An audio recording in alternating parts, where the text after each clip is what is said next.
The event, basically how we envisage today, will be consisting of the 3 panels, which are kind of 3 pillars in our sector, what we call agribusiness. Basically from primary agriculture, we're going to discuss the latest trends, what is happening with the climate changes, and with our dear guests from Al Dahra, they will be able to tell us why they invested in the largest agriculture combinate in Serbia, or why they are running a farm in Romania. Moving on, and finally, also through our policy dialogue, Serbia is finally, and Minister probably will mention that, able to export its wheat to Egypt after 30 years. This week we found out that Bosnia finally can export poultry meat to European Union. On the other side, we have African swine flu. These are all the things that will be mentioned today, and these are challenges and opportunities.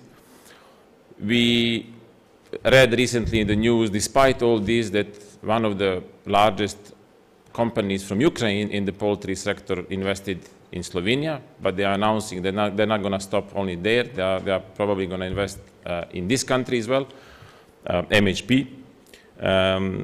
So a lot of activities happening, and we thought probably having this gathering was overdue to discuss these things. Moving on FMCG, we have again many things happening in the sector, consolidation, and today we have with us CEO of new, basically owner of Knyaz Miloš, which is kind of jewel water, who will present from FMCG point of view why he has acquired assets in this region, and what are the challenges and what are the opportunities that they see partnering with PepsiCo.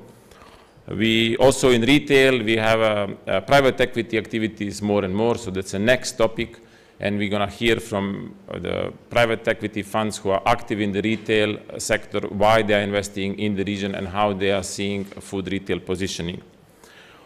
So basically various topics. Hopefully we're going to see what is coming next, what are the challenges and what are the opportunities. We at EBRD, as you know, we stand ready to support you in all fronts, hopefully to tackle these challenges together. After all these 3 panels, we're going to have the final panel basically to look at the future, because what happened in the past, we can try and learn lessons, but we cannot change it.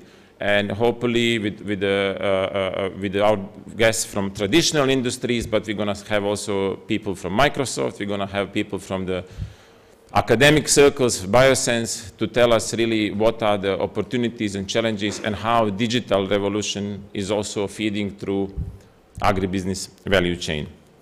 I will stop here, and I would like to invite, and thanks again to Mr. Branimir Nedimovic, Minister of Agriculture of Republic of Serbia, to whom we have been having more than last decade an excellent cooperation. Mr. Minister, please. Thank you.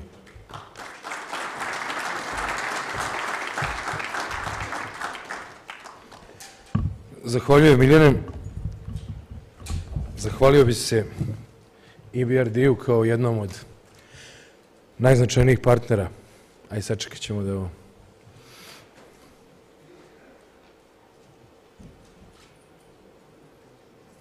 Pričamo o fudbalu dok ovo ne počne. Ili o košarci. Ali najbolje odbojice. Najbolje odbojice, to ćete nas upamtiti, sigurno. Ne košarku, ja? Is it okay? Okay. Meni je zadovoljstvo da vas sve pozdravim. Zahvalio bi se EBRD-u. Zahvalio bi se svima vama koji ste danas ovdje na ovoj konferenciji.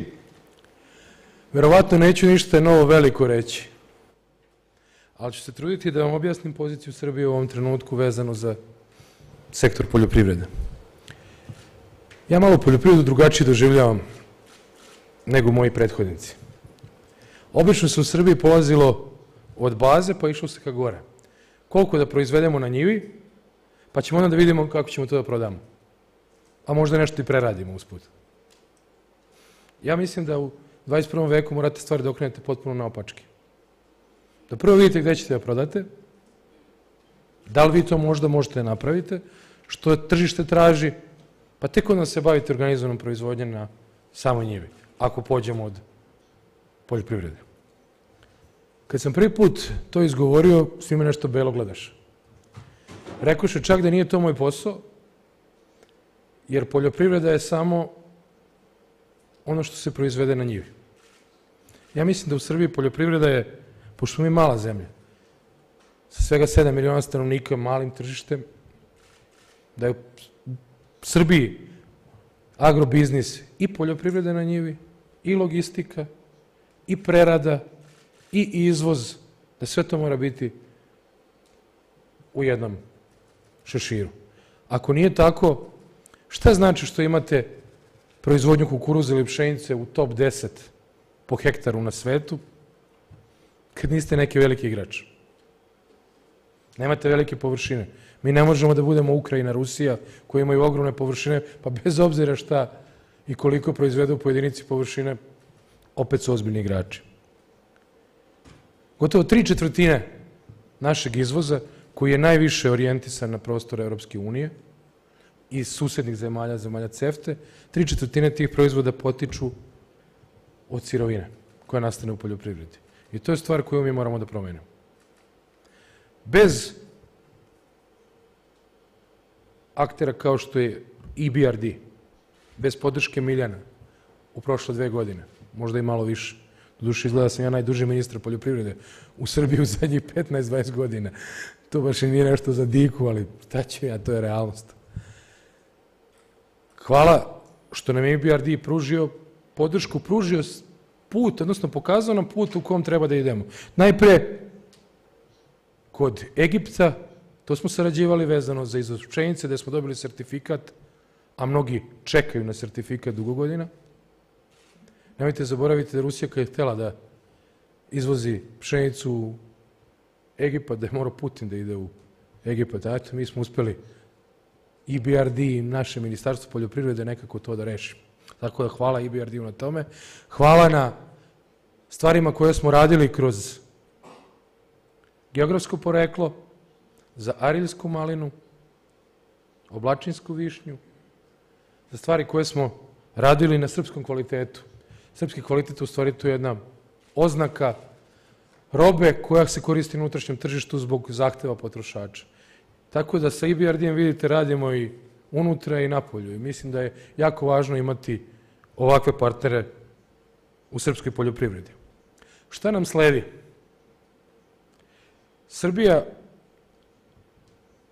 je smanjila broj nezaposlenih i to drastično u zadnjih nekoliko godina.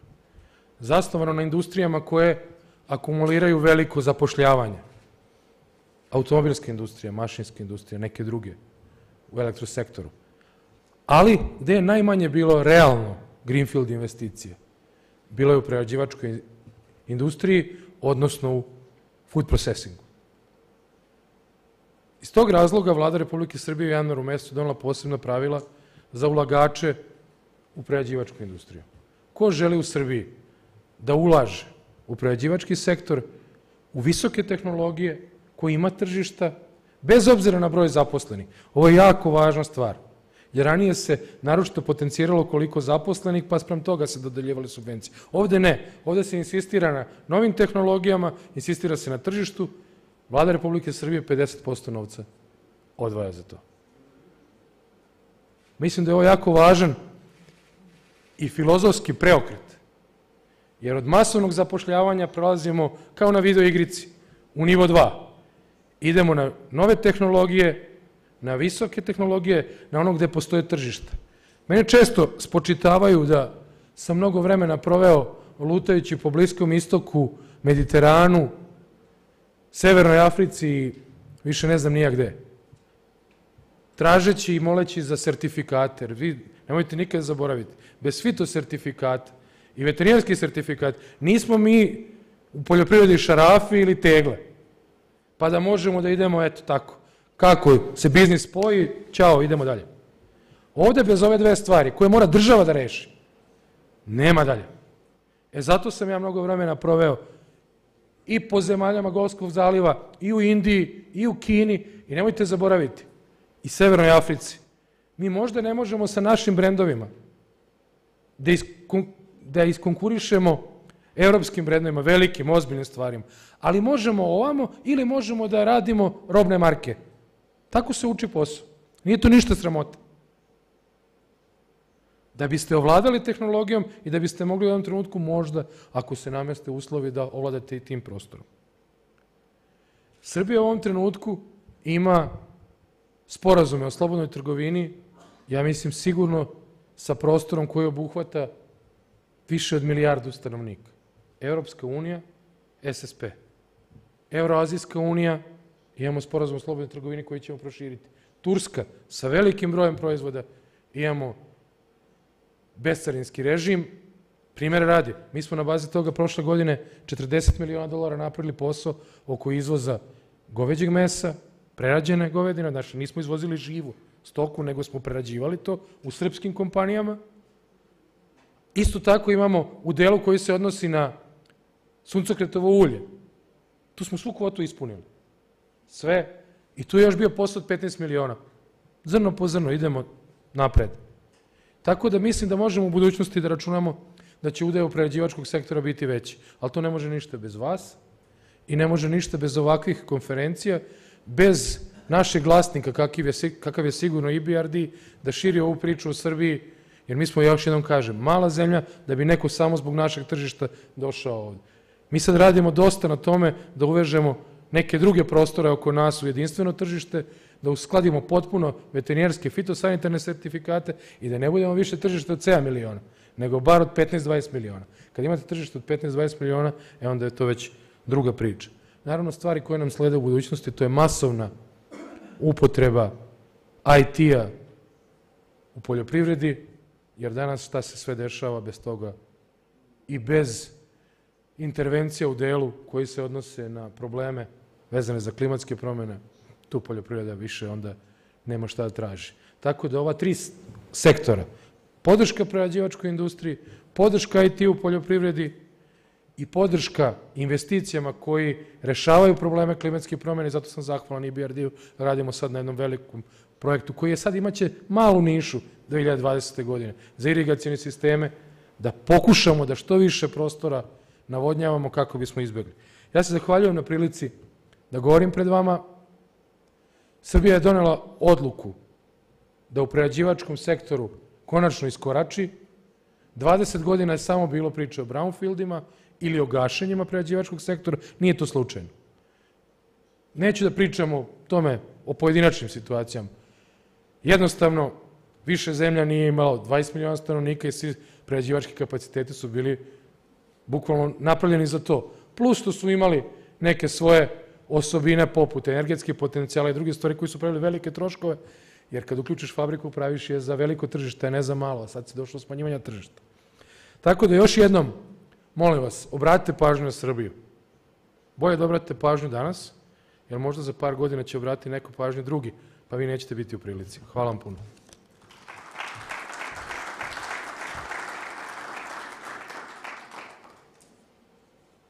Hvala, ministre. Dear guest, because we don't have moderator this morning, our dear journalist had to leave, so I'm going to announce our managing director for Central and Southeast Europe, Charlotte Roux, to take the word. Thank you, Charlotte.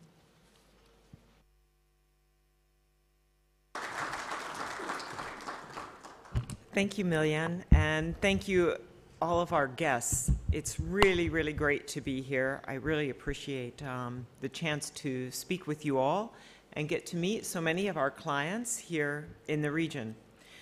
The Western Balkans region is really important for EBRD. We're the largest investor with more than 12 billion euros invested in the 6 countries. And the countries really have a special importance in the bank. Our president hosts a summit every 2 years with the leaders from the region, and we look forward to see you all in London on February the 24th, 2020, when we'll have the next one. We are a founder, together with the European Commission, the EIB, and a group of bilateral donors of the Western Balkans Investment Facility. Through this facility, we and the others have invested more than 7 billion euros, mainly in regional connectivity projects, but also in environmental projects. And of our own resources, EBRD have invested probably about $6 billion in the infrastructure of the region. Now, why do we invest so much? Regional connectivity is really key. You know, you're trying to get your goods around the region. You need roads, you need the airports, you need the railways to be in a state to really make this region one market. And in fact, the IMF did a study in 2017 where they found that if the region's infrastructure was upgraded to the extent it needs to be, you could skip a generation in raising the income levels to the average of the European Union. We're talking about a difference of 75 years and 50 years to reach that level. So obviously, the infrastructure plays an important role. So we are investing in Corridor 8, Corridor 10, the Peace Highway, the gas connectivity, bringing the Trans-Adriatic pipeline across Albania. And we're also investing in the environmental projects, renewable energy, extremely important to reduce the region's dependence on coal and to make it a better living environment for the citizens. But also renewable energy is often led by private sector companies, bringing more private capital into the region, which from our point of view is really important. The other area of environmental focus for us are green cities. And we have more green cities in the Western Balkans than any other region of EBRD. So we have Belgrade, Novi Sad, Sarajevo, Zenica, Banja Luka, Tirana, Podgorica, Pristina, and Skopje, and more coming, I hope. So this is an important area of improvement of the environment on the water side, solid waste, urban transit. In fact, we had the concept review recently for an orbital forest around Tirana. So this is all sort of, that's the first time we would bring a nature-based solution to addressing the environmental problems in the countries. But a lot of these projects are state projects, and we're here to talk about the private sector. It's a region where too often the state is seen as the solution. From our point of view, though, the solution is in the private sector. And we're really happy to work with you all in growing the companies, in helping you to work cross-border in the region, but also, as Jean-Marc said yesterday, thinking globally and working globally. EBRD would now be able to finance your investments in countries outside of our countries of operation. This is a big step forward to help your companies become global, and we want to be there with you. So just to know, we're happy to be your partners. We want to continue working with you. I think it's going to be a great conference, and looking forward to speak with many of you in the course of the day. Thank you. Thank you, Charlotte. Natalia Zhukova, Agribusiness Team Director, please. Good morning, everybody. Thank you, Miljan, and thank you the whole team who put this nice event together. I'm really seeing we are having a very exciting day ahead of us today. I'm very pleased to be back to Belgrade, and you know, a lot has been said that it's an important region for us. It's true, because since 1994, agribusiness has signed almost 3 billion in almost 160 projects, and this is a very important step. And as Minister said, Serbia is a small country, but it's not so small for us, because if you look at the region, Serbia is by far the largest country of EBRD agribusiness operations by number of deals. We have done over 36 deals in the region. As Charlotte said, our business model is focused on the private sector. It is also underpinned by our presence and in our local offices, because when you have people on the ground, that's where the real business is. We, in agribusiness, overall, as a strategy, we talk nowadays about innovation, sustainability, responsibility. But we have to remember that innovation is a mindset. It's not only, it's actually a change of mentality. And a lot has been said yesterday, A lot will be said today at our exciting digital panel at the end, where we'll have Biosense, Microsoft, such companies as Nectar and Imlek to talk about future for the sector. If you look at the USA, for example, agriculture is the least innovative sector in this country out of 23 sectors which are being tracked. So a lot is yet to be done. We, in the region, as a team, we want to promote new foreign direct investments. This is very important for us because we really want, as was said already, to promote integration, regional connectivity, but also a bit wider outreach to make sure that companies of the region are integrated into the global value chain. We have worked with MK Group financing their operations in Ukraine and Serbia. We have worked with Atlantic Group when we were financing acquisition of Slovenian food group Droga Kalinska. We have financed Italian pet food producer Famina, whose production is in Serbia, but the company is exporting to Russia and the EU. We also want to support export-oriented small companies through our unique toolbox of combination of advisory services, financing, and technical assistance that the bank can provide. I won't mention, because I think it was already mentioned, we talked a lot about geographic indication, quality labels, which are very important for the region. And you can see more and more, like Nectar partnering with raspberries and cherries producers, promoting geographical indications, raw material input.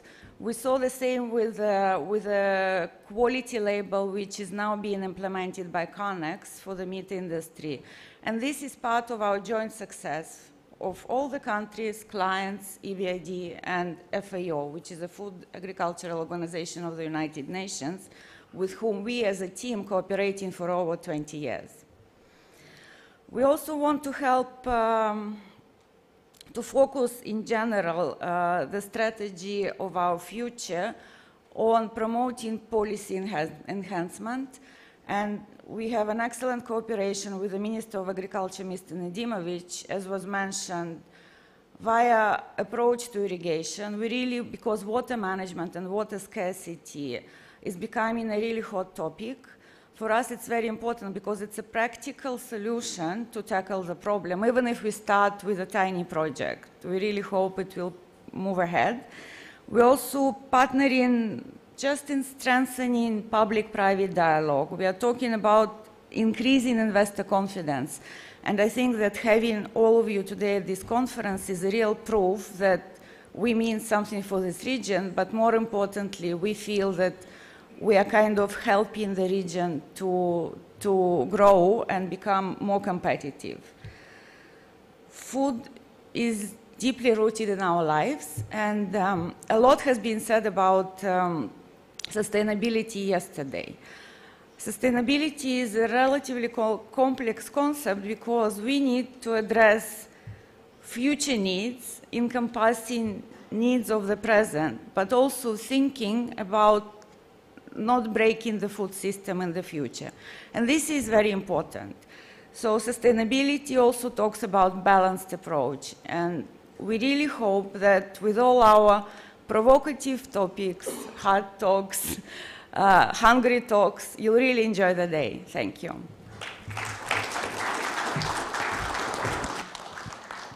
Thank you, Natalia. Last night we were able to hear our dear colleague Stuart Trow, who gave us a little bit of global perspective, what is happening as a result of quantitative easing, low interest rate environment. I'm sure some of you are even surprised, you know, with the conclusions. And these are all challenges that are ahead of us. Some people are talking about, is a global recession coming or not? On the other side, money is available, there are no projects. But now to zoom really to Central and Southeast Europe, I would like to welcome Mr. Hrvoje Stojić, who is economic research expert from Zagreb. Hrvoje used to be until today, I think, part of Adico Bank, which is another vehicle where private equity and EBRD partnered and successfully did a listing in IPO in Vienna. But Hrvoje, as of today, is a free man, but who committed himself to this event. So I would like to thank him, and hopefully he will give us some insights to all of you. Is it really the region to invest or to run away? Hrvoje, over to you. Okay, thank you very much. First of all, thanks very much to the organizers of this event. I'm happy to be here at this distinguished audience. I think we have interesting topics yesterday evening, also in the course of the today, and what will be my role in this quick presentation is to tackle upon the many issues when it comes to the influence of the global or let's say Eurozone slowdown or recession risks to the regional economies. So this quick presentation is structured to give a bit of a glimpse when it comes to the external environment and its influences on the region, and last but not least, how the region stands today to withstand all these risks in the external environment.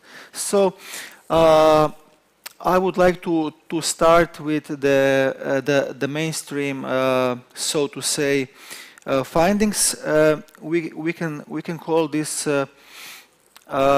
expansion, which has lasted from the middle of 2009 as the longest expansion of all times, but it has been also the third slowest expansion of all times.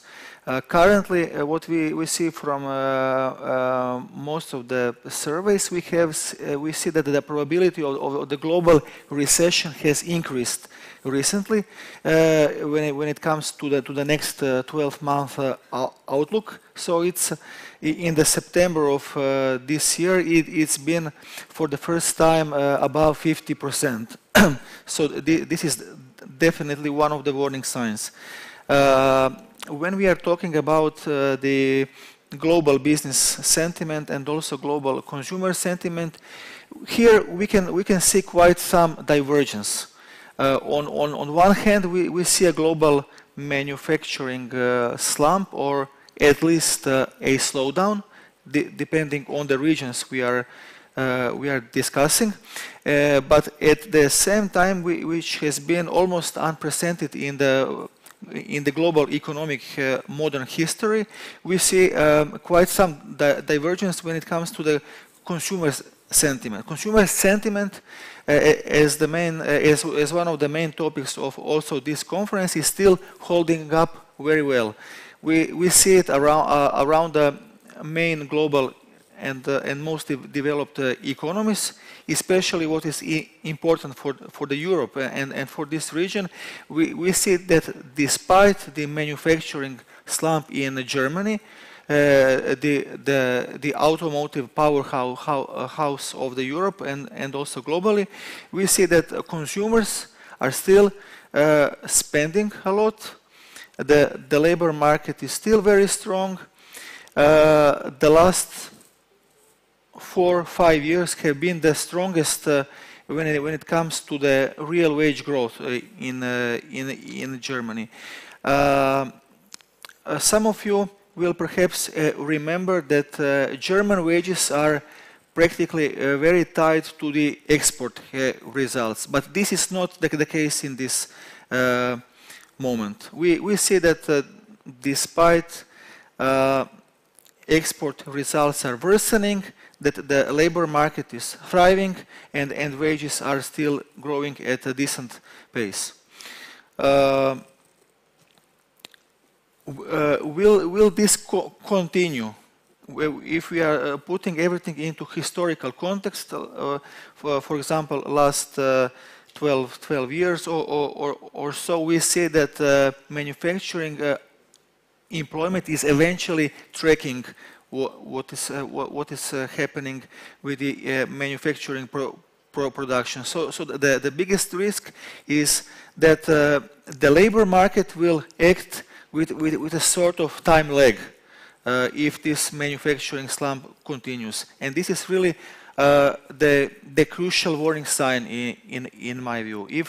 If global trade wars will continue, and if, for example, President Trump will, during his presidential campaign, hit on European car exports by the end of this year or sometimes next year, then export results on the part of the Germany and its neighboring countries will definitely have to show some weaker results, and this will reflect upon the labor market. And when Germans stop spending, or at least if they slow down their consumption, this will not be a good sign for the European economy. There has been some talk yesterday evening, and I decided to also put this slide. We see that the German 10-year Bund yield is deepening in the negative territory, and at the same time consumers are becoming still they are building savings rates. While they are still spending a lot, with this chart we can show that still some uncertainty is developing in the background. So negative interest rates are not automatically calling for consumption. How the region stands to withstand this next slowdown or recession or whatever will develop over the next few quarters. We've seen that the markets in focus, and basically these are the markets of former Yugoslavia. Croatia and Slovenia has built up substantial current account surplus, while Bosnia and Herzegovina as well as Serbia have substantially lowered their current account deficits. This is definitely a sign of stability. If you remember 2008, things were much different. External risks were much higher, and today this is not the case. When it comes to the fiscal position, again we see very strong improvement, and in my view this strong improvement in fiscal balance, we have some countries also with fiscal surpluses, they offer huge potential buffer in case fiscal policy will have to act to support the local economies. Why I'm mentioning this? Because as we have seen from recent communication from the outgoing European Central Bank Governor, Mr. Draghi, that he has clearly stated that central banks cannot be the only game in the town. Fiscal policy will have to act upon if the things get worse. So if this will be the case, countries in the region, in my view, have substantial fiscal space. Will it happen through wage policy, through investments? We have to discuss these things, and we have to discuss fiscal multipliers. We cannot just pour the money like in the past. What has happened with the borrowings? Also in the years preceding the crisis of 2008, there has been a much more energetic pace of borrowing. Things today are again different.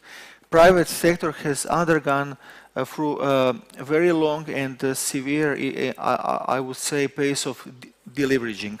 So today we have much less risks when it comes to the banking credit portfolios, especially on the corporate side.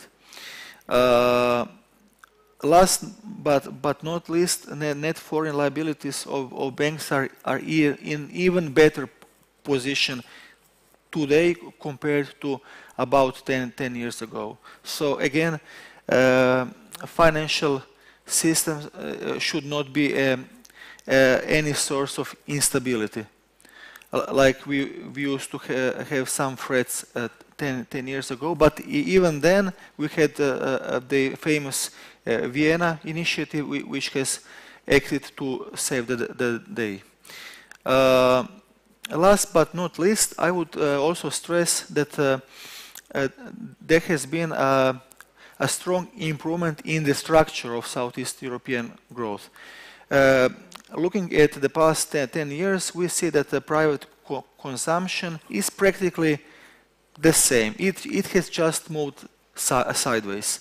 Investments are still some way below the level of 2008, but honestly, we should remember that there has been a lot of misallocation in the years preceding 2008. There were quite a few also infrastructure projects in the region which are not continuing today, and that new investments are more software oriented, not anymore hardware oriented, not more so much infrastructure oriented. And what is the best outcome of this chart is of course exports. If we would look at goods exports, results would be even better. So in my view, if the next recession will hit the region, we will definitely see a negative spillover from the external environment, but at least the main economic agents are aware that we cannot base the growth anymore on the credit boom and consumption. Here we have an example that of excellent development of exports, which are also crucial for the stability of new jobs in this region. So to cut the long story short, when it comes to the consumer outlook for the next year and the coming years, we see some contrasting developments. On the positive side, we see that employment growth will continue, and wage growth has even accelerated recently. Private credit activities has also became faster, especially in unsecured retail sector, but also in the SME segment. Net financial wealth position of Southeast European countries are even better than the pure GDP per capita metrics, which also offers some signs of stability. And last but not least, we have a positive tourist sector outlook, which is a crucial driver of consumption in this region. On the contrary, we should be aware that deflation expectations generally postpone consumption and investment decisions. We have also learned during the past many years that digitalization is contributing to deflation. We have also unfavorable demographic trends, and they will certainly continue. Countries in the region are among those with the biggest gross immigration rates. For example, in this region, we have a distribution from every fifth inhabitant living abroad to almost 1/3 in some countries, which is definitely a huge number, and this is not going to be a good sign if this continues in the next recession. Last but not least, I would say that it's also worth looking at different age groups like millennials, which is, in my view, the most sensitive category Europe-wide, but also to some extent in this region. They are the most indebted group without substantial savings in the case of the next downturn. So I will stop here. Thank you very much for attention. If there will be further questions, I'm happy to discuss. Once again, thank you. Thank you, Hrvoje. Thank you, everyone. Now we have a networking and coffee break. I think we all deserved it. So now it's 10:05. If you can be at 10:15, we are slightly running behind the schedule. 10 minutes, I think, coffee break. Please be here on time to hear our lovely agribusiness panelists. Thank you.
Good morning, ladies and gentlemen. Welcome back. My name is Giampiero Nacci. I'm the Deputy Director of the Energy Efficiency and Climate Change team at the EBRD. Hungry panel. Let's talk about agribusiness. That's the topic of today. We're conducting this session in English, so simultaneous translation is available if you want to follow the conversation in your language. So what are we going to talk about this morning?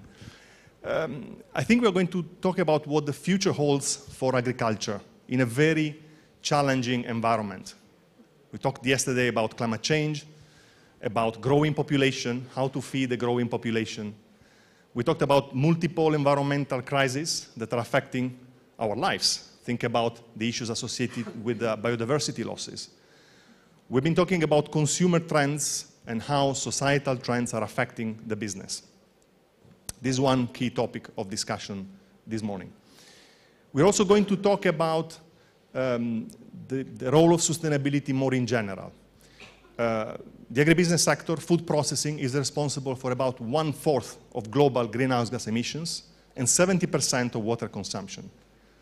Last week I was in New York at the Climate Summit, and the attention on food and agriculture was unprecedented. Not only as a part of the issue, but very much as a part of the solution.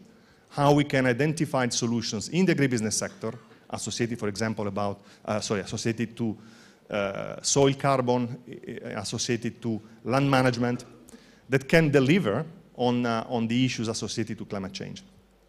We also want to talk about the role of technologies, the digital transformation, artificial intelligence, how this affects the businesses, how this affects trends in the sector. And finally, we want to talk about the farmers as well. We know that consumers are hungry for new products, investors are hungry for higher returns. What about the farmers?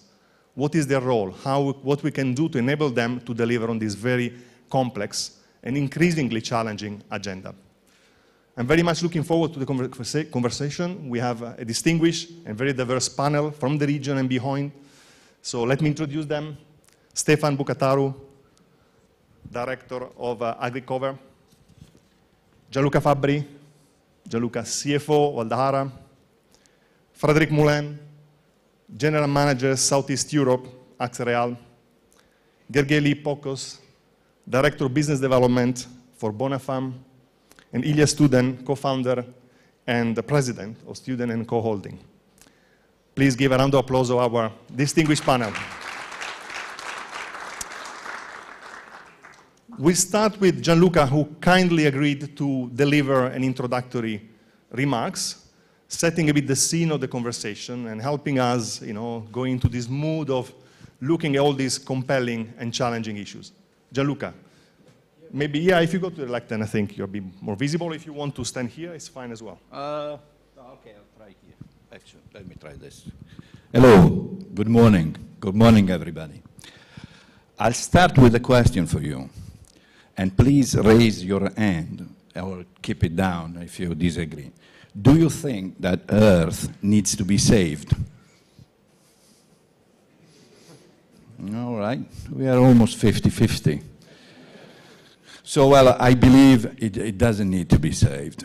Earth is spinning around, going around the sun, and it will keep doing that for a very, very long time. We will be extincted for many, many years when Earth will have an issue. The reality is that who needs to be saved is us, not the planet. Really, the planet is fine. It's happy like it is. And the bad news is we are not doing much. That's the reality. We all know we are not doing much, or we are not doing enough to sort this issue. And now, what is the problem that is behind all of this and behind our attitude? We blame the politicians, we blame everybody. Nobody blames himself, but the reality is that our DNA is tweaked to really think on a very short term. The very, very best of us can think 60, 70 years ahead. Most of us, we cannot get there. We think very, very short term. Actually, most of us, they cannot even save for the next 3 years, so forget the 60, 70 years. So this is creating this attitude where we have a way of dealing with the environment which is not working in the long term. If you think about oil, today we are burning oil. What is oil? Oil is something that has been created in millions of years. And today we are consuming it like this, very, very fast. We can think of a drastic solution, like, okay, let's stop it. Let's not do it. Let's stop consuming oil. Let's forget the air conditioning, the air, the cars, and all of that. We all know inside that that's not neither practical nor actually a solution. We would create even a bigger issue. Most of us would go extinct even faster than if we keep doing what we are doing. In my view, this is my personal view, there's only one solution. We have to science this problem. We have to utilize technology and create that technology that will allow us to buy some time, and then buy a little bit more time, and then finally find real solution that will be really sustainable. In Aldara, we understand this. We understand this very, very well. Not because we are smarter, but because we live in the UAE. And you guys have seen some of you coming. You always come in December, January, February, those nice winter months, were very pleasant. I don't see you in July, in August. Actually, you stay far from that place. And the reason is there's scorching hot weather. There's no agriculture there. Well, we do some of it, utilizing very high-tech solutions. But really, the country is not offering that. Serbia does, and that's the reason why we are here. We bought a farm that has been neglected in time, to be frank, and we want to actually bring that farm into a place where we bring here the best technology, the best available technology that we have today. This we will do, and we know it's not going to be enough. It's not going to be enough to put the best technology that we have today to have real sustainable solution. From this place, however, we think we can find other assets. See, we have a tool, and it's a tool that has been provided by nature itself. It's our brain. That is what has brought us today. Here in Belgrade, you have an history of high-quality people that can provide solution. The farm is very close to Belgrade. So what we will need to do, once we have brought that farm to the top-notch technology that is available today, we'll need to keep going forward. And we think we can do it in Serbia. Serbia has these capabilities. And I think later we will talk about IT and all those other solutions that we can provide some relief to the key issues that we are facing today. So basically, we will need your brains. Thank you very much. Thank you very much. So you touched upon some interesting points, timing, which was also discussed yesterday during the panel conversation, new technologies and new challenges. These are very important topics for the conversation today. Let me ask Stefan to break the ice of the panel. You work in a very interesting company with a unique business model for Romania. Can you maybe elaborate on the reason of your success and how, what are the key ingredients to deliver on these very complex and compelling challenges? Yes, thank you, Giampiero, and good morning, everyone. The business model that we are developing at AgriCover is centered on the farmer, is centered on solving essential farmer needs. And by essential farmer needs, we usually categorize this into three groups: access to technology, access to finance, and access to markets. In other words, we finance farmers, and today with our loan book of about 400 million euro, I would say that we are the largest direct lender to the farming community in Romania. We sell them inputs, seeds, pesticides, fertilizers, diesel, and at the end of the agricultural cycle, we buy their product alongside other buyers. The other important aspect about our business model is that in its entirety, it creates a very effective risk management system, and we all know that agriculture is anything but a safe business. Yeah. The way we do that is generally speaking, in two ways. One way of ensuring that is, and I'll start with the activity that we do at the end of the agricultural cycle, is by offering them a solution to sell their product. We are making sure that they stay liquid and that they can repay the commercial or the financial credit that they buy from us. At the same time, the other important element of our risk management system is the fact that the credit that we extend farmers is predominantly financial credit, as opposed to what other people do, commercial credit, lending, giving them terms. We finance them, and we do that via a specialized non-bank financial institution regulated by the National Bank of Romania, and operating and extending credit in a very responsible way, in the sense that we evaluate each and every farmer that we do business. We set their credit limits, and we making sure that we monitor the activity very closely, not only through our mobile teams that sell farmers credit, but the mobile teams that also do business in the agribusiness area of our group. Thank you, it's very interesting. Talking about business models and how these can be evolved and transformed. Frederick, your organization, is I not mistaken, is the biggest grain cooperative in France with a strong regional focus, but now you're operating in many other markets. So how you can adapt your business model, your operational model, to operate in such diverse markets? Yes, it is. Axerel is the biggest grain cooperative in France.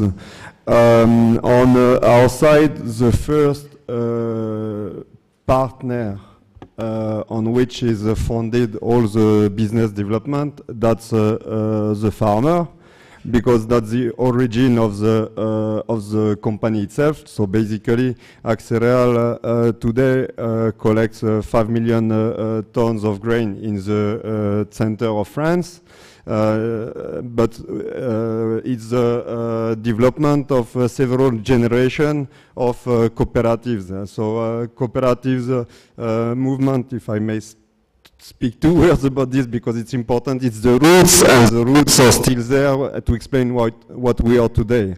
So at the, let's say in the 50s, 60s, usually the cooperatives in France developed by a cluster of farmers in either a village or let's say a canton, let's say several villages together. Then in order to have a bigger quantity of grain to be able to sell on the market, because otherwise each of them were too small. And then you had this in all the France, and then came the development of production, so fertilizer, so more production, and let's say from the 70s, 80s, 90s started concentration. So that means some little cooperatives have merged with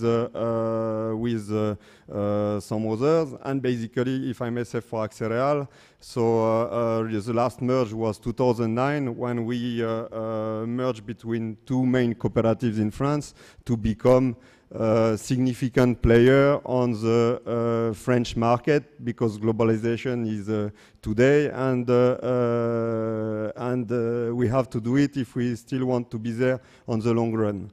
So with these words, I explain the routing and why. And then in our development, we want that we can market those grains in a vertical way organization. And the industry where we could do it the most, that was through our first investment in the malting industry in the 90s. We bought the malting plant in our region to transform the brewing barley of cereal in that center of France region. Later on came some acquisition like malting plant in Croatia, and we bought a group in Belgium on the port of Antwerpen in 2004. Then 2010 an acquisition in UK, which made us the fifth global player, and now really to strengthen and confirm that we want to be a real player of the globalization. So we have acquired Cargill Malt in December 2018, and now we are the first worldwide player on the malt industry with the 3 million tons production. What I just want to say with this, I gave the two main examples, the routing, where we have our production and we try to make it good, and that's really important to insist that the farmer is the first more important partner before the industrial. But then we need the industrial to organize all the line, and through this I can give the explanation. So the routing in the ground and the development with the industrial and the process, and we may say, I mean, global, and we are ready to meet with the new challenges which are in front of us for the next decades. Thank you, Frederick. Very interesting. So evolving business models, different business models. Gergely, talking about your company, you are a large vertically integrated operation in Hungary with multiple brands. Talk about routing and expansion, what it means for brands, what it means in terms of consumer demand. That's the title of our summit today. Thank you very much. So Bonafarm Group is, as you said, a vertically integrated food business. We do agriculture, pretty much everything from seed and crop production through feed mixing, feed milling. We have pig productions, dairy, cattle, poultry, all this together. And then we have another arm which is the food business. We produce fresh food, meat, dairy, and poultry products. So we are integrated in a sense from all the way from the start, from the field to the table, as they usually say. The only thing that is missing, the link to the consumer, is retail, but we don't do any retail business. We just produce the goods. Now, it is our basic belief in the group and in each segment of the group that the reason we are a sustainable business, and the reason why we can go forward. And mind you, some of the companies in our group have been around for more than 150 years. So the reason to keep, or the object of keeping the group going is to make sure that all the elements of the vertical integration are linked, just like we heard from our colleagues before. We believe that only an efficient crop production can serve feed milling, an efficient feed mill can serve a good animal husbandry. Efficiently produced animals or efficiently produced animal products can be then really used to produce good products in the food processing, and so on and so on. So it all has to build on one another. And our belief, our way of thinking is that in keeping this all under one umbrella, in one ownership, is a way to organize the integration. There are other ways. Cooperatives, for example, I think is a very good business model also.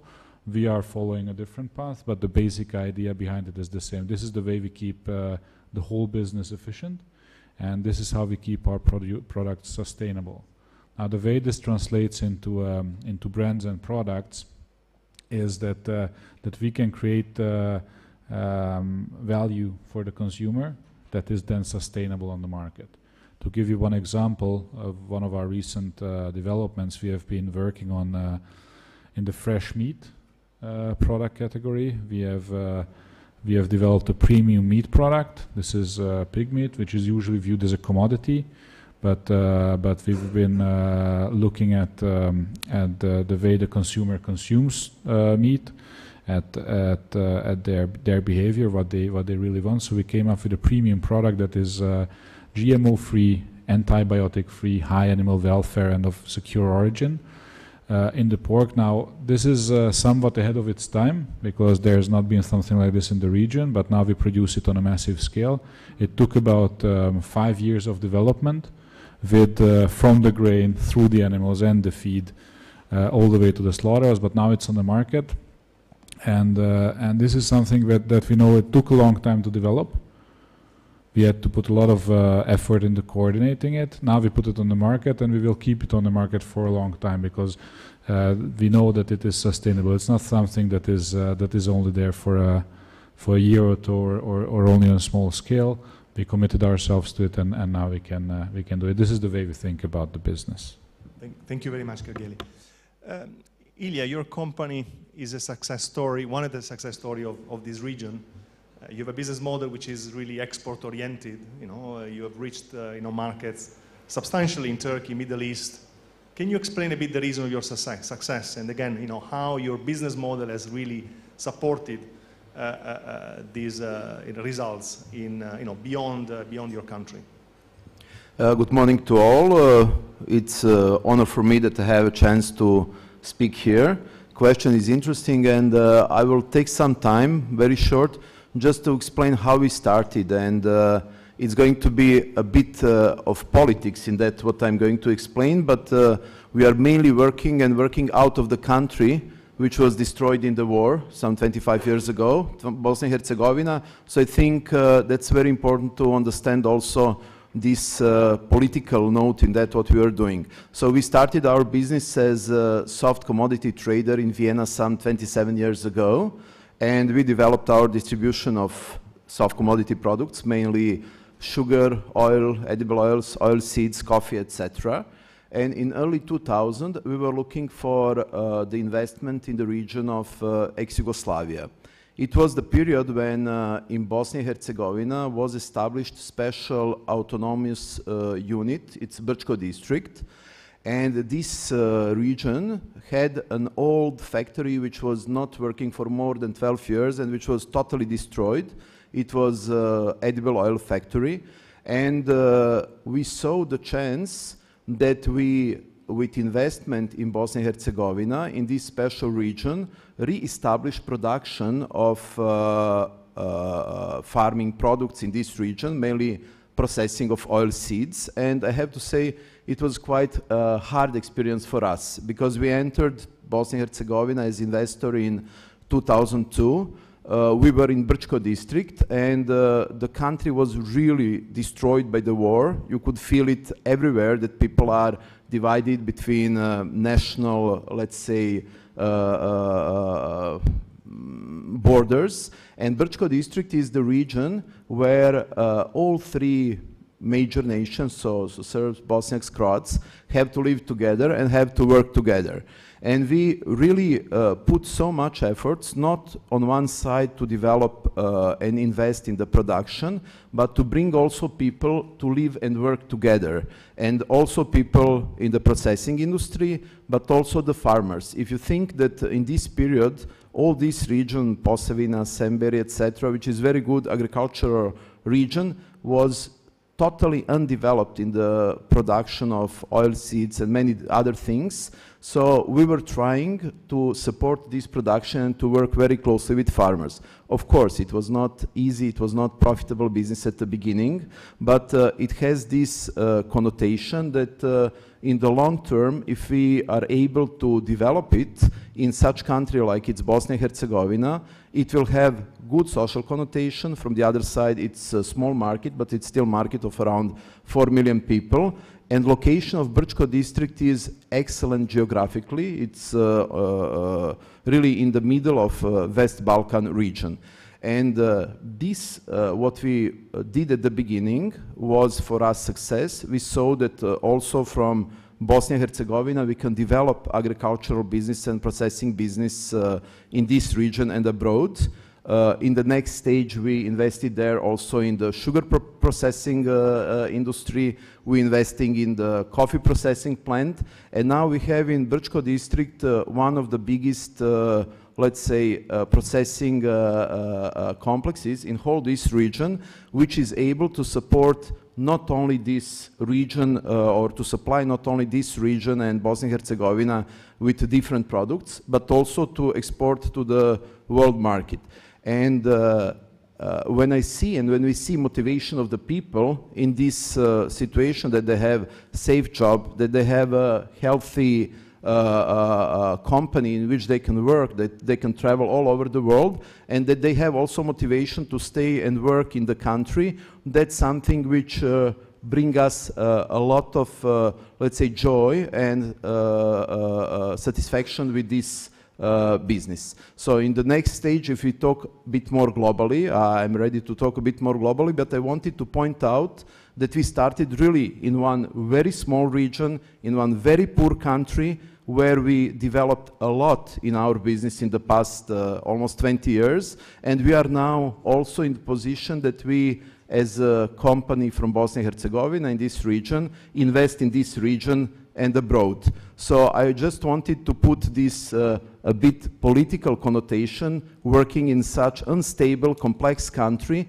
that it can be also successful, and that it can bring also a lot of value to the people and to the community. Thank you, fascinating. Turning back to you, Gianluca, let's say your company has kind of food security in its DNA. So food security, the word security, entails, let's say, remembers or something about risks, about challenges. So can you maybe explain what security, food security, means for your company, and what are the main risks you are seeing in your business? Well, the main risk is that you are not able to bring the food in a difficult environment where, I mean, the UAE, like all of most of the Middle East, is lacking the environment to produce the food for a growing population. The main issue in the region was really water management, of course. And the UAE has been one of the first countries, actually the first country, to really start talking about food security. Al Dahra is born effectively really as the main arm to take care of food security. What was happening was that effectively the water reservoir was utilized to do agriculture, mainly for feed, for the livestock, feeding camels, sheep, and goats.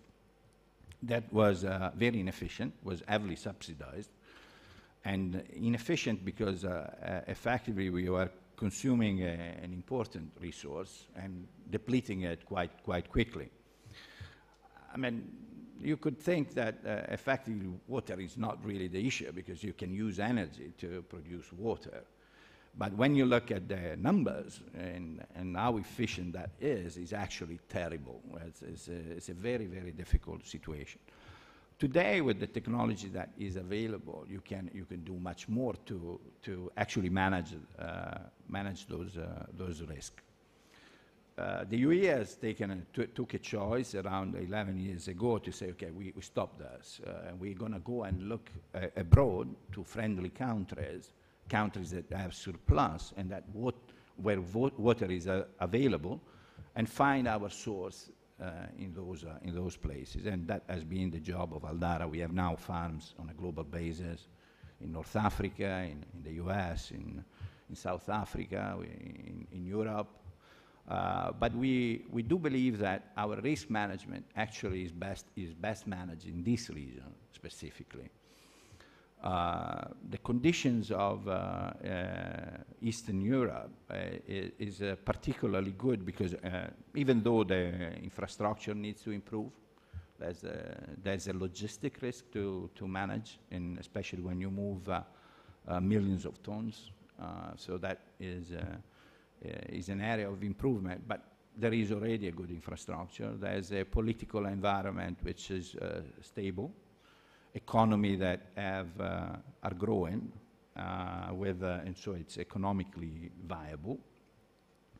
And there is the possibility to introduce that technology that will help, or will help to control environmental risk and build sustainable businesses.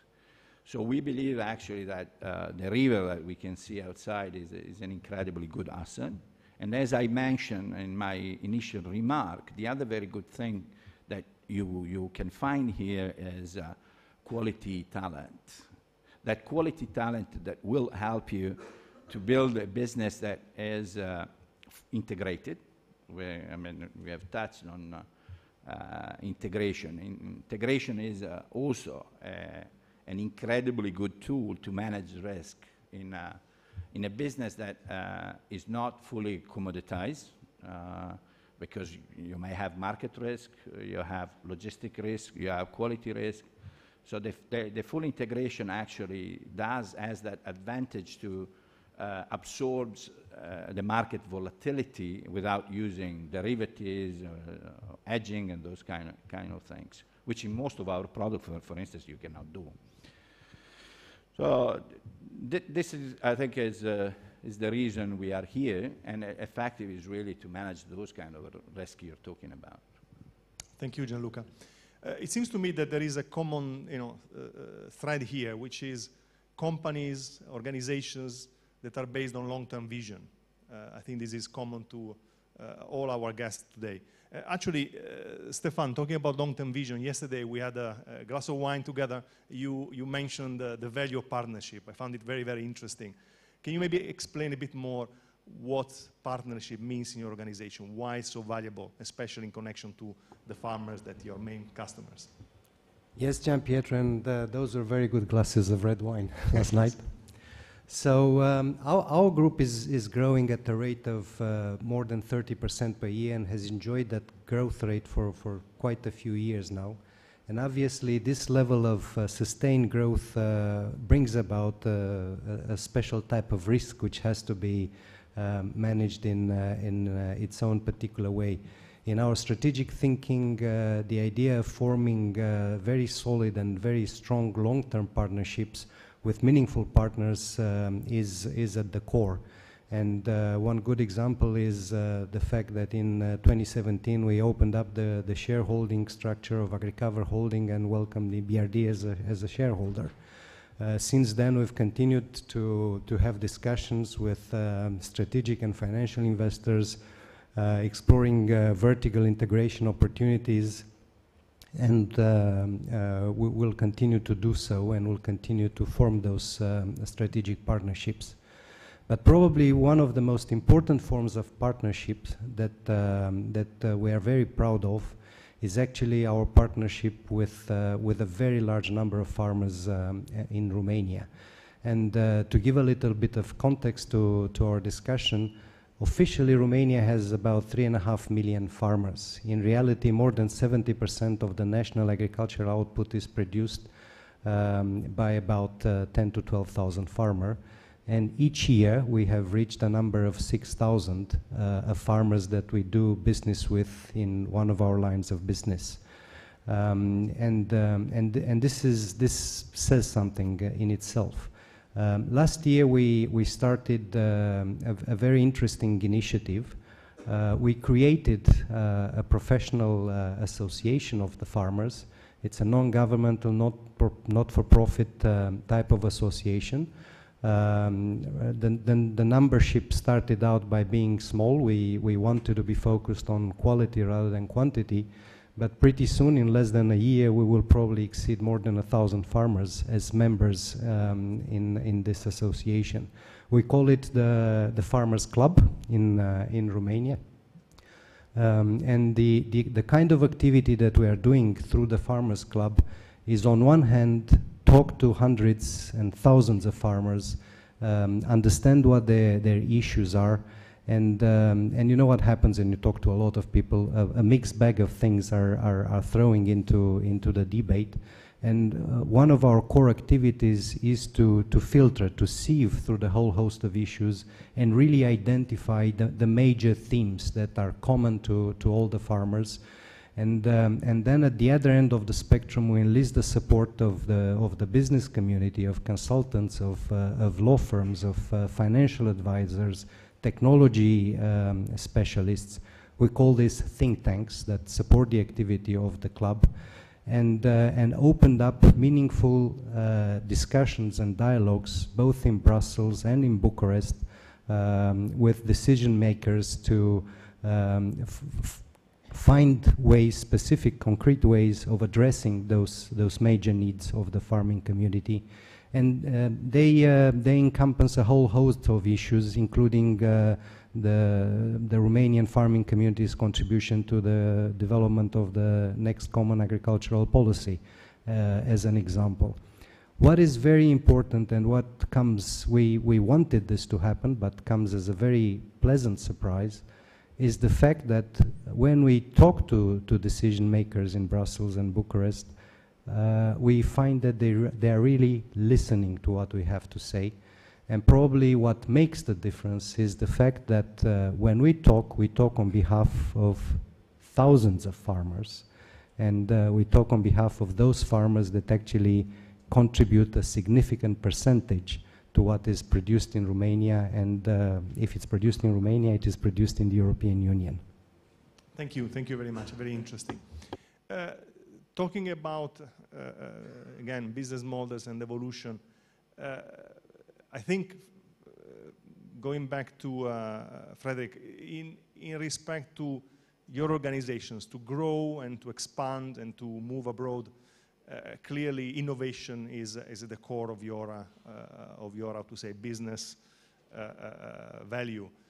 Can you maybe elaborate a bit on that, especially in the context of the region where we are actually now? So you're working in Hungary, in Romania, in Croatia, Serbia. What do you see the innovation potential in this region? I may say that, yeah, just coming back to that point, the two main locomotives of our group, which has been defined 2 or 3 years ago, that's internationalization and innovation. When it comes to innovation, I may say it's a large word. There are some initiatives like at the level of Both Malt, which is a division for the malt industry. They have opened in Antwerpen with a partner innovation center to be able to find with our customers some future solutions regarding on the, I do not know too detailedly, but on the malt with a partner also involved in the sugar, some solution that can help in that sense. Innovation have to be also at the level of the production, but myself, when we say innovation, I do not think it's only about thinking about drones or satellites or artificial intelligence. I also mean innovation must be very ground. For example, I will give an example. So 10 years ago, I mean, I'm here 15 years ago. 10 years ago, when I was speaking about soybean second crop, many people told me, no chance, doesn't work here. But we have made some tests to find suitable varieties which suit for that cycle of, we started with Croatia. And at the beginning, the farmers, they say, so-so, but now the one who have really learned the program, it really works, and every year after the barley, they drill second crop sunflower. And this is a type of innovation where we don't speak about drones and very complicated, but it's really means something, because we speak about how to bring an additional value to the farmer without speaking about destroying the resource, because we bring nitrogen to the soil, because soybean is a leguminous crop, and we cover the soil to avoid the summer erosion.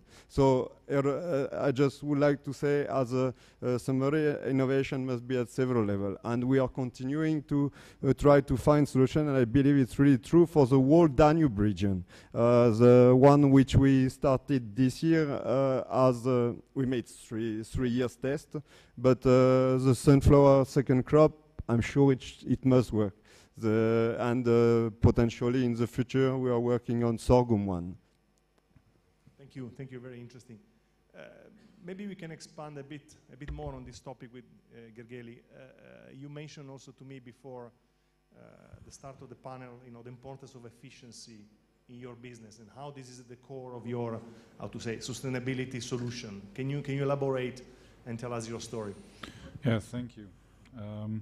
In terms of, we talk a lot about sustainability, sustainable farming, regenerative farming, and all these topics, and also in connection to this, there's a lot of discussion in this conference and also all over the world about how sustainable farming in general is, whether there's a green change coming, and how that will be then driven by technology, big data, and high-tech farming and farming 4.0 and all this. All these interesting topics. I have a much more down-to-earth view of this. I'm sure that technology is extremely important when it comes to farming, may that be crop production or animal husbandry or whatever. It's at the core of innovation. However, what we see, especially in our region, and I'm only talking about Hungary, I can only assume for the rest of the region, is that there's still a lot of efficiency gaps, normal production efficiency gaps towards what is possible with the current technology without IoT or Industry 4.0 or whatever it may be. Just producing higher yields, better yields in normal agriculture production. And I think technology is an important part of it, but I would very much like to second what we heard before about knowledge. And the brain capacity of the people. It's one thing to hand a tool to someone. There's a way to spend a lot of money on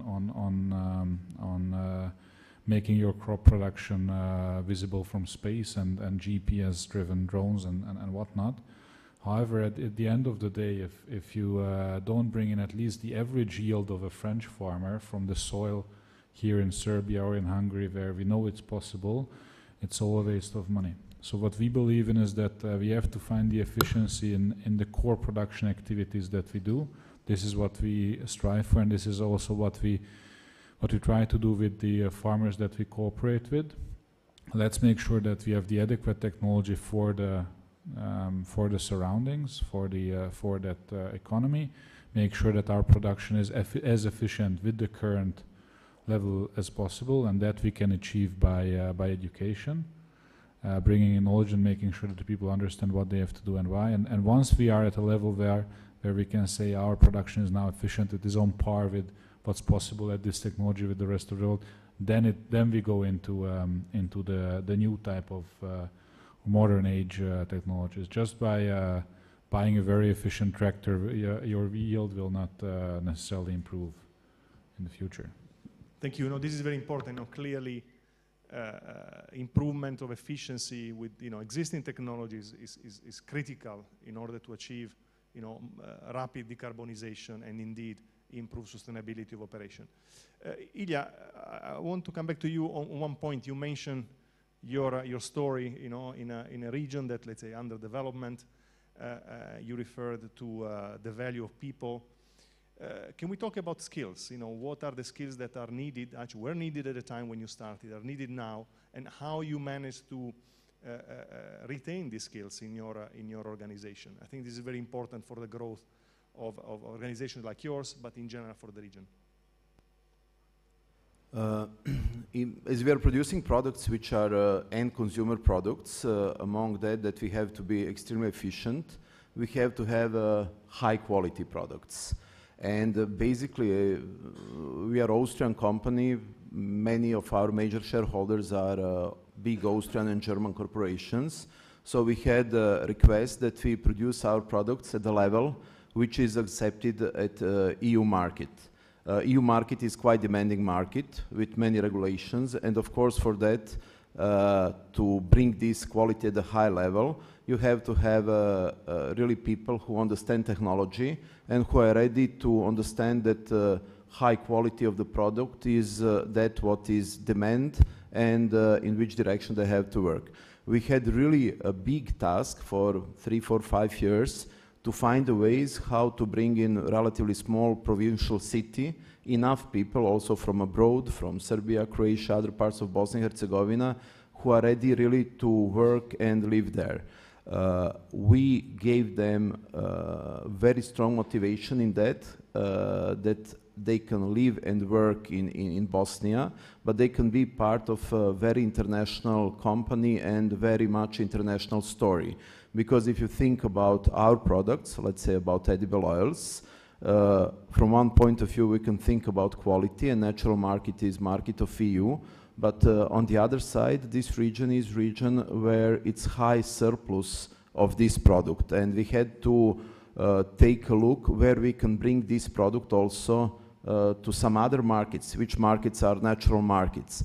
And then it came to, after the research, it was not so hard to see that MENA region is natural region where we can work and how we can also bring part of the products from the region, which are very competitive with the price and which are also of high quality to this region. So we developed very good relationships in very different countries. Let's say like we are working very much in Saudi Arabia, we are working very much in Israel, but I have to say also with Palestinians. We are working also a lot in Turkey. And it was interesting that we tried in some way also to use our position as a Bosnia, as a country which has all these nations, religions in the positive way, so that we established very good relationships with Saudi Arabia. We get the support, we get very good companies to work there with. And also what we liked when we entered this region, first this region needs sustainable supply of many different products, and many products we can produce here in West Balkans. On the other side, the mentality is very interesting. Here in the Balkans we have a quite complex mentality, and the business is still very much dominated by the families, and it's very personal. And when you go to the Middle East and this region, also business is very personal. So you do just 1-2 business, and you see if the companies fit together and if you can develop something together. So it was something where we tried to find the right way how to use that we invested also in the high quality products which are acceptable for EU market, to bring these products also to the markets which need stable supply, and to establish stronger connections also between West Balkans and MENA region. Thank you very much. Unfortunately, time is running out, but I would like to spend another couple of minutes with just one question. I would like everybody to be very focused and quick in responding. What do you see as the main risk and the main opportunity for your business? Gianluca, maybe let's start from you. Well, I go back to what I was saying before. For us, it's all about sorting really massive issues that we experience every day, and because of the place where we live. And for me, the key piece will be having that production that is required. In our main business, we are terribly short, extremely short. So that we have to achieve doing a lot of different things. Technology, doing better what we are doing, expanding, finding new land. Those will be the key risk to manage. Thank you. Frederick, your turn. One risk, one opportunity. Yeah. The main risk I can see is meteorological changes. Particularly because I'm French, and for us the climate is, we can say, smooth, and more we have a really sharp drought It happened this year, the year before, and 2016 was the opposite, where we've been really bad, and we've never seen this. We had a crop which was 12 million tons less than usual on the wheat, and this was what they call in our group electroshock, to say we must not only rely on that agricultural aspect, so therefore this has pushed them to find a solution of financing the Cargill malt. So this is a risk. Opportunity, I may say, there is a move on the vegan. So myself, I will continue to eat meat because I like it very much. But I'm a business guy. So if there is a customer that wants to eat lentils, chickpeas, whatever he likes to eat, we produce wheat to make flour, to sell flour, or grain to make cattle feed. If they don't want to eat meat, I don't mind. On our side, we will work on sustainable production for this kind of grain. I think it's really, on the long run, an opportunity which makes sense for us to really focus on it. Thank you. Stefan. So I would sum it up in 2 words: generational change. We have heard today that a challenge to all businesses is lack of people, either because people are leaving the region or because people are lacking the skills. Another thing that we have discovered by talking through the Farmers Club with large numbers of farmers is lack of desire. Yeah, the sons and daughters of the farmers don't find agriculture a very exciting field to be in. And obviously we all talk about the future of agriculture. You know, one of the basic things that we need to make sure is that there will be farmers out there, and they will from generation renew and continue. So one of the things that we have developed with the Farmers Club is as an internship program, whereby we select each year a number of sons and daughters of farmers. And basically, the challenge for us is to take that year and show them how exciting, how diverse, how complex, and how professional the field of agriculture really is. And how we do that, we have training programs in our company, in various departments, in agri-finance, in agribusiness. We take them to Brussels. They spend time with politicians. They spend time with law firms. They spend time with traders, speculators, and technology companies, and hopefully by the end of this year they will be so excited with taking over the farm from mom and dad that this will have a lasting long-term effect. Thank you. Hope they don't move to Brussels though. Huh? Ilya. So if I think about risk in our business, especially in this region, I can say still it is political risk, or better to say people who are moving out of this region because of that politically it's still not stable. It's not just because of economical needs, it's because of political stability. So where we see risk for us is that we are losing people who are working for us, and we are losing customers.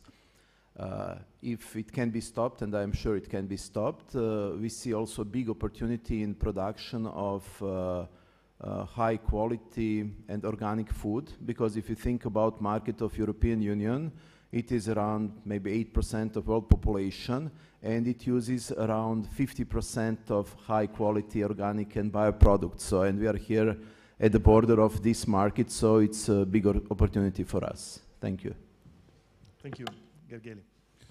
The biggest risk for us is the African swine fever spreading. The biggest opportunity is further consolidation in the business. Straightforward and to the point.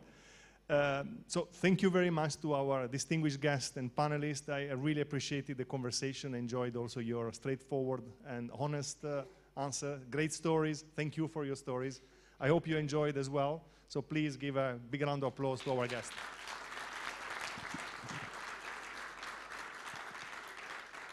I believe we have another networking break, correct? So back here in 15 minutes. Perfect. Thank you very much.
This is tricky chair.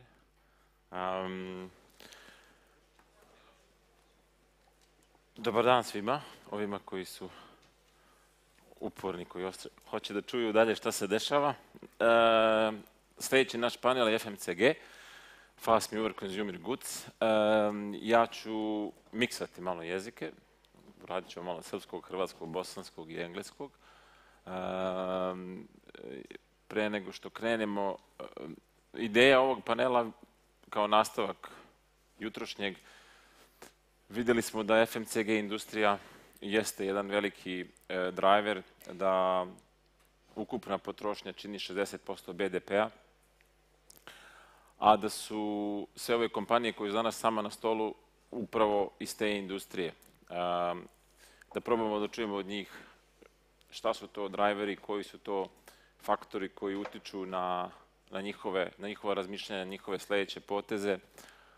Da li je to konsolidacija, da li je to četvrta industrijska revolucija, da li su to neki novi trendovi koji potrošači zahtevaju.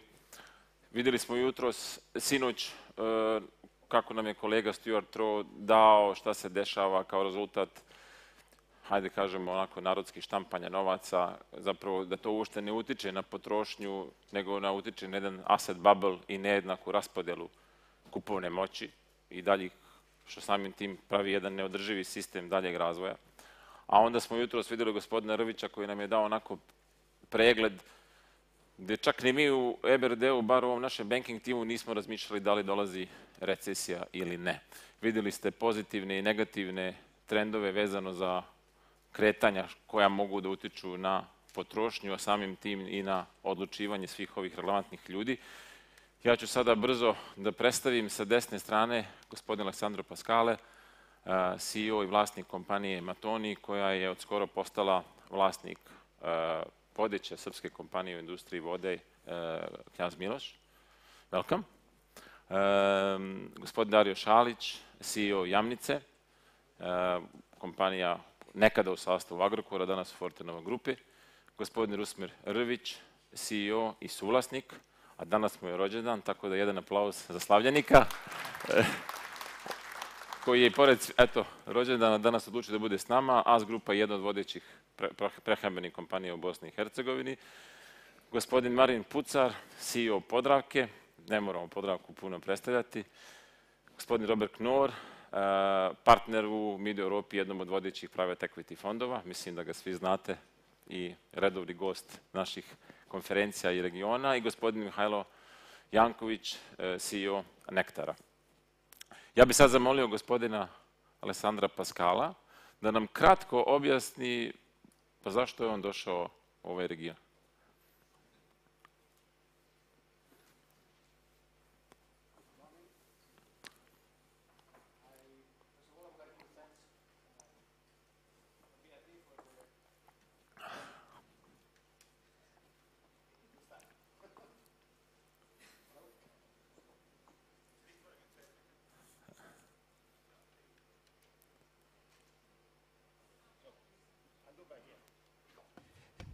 Okay, so I would like to thank the BRD for the honor to open this panel. I'm new in the family of the BRD, and I'm new in this region. And I will start already with two mistakes, because instead of speaking about the topics, I will speak about myself. And I will do it with the presentation, despite the fact that I was strongly recommended not to do any presentation, but just 3 slides, so not much. So. Who we are? We are Matoni 1873. We are a family company. I'm the second generation, and as all the family company, we are based on family value. So we give big value to the word investment. We don't use much the word dividends, and if we use it, we are somehow even ashamed to do it. And that's what we have based mostly our story. And the founder of the company was, the new founder. The founder was Heinrich Matoni, which I got his name today. But this was in 1873, in fact. But after the change in the political system, my father took over in 1991 with very small and neglected factory, because in Czech Republic, beer factory were very nice, very modern. Bread factory were also not bad. Water factory was disaster. Nobody cared about water. You give, in France you give baguette to the people. In Czech you give beer, and they're happy. So that was the focus of the communist regime. But with the time we developed significantly. For my father, it was the second time, because he started from scratch a business in Italy in water, would become market leader. He sold it, and developed the business in Czech Republic a second time. So he did it twice, and then from 2008 I took over, and I thought that I would not be able to do it twice as my father did, and the base was very good. So instead of doing twice, I decided to try to double it. And the result so far is that we tripled it, and with the last piece, which is this one, when we came into this very, very nice region. I'm quite proud to say that the EBITDA we are doing now is equivalent to the turnover I received from my father. I know it would be nicer to say that the profit is the same, but we will get there sooner or later. So what is, in a nutshell, the base of our philosophy? Very simple.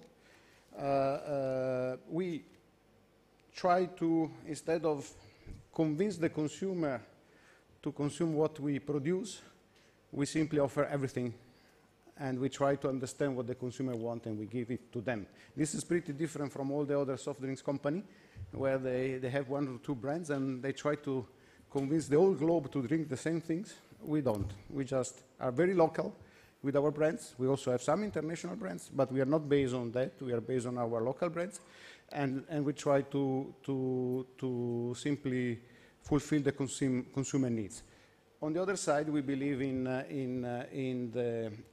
the consolidation, and we believe in the region. I mean, in generally, East Europe, Central and Southeast Europe is a fantastic place. When I speak with my Italian friends, I'm Italian of origin, and I hear of how terrible is there. I mean, but not only in Italy, in general, in all Western Europe, nothing is moving. Here it's so dynamic. It's really the place to be. Not all understand it, and maybe it's good for us, because us that we understood it, we can take the advantage of this. As I said, for us, investment is the main mantra. We have spent in the last 2 years something like 1.5 times the total sales of 2 years ago in acquisition. And I have to thank a lot to BRD, because it has helped us to make these steps together with our good other trusted banks. And if we're talking about the topic of today, one of the topics of today, that is comfort zone. Well, I don't know what is comfort zone. I don't think we should talk about comfort zone. It doesn't exist, comfort zone. Comfort zone is to be lazy, is to stay behind.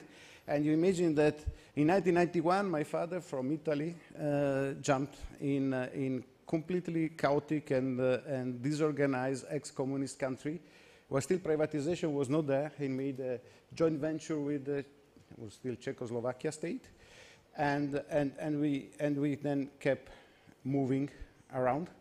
So I think this is, for me, very clear what does it mean not to stay in the comfort zone. Always try new things. Also always be brave.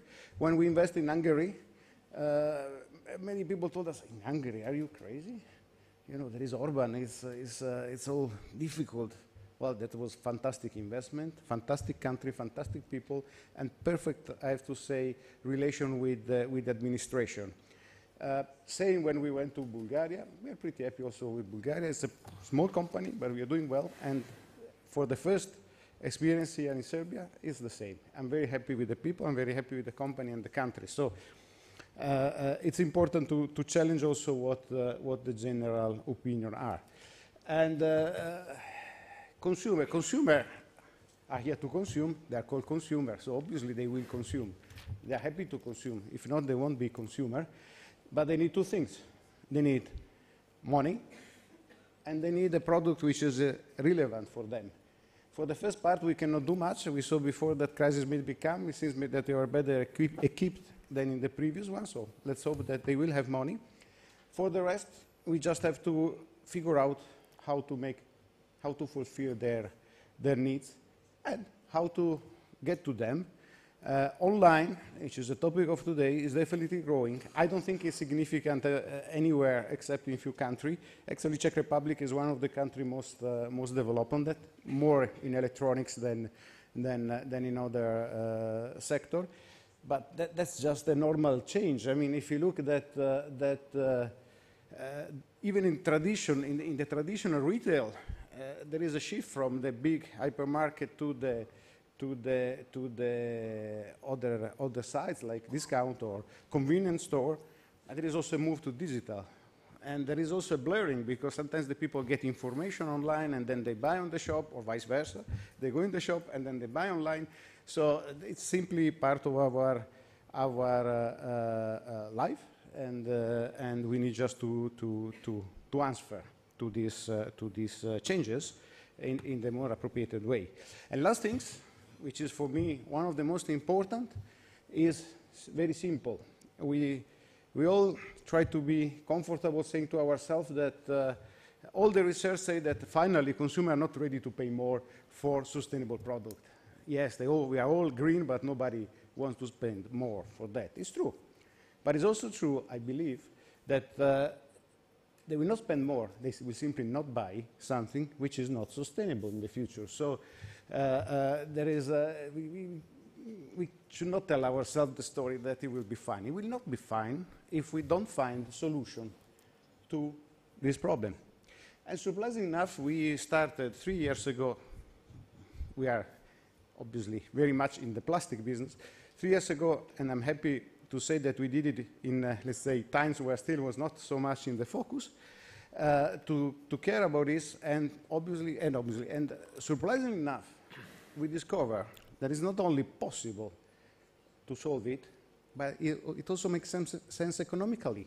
So it's a different business, but you find opportunity to do business also in changing your paradigm and become sustainable. So I strongly suggest everybody to dedicate a lot of time and attention, and I suggest the CEO, because you always find these people from corporate affair department that take care of this. This is a CEO matter. Many companies, even big company, the CEO don't even know, don't have any clue about sustainability. That cannot be. It's one of the most important topics in the agenda of the CEO, have to be sustainability. And that's it. Thank you very much. Thank you, Alessandro.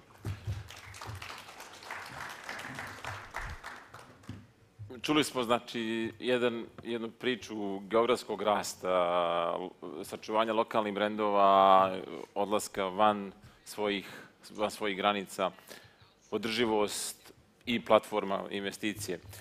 Gospodine Mihajlo Jankoviću, vi ste kompanija koja je krenula u Srbiji na Zapadnom Balkanu, tu su i članovi osnivačke porodice, kompanije Nektar, i onda ste 2011. upravo konsolidacijom krenuli u dalji razvoj. Je li nešto tu nedostaje, je li neka treća noga, ili kako vidite odgovore na sve zahtevnijih potrošača? Prvo, dobar dan svima. Da, Fruktal je akvizicija 2011. godine u kojoj EBRD pružio podršku i to je bio onako veliki izlaz Nektara u regionu. Ima ljudi svakako u sali koji su pozvani da pričaju o tom periodu. Mnogi su sumnjali da je to ispravna odluka u tom trenutku, jer je bila akvizicija kompanije koja je otprilike istog sajza, iste veličine. Međutim, mislim da je Nektar pokazao kroz tu akviziciju pre svega da ima know-how, da ima veštinu, da proguta kompaniju iste veličine, da učini boljom, konkurentnijom i profitabilnijom. Danas je Fruktal mnogo uspešniji nego što je bio pre akvizicije. Kao kompanija usmereni smo uvek na dalji rast i razvoj. to možda najbolje govori ovih 21 godina. Mislim da je 95% kumulativnog profita reinvestirano u biznis, u rast, razvoj i širenje biznisa, tako da to govori o opredeljenju kompanije.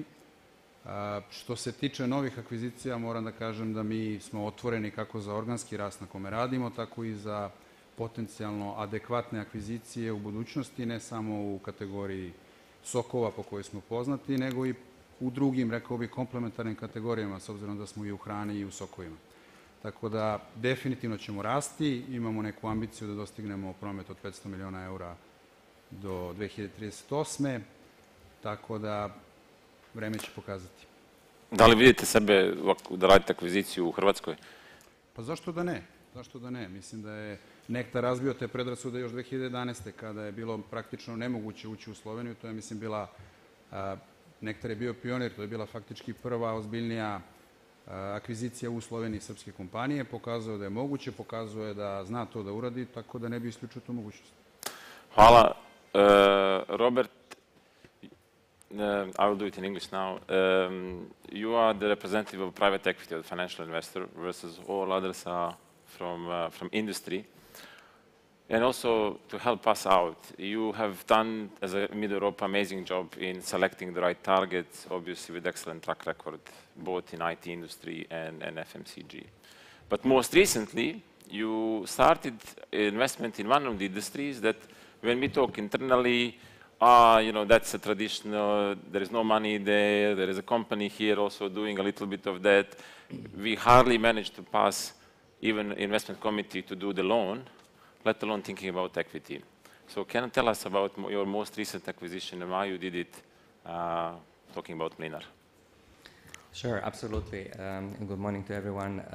First of all, we had the consumer conference in the former Yugoslavia. I have to say that we at Mid-Europa have been very, very active this year in the consumer, in this space. We acquired Mlinar. This is the question that Miljan is asking. But we also sold Knjaz Miloš to Alessandro Mattoni and his partners from PepsiCo. And we sold Bambi to Coca-Cola Hellenic. So it was a very good first several months of this year. Coming back to our acquisition in the bakery sector, I think I would agree that it is more of a traditional sector. However, that sector is changing, and we recognized in Mlinar a company that is at forefront of this change.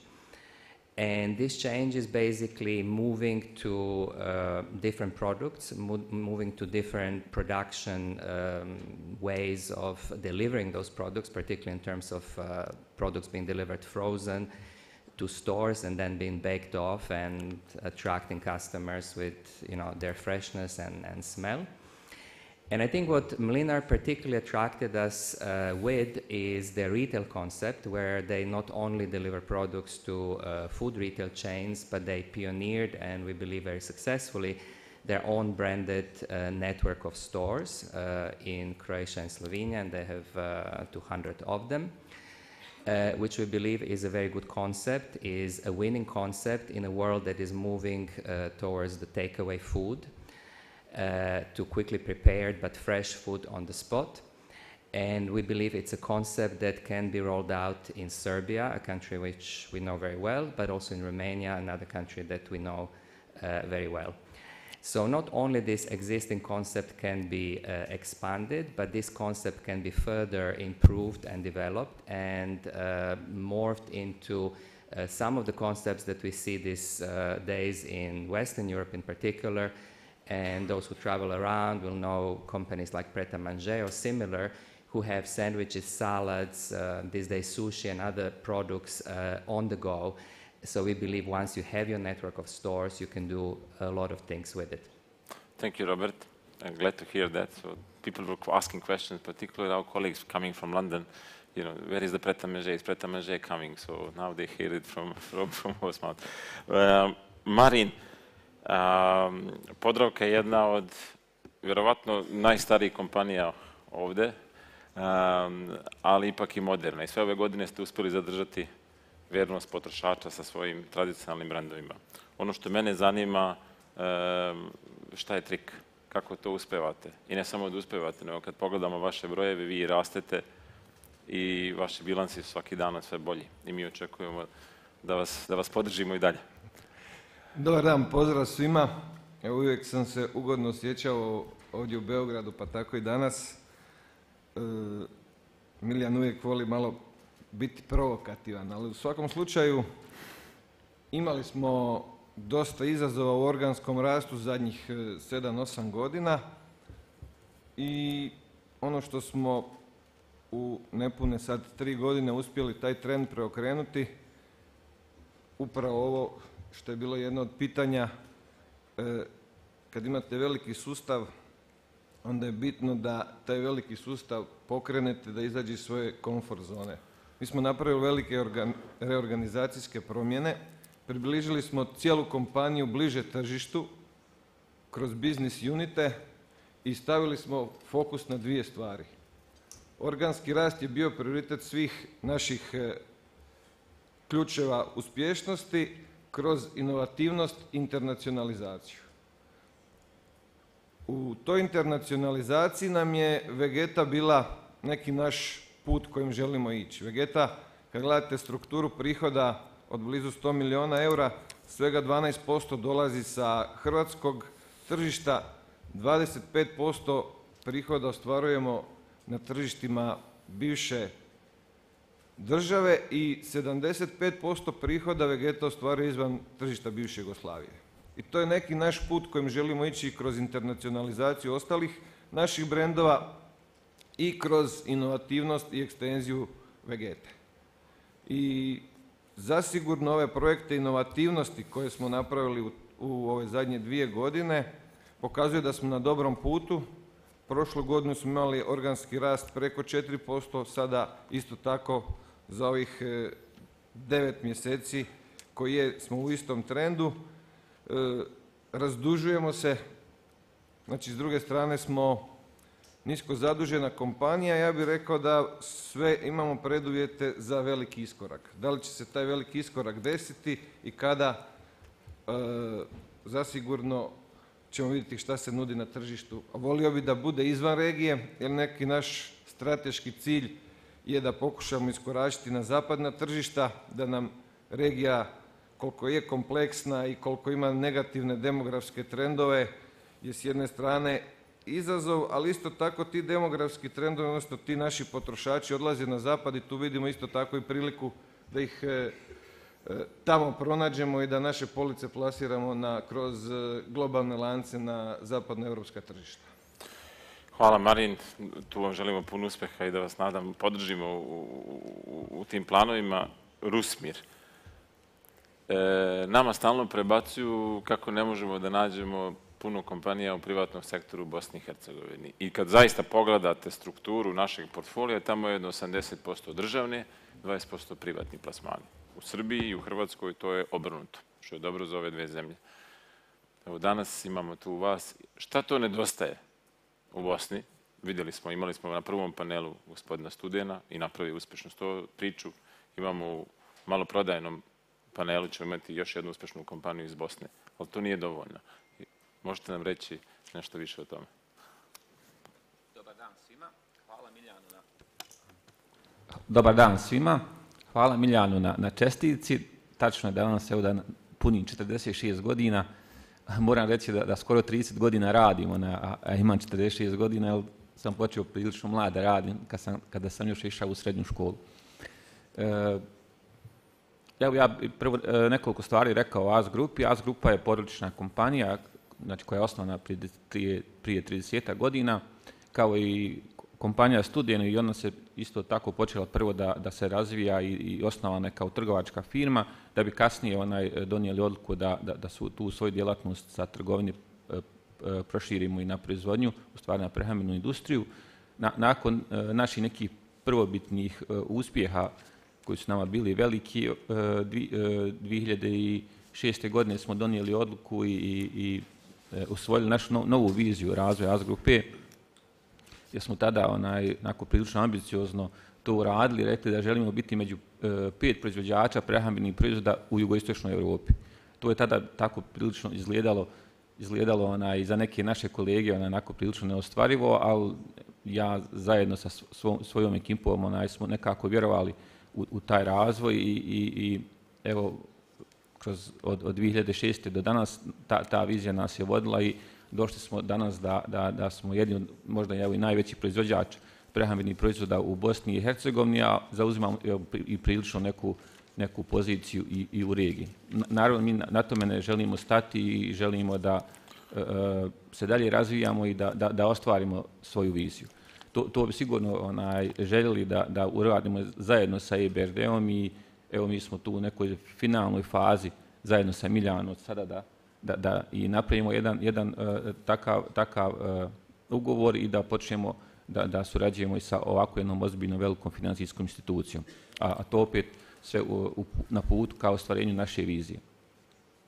Zašto nema više takvih kompanija kao ove što je Miljan nabrao? Ja mislim da razloga je više, a sigurno je i to što je Bosna i Hercegovina prošla jedan težak put i svi znamo dešavanja koja su bila i da su kompanije koje su bile i koje su imali velike sisteme, velike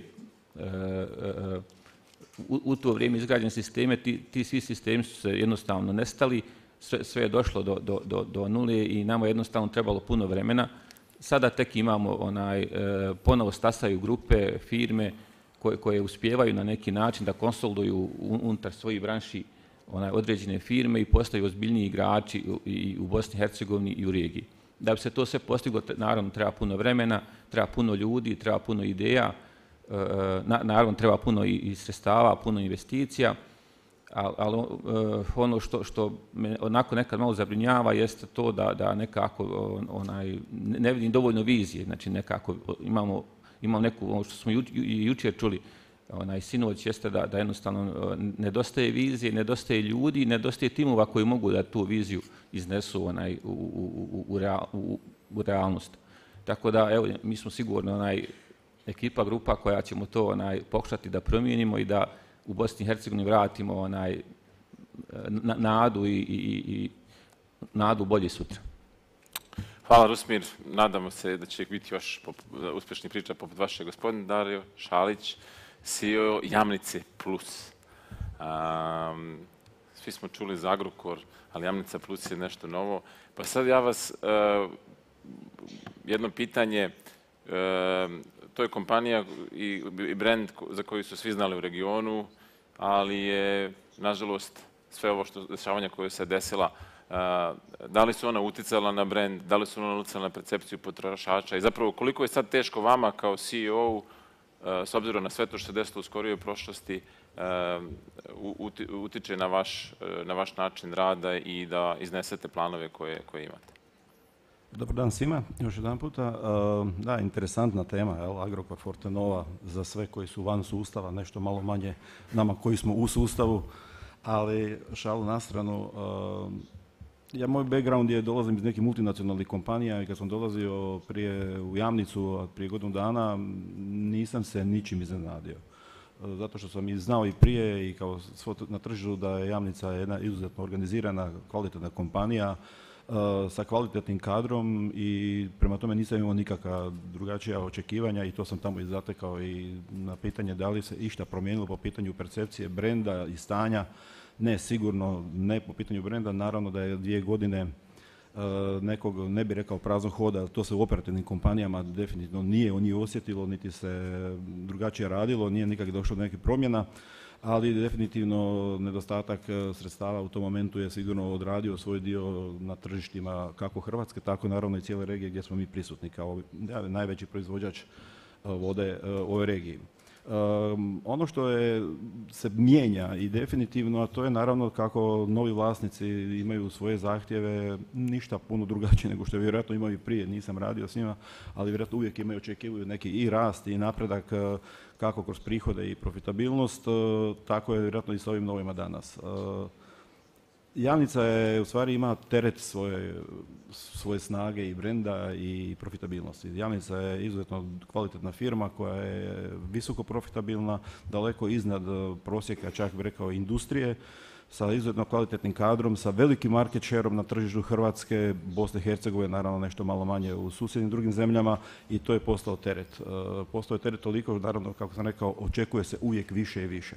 Međutim, ono što me hrabri i što me nosi naprijed i vjerujem da ćemo napraviti i dalje velike iskorake, upravo su neko ljudi za koje sam zatekao i koji kadar imamo. Naravno da je on na drugačiji način, ljudi su razmišljali i donosili odluke. Jedna određena komotna zona koju su nekoliko mojih sugovornika malo prije spomenula, definitivno je donosila znanje koje su ljudi imali, ali odluke koje su donosili su uvijek negdje došle negdje dalje. Danas taj switch na odluke i odgovornost prema odlukama koje se donosi je puno veća i puno više ide prema tome naprijed. Naša budućnost je definitivno u nekim inovacijama koje je Jamnica inače bila lider i na regiji i na tržištu i naravno rekao sam glavni osnov su stvarno izuzetno kvalitetni ljudi ako govorimo o bilo kojem sektoru u našoj kompaniji. Ja ću spitati, ja znam da je to pitanje za dioničara, vjerojatno pitanje od $1 milion.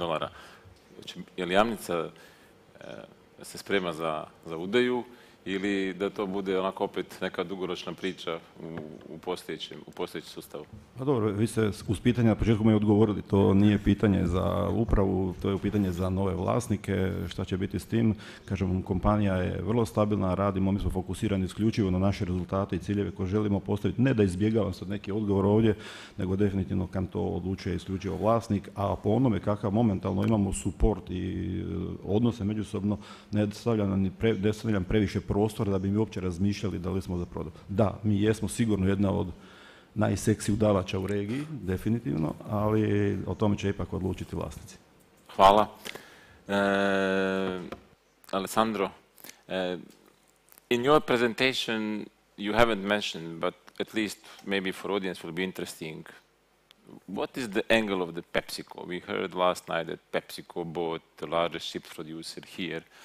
They entered the region, then they exited the region, but all of a sudden, if I understand correctly, they are part of your family now. Are they helping hand to go for the nice-looking brides in the near future, or easier to answer the consumer demand? You know, are they helping hand in general, and why? So, I mean, my relation with Pepsi is a very long story. I have to say that it's a marriage which had a long period of being fiancé and with a lot of arguments during this period, to be honest. But finally, we decided to marry, and it's very simple. You decide to marry because you have good reason for.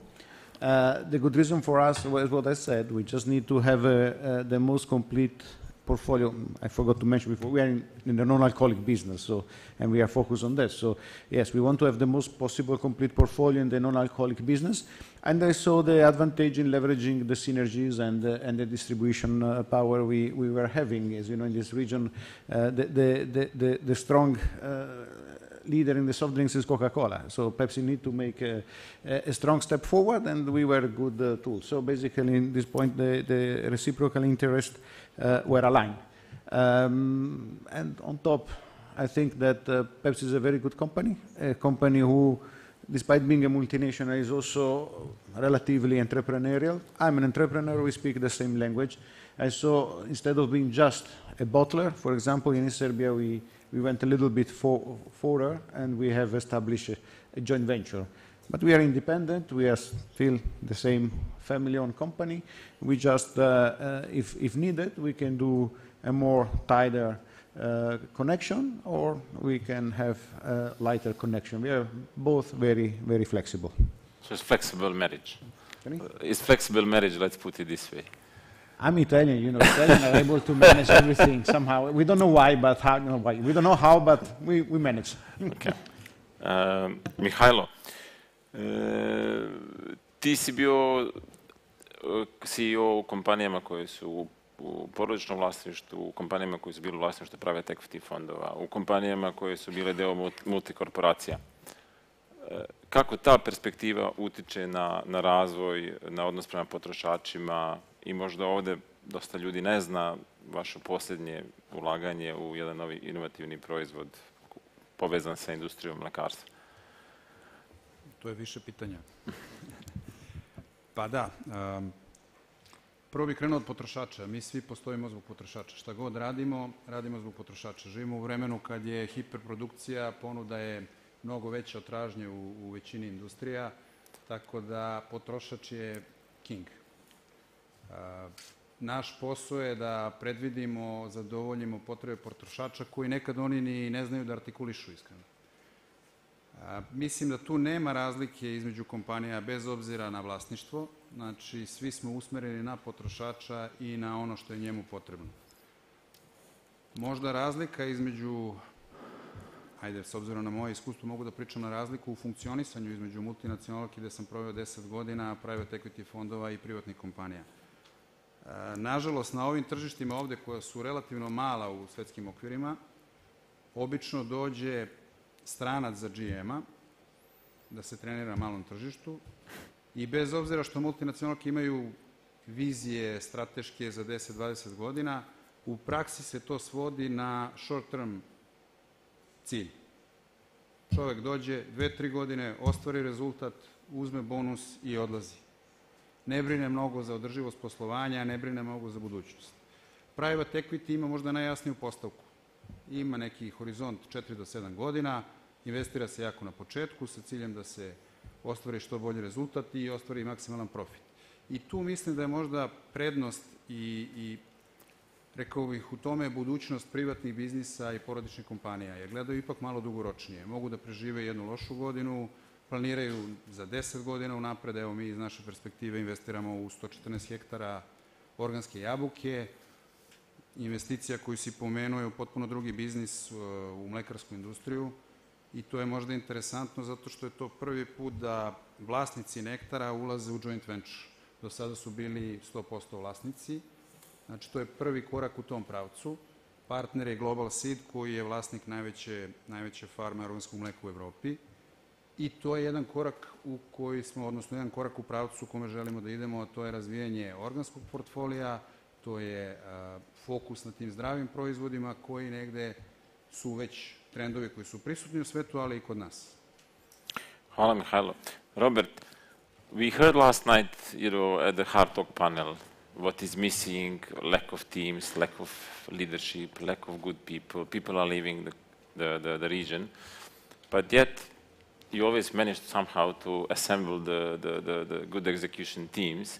And whenever we bring to our investment committee, oh, this is co-investment in private equity, don't worry, they will have excellent people. So how come?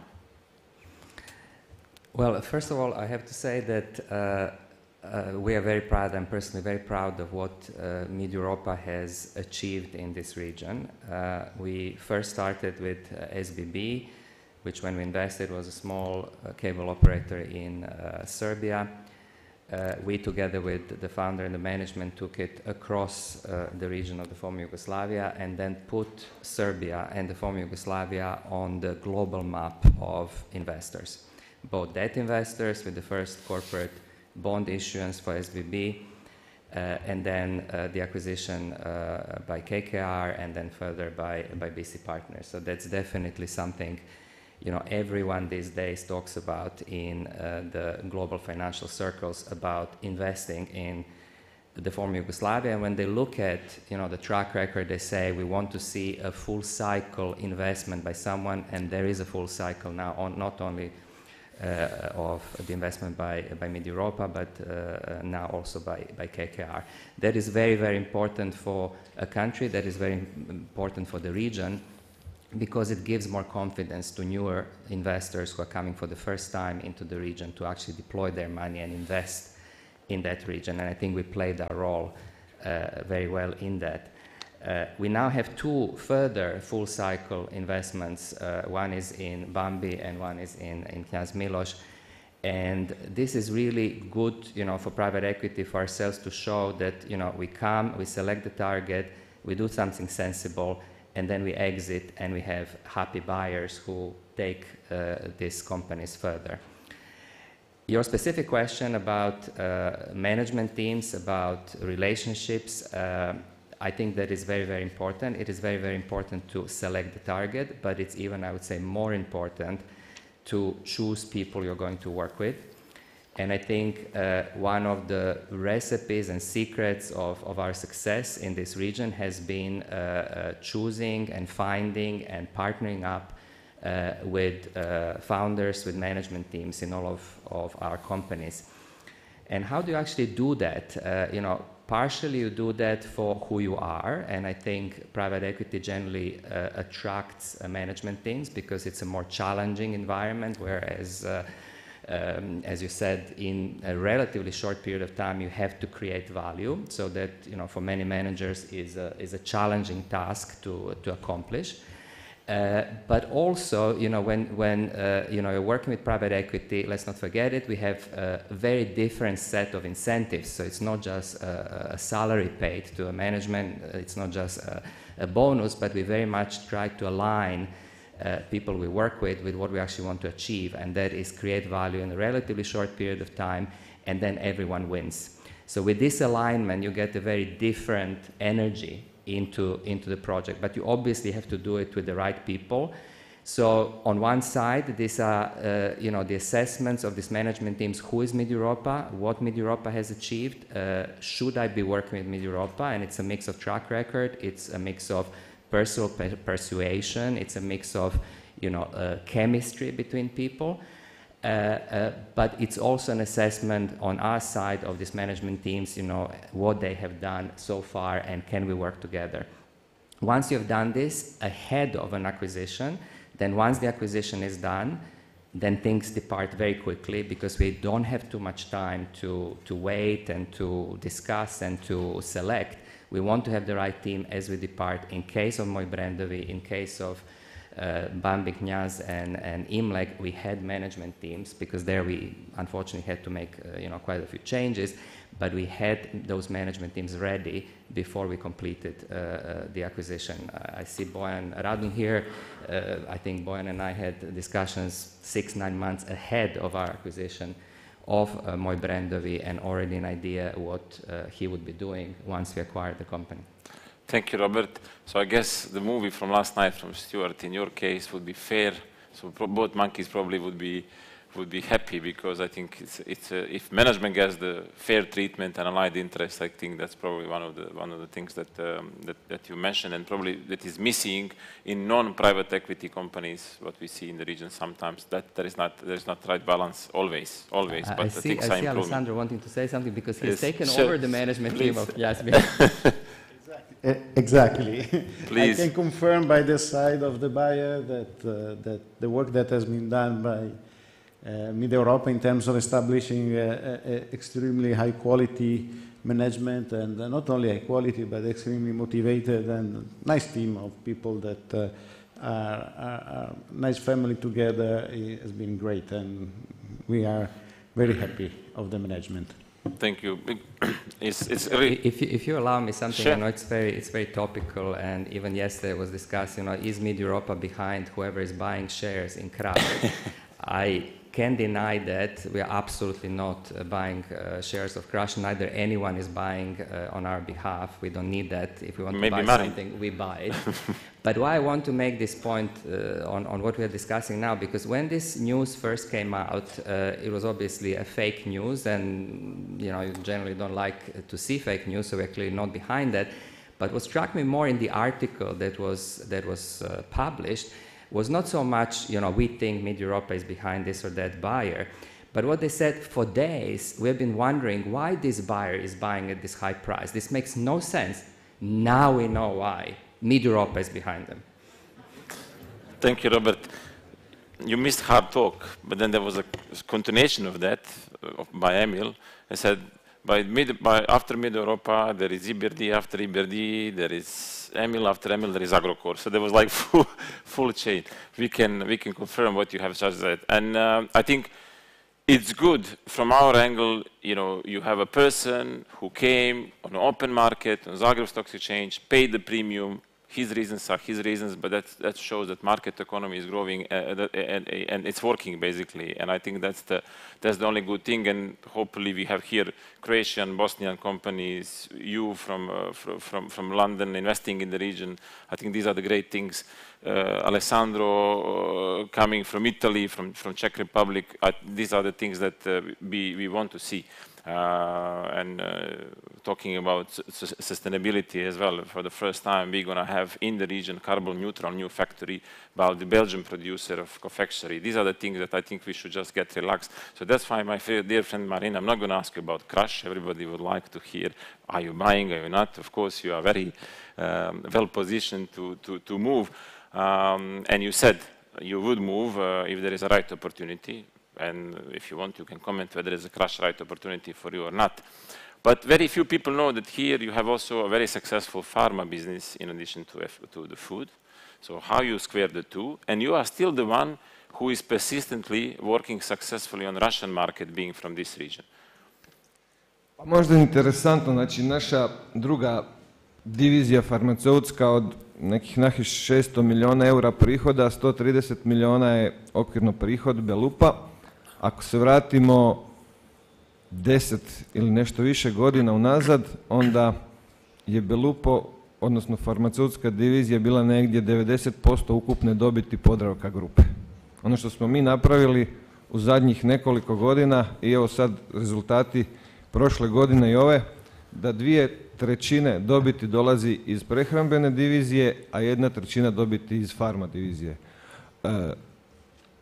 2017. smo otvorili novu tvornicu koja je bila najveća greenfield investicija u Hrvatskoj od preko 60 milijuna eura, a s obzirom da je farma biznis s jedne strane vrlo globaliziran, veliki igrači su u njoj, s druge strane dosta ovisite o državnoj regulativi i spuštanju cijena. Naš jedini pravi odgovor je upravo bio u internacionalizaciji i tu smo pronašli dobar put na rusko tržište. Ove godine ćemo na tržištu Rusije ostvariti preko 30 milijuna eura prihoda u farma biznisu i to je upravo način kako i farma divizija koja muku muči općenito sa rastom organskim može pronaći prilike na nekim novim velikim tržištima i to u tržišnim nišama gdje možda veliki igrači nisu toliko fokusirani. I mislim da je to put kojim trebaju i ostale kompanije ići da iskorače iz ove regije, jer regija koliko god je cijela velika, još uvijek je za nas koji smo tu dugi niz godina mala i s ovim demografskim trendovima nam je svake godine sve manje i manje. Tako da ja bih rekao da nam je Rusija dala dobru vjeru da se i u prehrambenoj i farmaceutskoj diviziji može napraviti internacionalizacija poslovanja ne gledajući samo bivšu državu. Hvala Marin i zaista je... A ovo što se tiče Kraša ću komentirati. Pa mislim da je Miljan rekao da je tržište otvoreno i najveće kompanije u regiji su u jednom trenu lovac, možda na pola puta, ne smijete ostati bez municije jer u trenu se okrenete iza sebe i postanete lovina. Tako da to je poruka svima nama i najvećim u regiji da u jednom trenu možemo postati iz lovca lovina. Hvala puno Marin. Sad, kad imate ovakve goste, onda je neiscrpno razgovarati s njima, uvijek možete čuti mnogo korisnih stvari, mnogo dobrih stvari. Ja se izvinjavam ako nije bio ravnomjeran raspored, trudimo se da budemo u sklopu sa vremenom.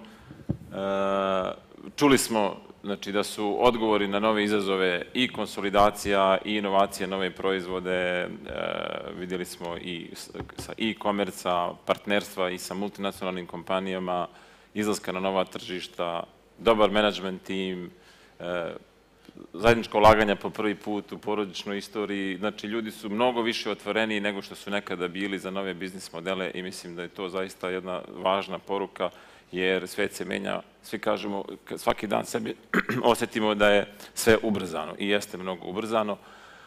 Ja sam imao samo jedno bonus pitanje za Roberta.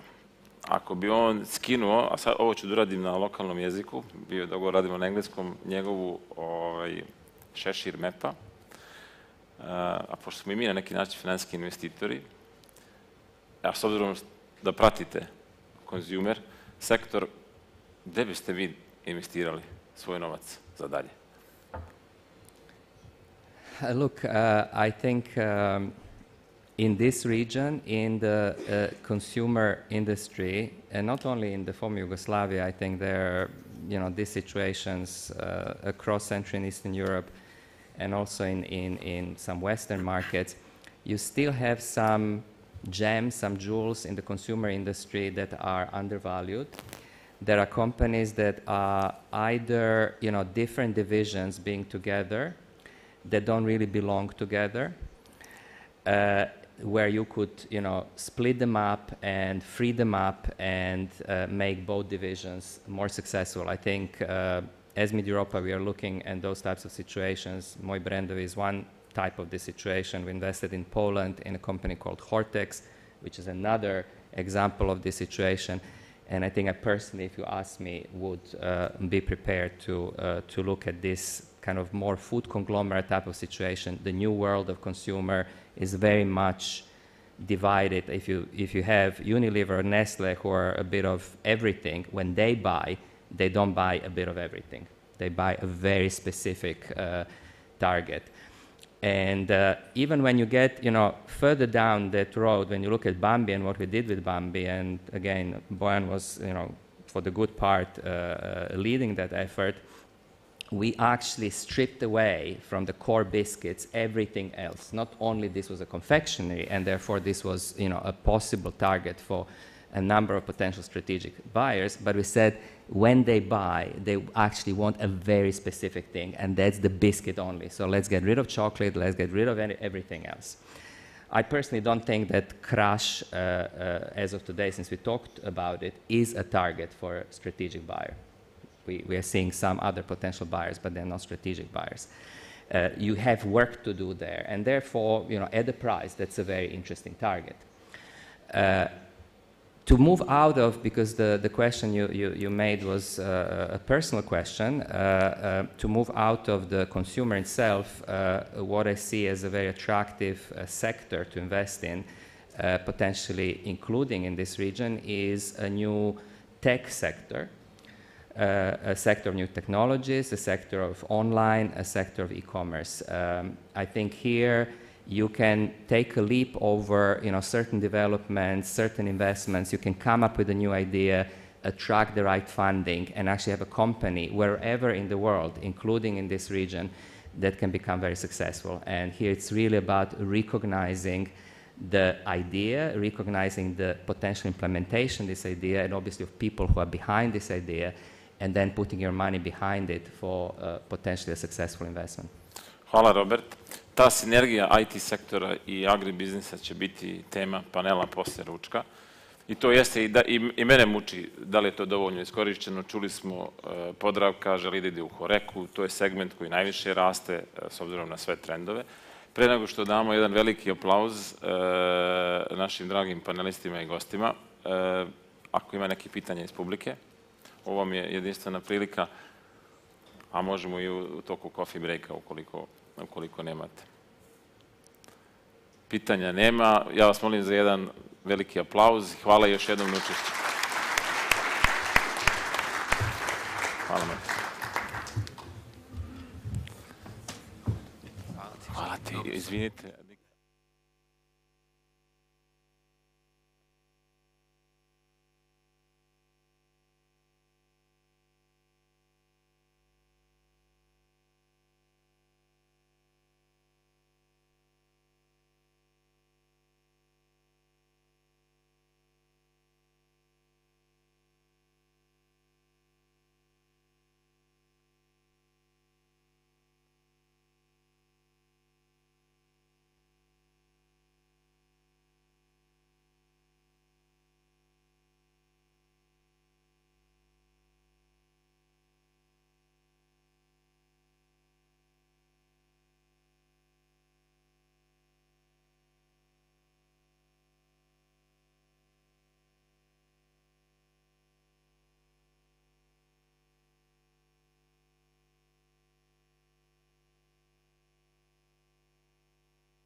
Hello, good afternoon, and welcome to our retail panel. My name is Xavier Valencia. I'm going to be the moderator of the table. Before introducing the great speakers we have today in the table, I would like to remember you the topics we are going to discuss. First of all is innovation. Innovation meaning how new drivers like healthy, sustainability, local products, convenience, freshness are becoming more and more important for retailers and somehow taking the place of some traditional drivers such as price or quality, even though they are going to remain important, but there are some other topics which are coming are becoming more critical for retailers. The second topic is going to be relation with suppliers, meaning if there is a way for an in-depth collaboration with suppliers, long-term relationships. I know is a tricky issue for more retailers because the dynamics or traditional dynamics have not been like this. And the third topic is scale. Meaning always the dilemma between getting bigger and consolidating markets or staying small and, let's say, more specialized and competitive. Then I'm going to introduce the speakers. First, we have, I don't know, Tomislav Sismik, just apologies if I don't pronounce very well the surnames. Tomislav is the CEO, you know very well, the CEO of Mercator Group, which is the leading retailer in Slovenia and also with a strong presence in other countries in the region, in Bosnia, Montenegro, and Serbia. We have Dragan Volkan, founder of Boli, the leading food retailer in Montenegro, and with a business, we can call it multi-format business, operating several types of stores from hypers to convenience and supermarkets. We have Liliana Kunosic from Bingo in Bosnia and Herzegovina, also a leader in the country. Interestingly, and maybe it's a topic we can discuss, they recently acquired a supplier, so they are going in this direction of vertical integration or another way of dealing with suppliers. Then we have Alexander Seradlic from Mercata, is working in FMCG distribution in Serbia. In fact, is one of the leading or maybe the leader in the country, and also his company has interest in real estate. And finally, Michael Ketsia, representing Enterprise Investors. You know, is a private equity fund with a long track record of investment in the region, both in retail and in FMCG business. So to start this panel, I think Michael is going to make an initial presentation and initial remarks, talking about one of his latest investments in the region, which is Studenac in Croatia.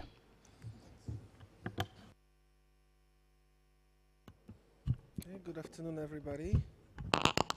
Super happy to be there. It's an honor. EBRD, thank you for the invitation.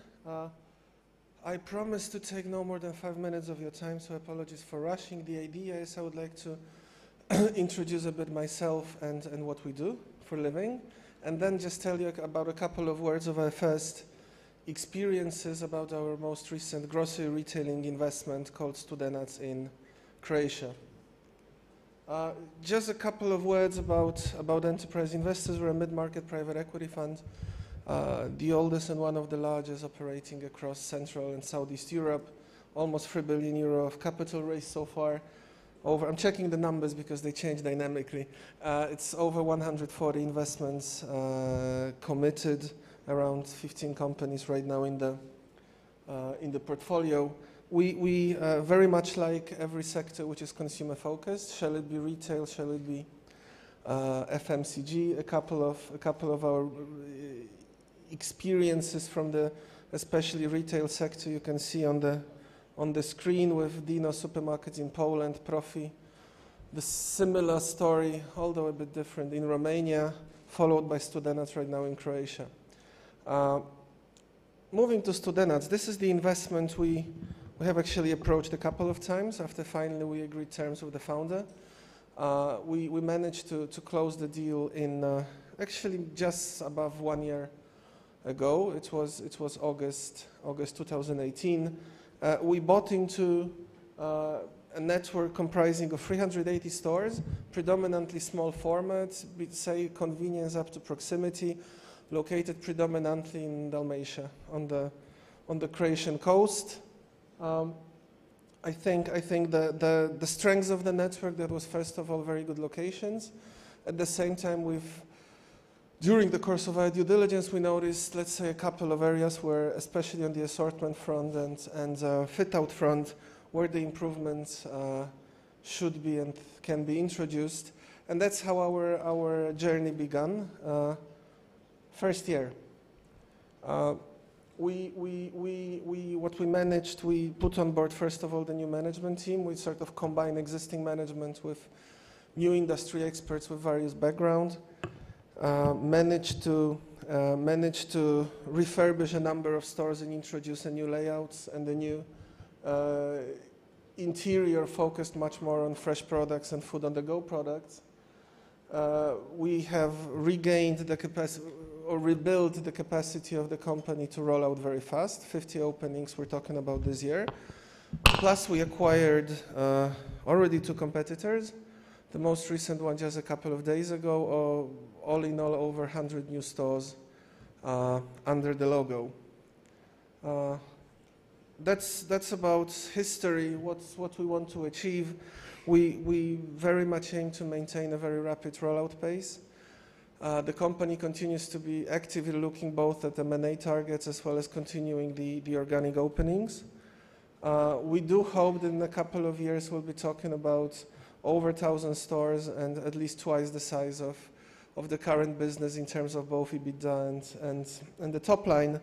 We are also preparing a couple of surprises for the next season in terms of digitalization of the small format, which we believe it's high time to start introducing.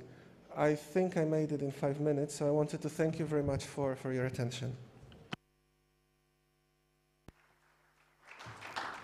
Thank you so much, Michał. I think these different works, I mean, trying to improve management, at the same time introducing one thing which is very interesting, which is everything related to food to go, convenience food solutions, which is a trend not only in small or supermarkets or convenience, but also in other larger formats, and consolidation. So we have different topics.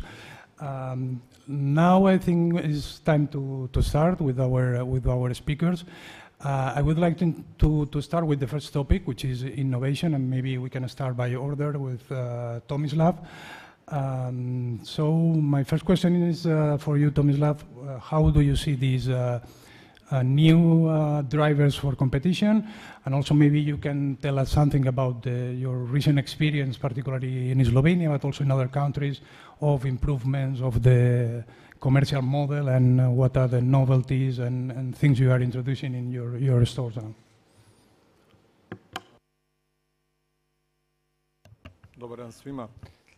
Mi smo prije svega u Mercatoru, pa tako na svim našim tržištima, mi vjerujemo da je trgovina lokalan biznis. I mi vjerujemo da će dugoročno uspješan trgovac biti onaj koji će uspješno lokalizirati svoju ponudu. I mislimo da je ključ u tome da se na pravi način uspostavi suradnja sa domaćim i regionalnim dobavljačima. I to od onih najmanjih za kojima pomažemo da se razvijaju, pa i tako onim većima. I da samo na taj način možemo uspješno, dugoročno znači, napraviti ponudu. Dodatno na to, ti asortimani se moraju plasirati u drugačijim dućanima. Današnja trgovina ide više prema convenience-u, trendovi su da se obavlja brža kupnja i pritom inovacije u načinu kupnje, načinu plaćanja, načinu kako izlazimo iz same radnje, omogućava da kupac to napravi što brže. Tako da vjerujem da u kombinaciji lokalnoga i u kombinaciji sa convenience-om je ono kako dugoročno će se razvijati trgovina na ovim područjima.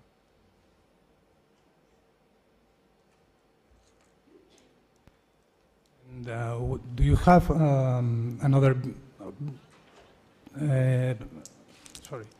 a view on other issues, or is important also for your customers things like healthy or sustainability of products, or they are like in a second level below this convenience and local product?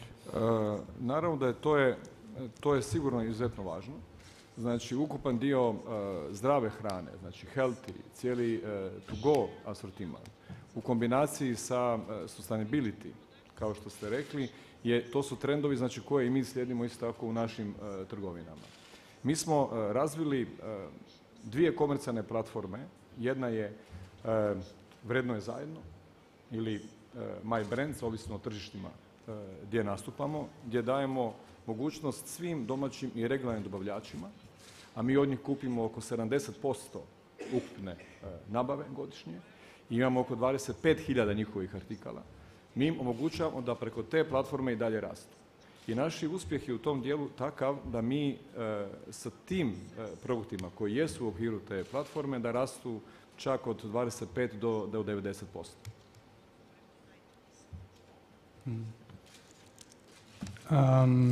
Dragan, welcome. Also, I mean the same topic. My question is, if you can elaborate a bit on your experience dealing with these areas, or which of these new market trends are important in your specific market?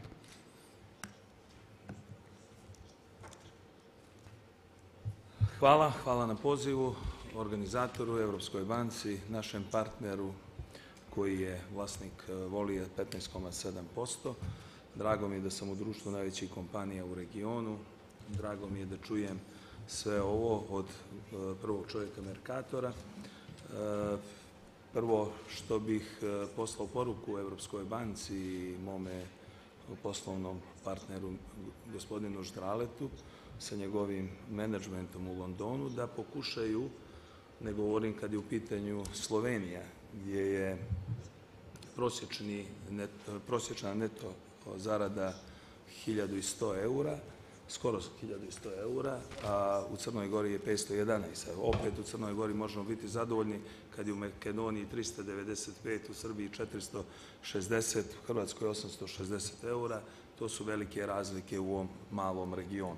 I mislim upravo zbog toga da kad su u pitanju inovacije i probijanje nekih granica, kad je u pitanju veći standard u maloprodaji, također i u proizvodnji, mislim da bi prvo trebali političari da odrade svoj posao, da izbalansiraju region i da ostatak zajedničkih država imaju neto lične dohotke kao što je to slučaj u Sloveniji. Slažem se sa gospodinom Čizmićem da je u Sloveniji mnogo lakše probijati granice kad je inovacija u pitanju. Kako ćemo mi tako mala tržišta, a opet kažem, mi u Crnoj Gori imamo sreću, tamo gdje je Voli lider na tržištu, imamo sreću zato što nam je osnovna grana turizam. Imamo puno prihoda, oko 1,2 milijarde eura u turizma i to je nešto što će našu kompaniju svakako natjerati da i kao do sada, a od sada mnogo više, jer smatram da smo do sada imali i ne samo u Crnoj Gori, nego mislim i u Srbiji, i Bosni, i u Makedoniji, jedan tradicionalni, odnosno tranzitni način vođenja trgovine, da je to upravo u ovom trenutku kraj sa takvim načinom poslovanja, da dolazi novo poslovanje koje treba da probije granicu. Možda, slobodno mogu reći, u ovom trenutku moramo da investiramo u nešto što je možda ekonomski i neisplativo u ovom trenutku. Voli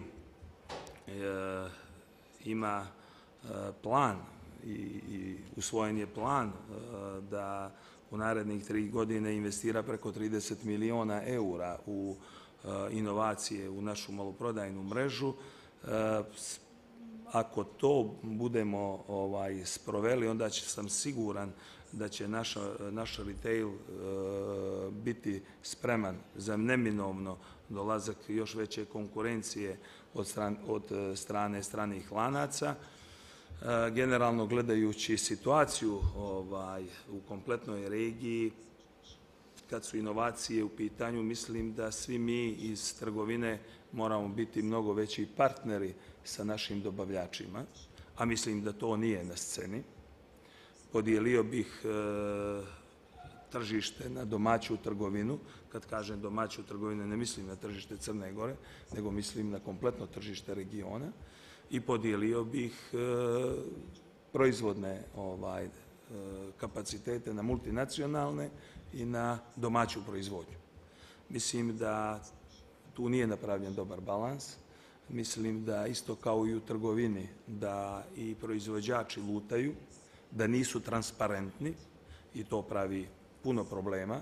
I mislim da ćemo platiti danak neiskustvu ili nedovoljno određenoj ili pravoj ili dobroj poslovnoj politici prodaje robe, jer mislim da to nije napravljen balans, da kad kažem da dobavljači naši nisu transparentni, onda mislim da lutaju, da očekuju da im domaća trgovina ispozicionira robu u 80% asortimana, da strani lanci koji dolaze, koji su došli već u Sloveniji i Hrvatskoj, a koji su došli evo sada i u Srbiji, ipak se bore i zadovoljni su sa možda 5 ili 7% asortimana. To je velika razlika, to nije interes domaćoj trgovini i siguran sam da smo mi spremni u voliju kroz inovacije i kroz nova partnerstva sa dobavljačima. Nažalost, moram da kažem da će, kako sad stvari stoje, multinacionalne kompanije biti brže nego što su to domaći proizvođači, jer na panelu na Kopaoniku sam rekao da su regionalni, odnosno domaći proizvođači, domaći brendovi u padu na crnogorskom tržištu. Evo, od tada je prošlo 6-7 mjeseci. Ja sam izvadio prije neki dan novu analizu. Nažalost, taj kontinuitet se nastavlja. Možemo da pričamo. Evo, vidjeli ste prije prethodni panel i ljudi koji investiraju, kao je gospoda iz MIT grupe, gdje oni praktično na našem neznanju poentiraju i zarađuju velike pare. Nemam ništa protiv, ali mi je žao da to regionalni biznismeni ne prepoznaju. EBRD investira isključivo u vodeće biznise ili u biznismene koje vjeruje. U Crnoj Gori, nažalost, nema puno, gdje je 90% njihova investicija u državi, a možda 10% u privredi. Siguran sam da ako ne budemo svjesni domaći trgovci i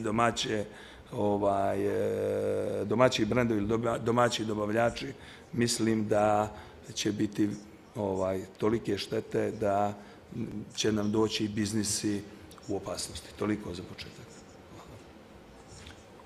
Okay, thank you so much. I mean, you touch, I think, a lot of topics, not only related to retail, but also to investment. Maybe just one sentence. Yes. Ja mislim, ovo što rekao gospodin Bokan, da je u biti je to ključ.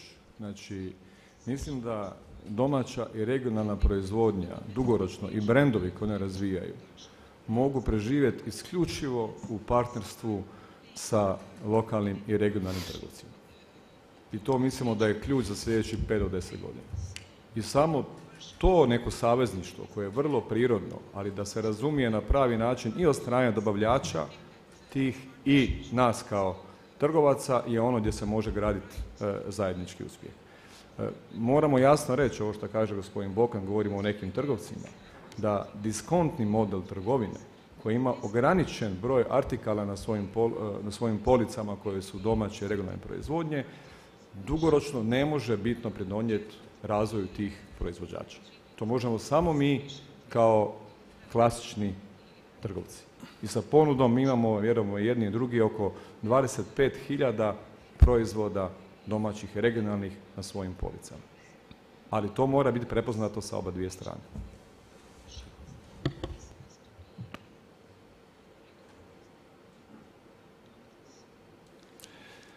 Okay, Liliana, I believe that you can touch a bit, because we are mixing a bit the topics, let's say innovation, suppliers, but I would like to know especially if this, for example, this innovation, when we are talking about healthy sustainability, you have the same perspective from countries such as Bosnia, like all the messages are coming from, let's say, more developed countries like UK, US. I mean, is the same trend, or in your country you need to go more basic, or I mean, or it's following very quickly the trends, international trends?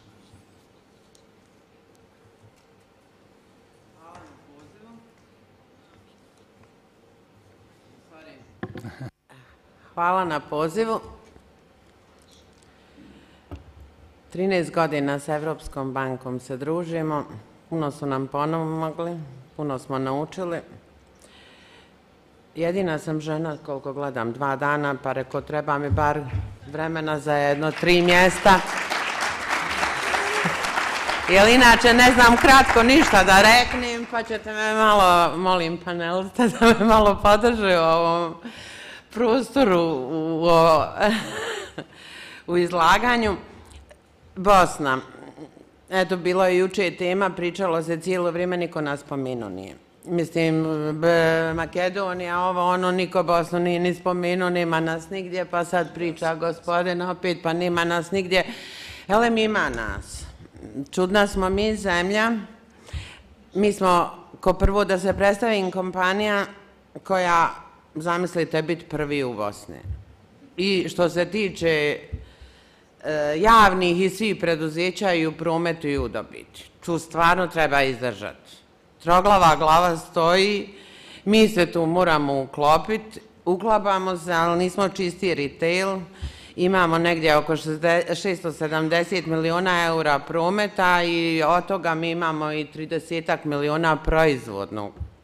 Znači proizvodnje, nekakvih 8-9 fabrika i sve mi to vodimo, radimo, trudimo se u jednom sistemu gdje postoje stvarno 3 države. I na sva pitanja i dosadašnjih panela kad su bila kako bi vi izašli na drugo tržište, ja sam na drugom tržištu. Jedino nam je zajednički PDV. Ja ništa drugo zajedničko nemam. Sve druge obaveze su ko da sam u 3 države. Ja samo upakujem koferu, računam drugi PDV, imam svoj softver, jel ni sapovi, ni ništa ne mogu podržati ono što se u Bosni dešava. To je, znači, regija kompletna koju treba znati pratiti. Prema tome, vi sami znate odatle svi pobjegoše. Otišao Intermarché, mi ga kupili. Otišao Tuš, mi ga kupili. Odoše ljudi, i ovi plaču, Merkatori, Konzumi, što su ostali, mislim, oni opstaju, ali plaču.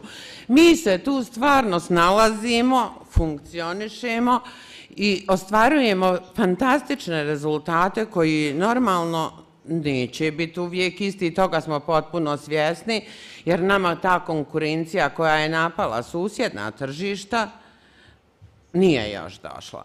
I na pitanje iz Evropske banke jednog, ne znam, vodeći neki koji nama došao u posjetu, nemam pojma, kako ćemo mi kad oni dođu.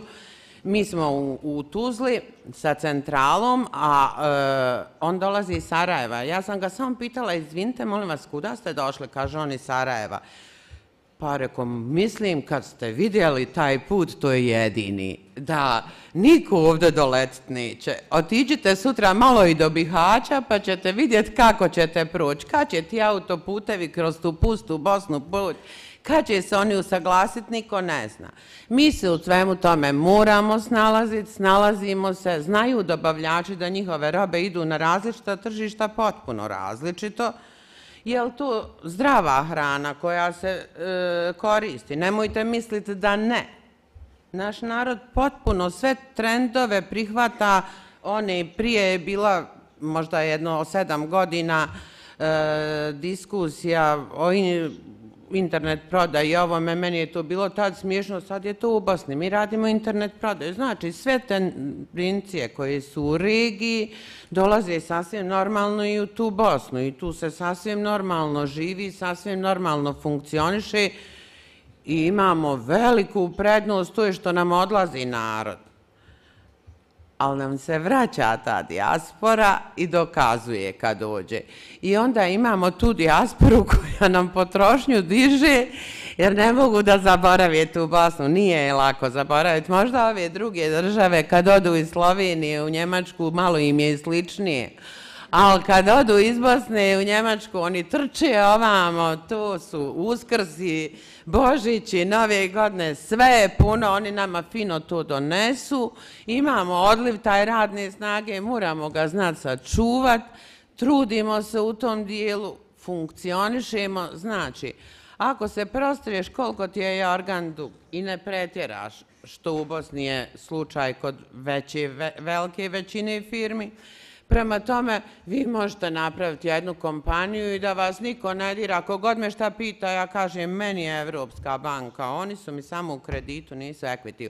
Ali to su mi leđa, fino, naučili me, izračunaj ovaj procenat, ovako, ovaj, onako. U početku nismo znali ništa, prilagođavali se lijepo, ovoliki ugovor ja potpisala, ne znam šta sam. Sad znam svaku riječ, mislim, sve smo gledali u toplu vodu koja je negdje izmišljena i prilagođavali se i napravili sistem u Bosni kojim se u regiji možemo pohvaliti i po prihodu i po prinosu i po našim papirima koji oni sami znaju da su fantastični. Prema tome, to bi bilo ukratko od mene, malo duže, ali mislim, stvarno sam jedino žensko možda je grešno.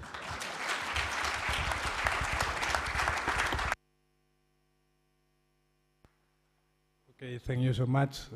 Only try to remember that we are speaking about retail and now we are mixing and talking about the European Bank and so on, but okay, Alexander, I don't know how to say, you can speak on whatever you like, maybe answer. My question for you is, can you bring another perspective, because being a FMCG distributor, maybe you have another perspective about this innovation, or how you can use the new trends to create, let's say, value along your supply chain or your value chain, which is a bit different from a retailer. Thank you. Sure. Hvala na pozivu i pozdrav svima. Ovu dinamiku retaila normalno je da prati distribucija. Mi smo, kao i danas, ali nekako logična spona između proizvodnje i trgovine i trudimo se da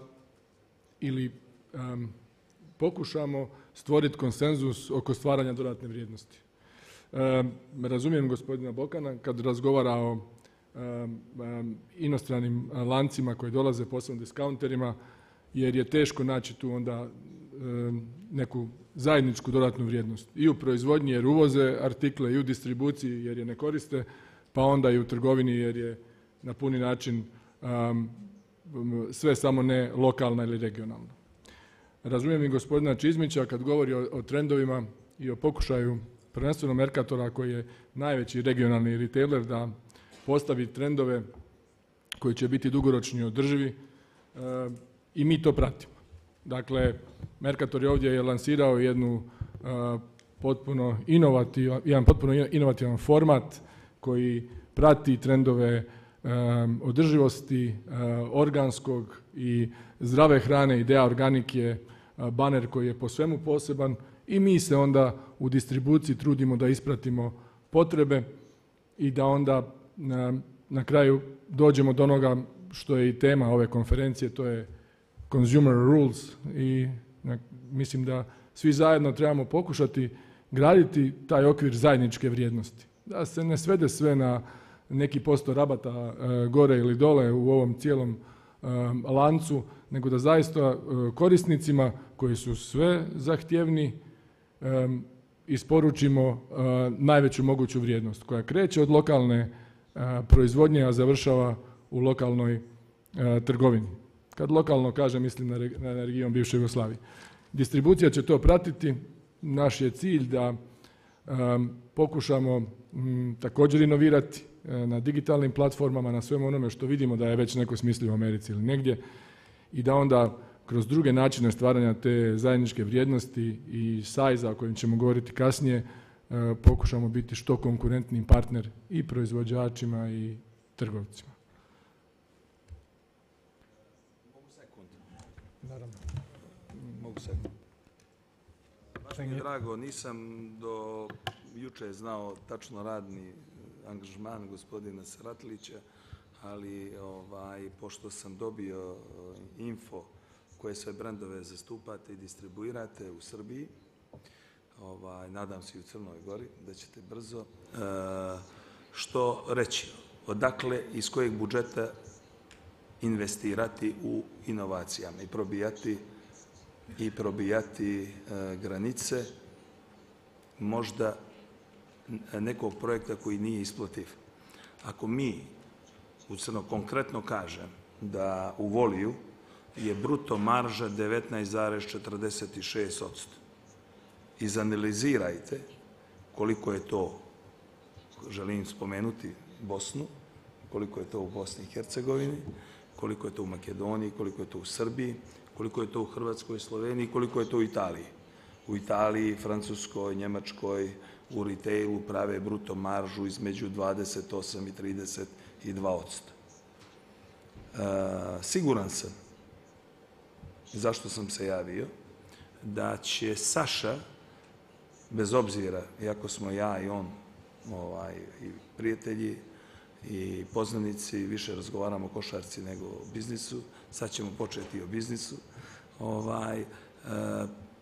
kako, siguran sam da će Saša napraviti mnogo bolje ugovore sa domaćim lokalnim trgovcima nego domaći proizvođači u nekom kratkoročnom periodu od narednih 5 godina.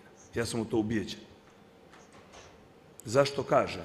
Jer upozoravam domaće proizvođače, govorim proizvođače domaće na region bivše Jugoslavije, da su trendu pada, vjerovatno balans prave kad je u pitanju izvoz. Evo, meni je drago da je tu i moj poslovni partner, prvi čovjek Podravke, i da je Podravka ima fantastične rezultate. Ima tu još kompanija koje prave dobre rezultate i koji vjerovatno naprave dobru poslovnu politiku prodaje robe, ali u 90% slučajeva nisu transparentni i zajednički sa svojom netransparentnošću smanjujemo profit koji nas osporava da možemo da finansiramo u nove formate, da kroz širenje maloprodajne mreže ili, znate i sami da između 10 i 15 godina moraju se renovirati postojeće radnje, da iskoristimo nova renoviranja za nove koncepte koji su mnogo bliži zapadnom tržištu nego što su sadašnje trgovine u ovom regionu.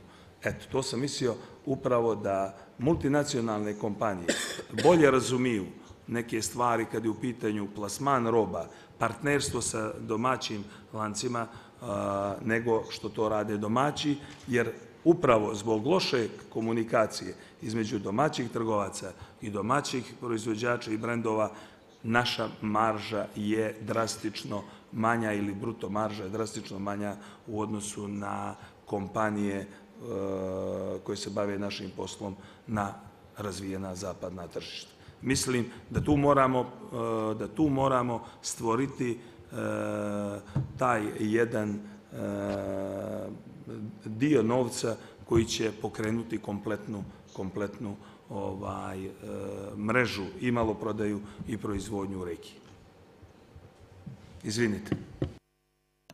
Pa dobro, ja bih možda samo dodao malo ipak optimizma za domaću proizvodnju, iako ovo što kaže gospodin Bokan je sigurno opasnost i ima slučajeva kada naši partneri domaći gledaju možda malo kratkoročnije umjesto dugoročnije, ali s obzirom da moramo stvarati zajedničke vrijednosti, kako je rekao gospodin Seratlić, mi imamo upravo platformu komercijalnu koja je u cijeloj regiji prisutna, Vredno je zajedno, se zove u Srbiji, tako da i ostvaruje odlične rezultate i tu mi kao Mercator i kao najveći regionalni trgovac smo potpuno otvoreni i želimo tu suradnju.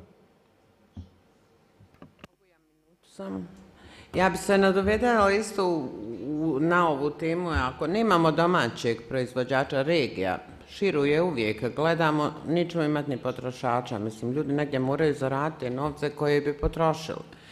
I mi od prvog dana, 26 godina, bar oni lokalne, sitne, na koje možemo što više uticati, pokušavamo da dignemo, ali ljudima treba pomoći. Ljudi ne razumiju neke stvari. Treba se raditi na tim manjim. Svaka čast velikim kompanijama koje mogu da izađu i na strano tržište i sve, ali mi moramo imati onog domaćeg malog proizvođača koji ćemo mi ubiti, širiti se kao ovi veliki lanci, nekakvim dodatnim rabatima, mislim, pitanje je i dokle može i ta proizvodnja da to sve podnese. Mi imamo i proizvodne kompanije, ja to potpuno razumijem i znam. Šta je biti jedan i proizvođač koji se jako teško može snaći u svemu tome? Mi moramo malo njih edukovati. Ja ne znam ko bi s koje strane to pokušao.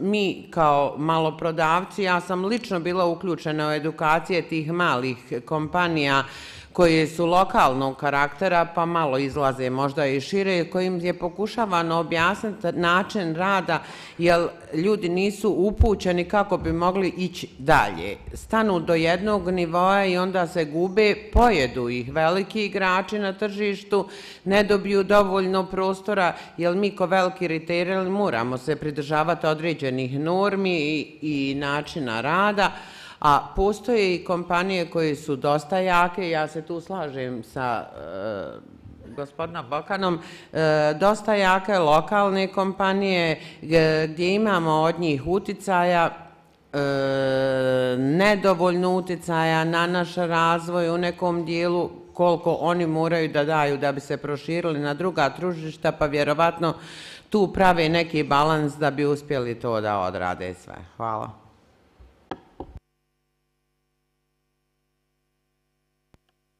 So much. Finally, Michael, maybe what is good is to have your perspective as an investor and also with a long-time expertise in both worlds, no? I mean, in retailers and also in manufacturers. How do you see all this local collaboration with suppliers and the role of retailers dealing with manufacturers? Thank you.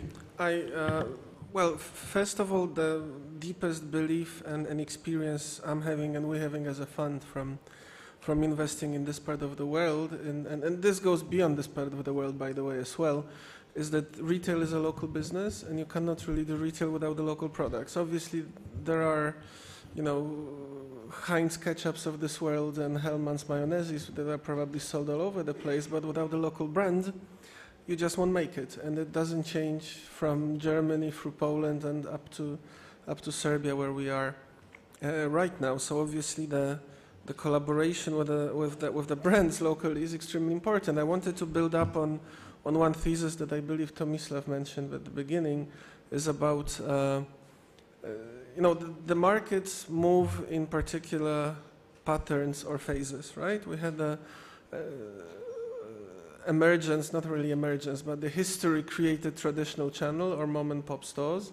Later on, the modern channel started to emerge, which was sort of formatted, right? Then we've been going through the advent of hypermarkets and huge selling venues where the families could go, you know, almost for a walk over the weekend. And then there was the advent of discounters. I'm especially looking at Tomislav because that's the story in Slovenia particularly strong, where the overbuilt is, I think, the biggest out of the countries I operate in, or I have been looking at. And I think, you know, what I think Mercator is very successfully showing over the recent quarters, but I think what also not very many, but a number of supermarket networks across emerging Europe has also indicated, I mean, it is possible to successfully compete even with the largest discounters. And now moving to suppliers, I mean, the suppliers, especially local suppliers with smaller scale, I mean, those companies have to understand that going for a pure volume and allowing for a multinational discounter to constitute 50, 60, 70% of the revenue is like a bridge to nowhere. And especially, there are some people say that there are no longer true discounters in Europe because all the Lidls, Biedronkas and Aldis are slowly moving into supermarkets. I leave the philosophical debate for a different occasion, but I think the fact is that in a given supermarket or a larger format, there are more brands on the shelves. And this is obviously the only chance for the local suppliers to actually not become only white label or private label producers, or basically a production capacity entity only, but to actually have a brand and be able to develop it. And this is obviously, this can be done A, with local networks on the retail side, and B, with other formats than sort of pure play discount. I think is very interesting. In fact, all these discounters versus other formats is a very interesting debate, as you said. And it's related also with local suppliers and how to localize the offer to compete to them. So, I mean, we are, as all the conference, a bit behind schedule. So maybe, Tomislav, we can make a kind of round again, starting from Tomislav.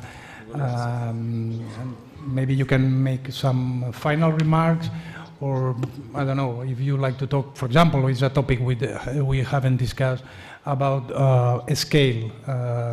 You are a Pan-Balkan company, and I would like to know if you can elaborate something about consolidation of different markets and what are the risks and advantages compared to being a kind of a small, maybe more specialized or more flexible company than to be a large, or how you manage also this, because you have several countries and also several formats, so there is a complexity to manage there.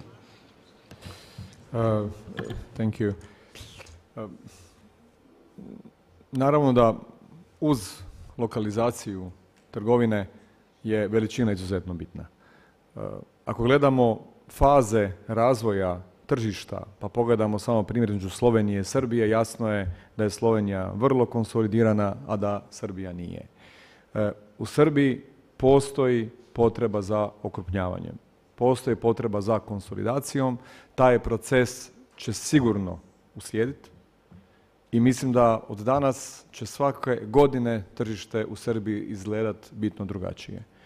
Vjerujem da je Mercator spreman, da je ove 2 godine zadnje jednog značajnog restrukturiranja Mercatora u kojem je profitabilnost usporedivo skoro za duplo porasla i zaduženost se smanjila za preko 200 milijuna eura, sa tim lokalnim konceptom i sa svojom mrežom od preko 1000 trgovina od Slovenije, Bosne i Hercegovine, Srbije i Crne Gore, da je Mercator spreman da napravi značajnije iskorake i na srpskom tržištu i sudjeluje i u fazi konsolidacije, pa na kraju zašto ne i kroz neke potencijalna preuzimanja.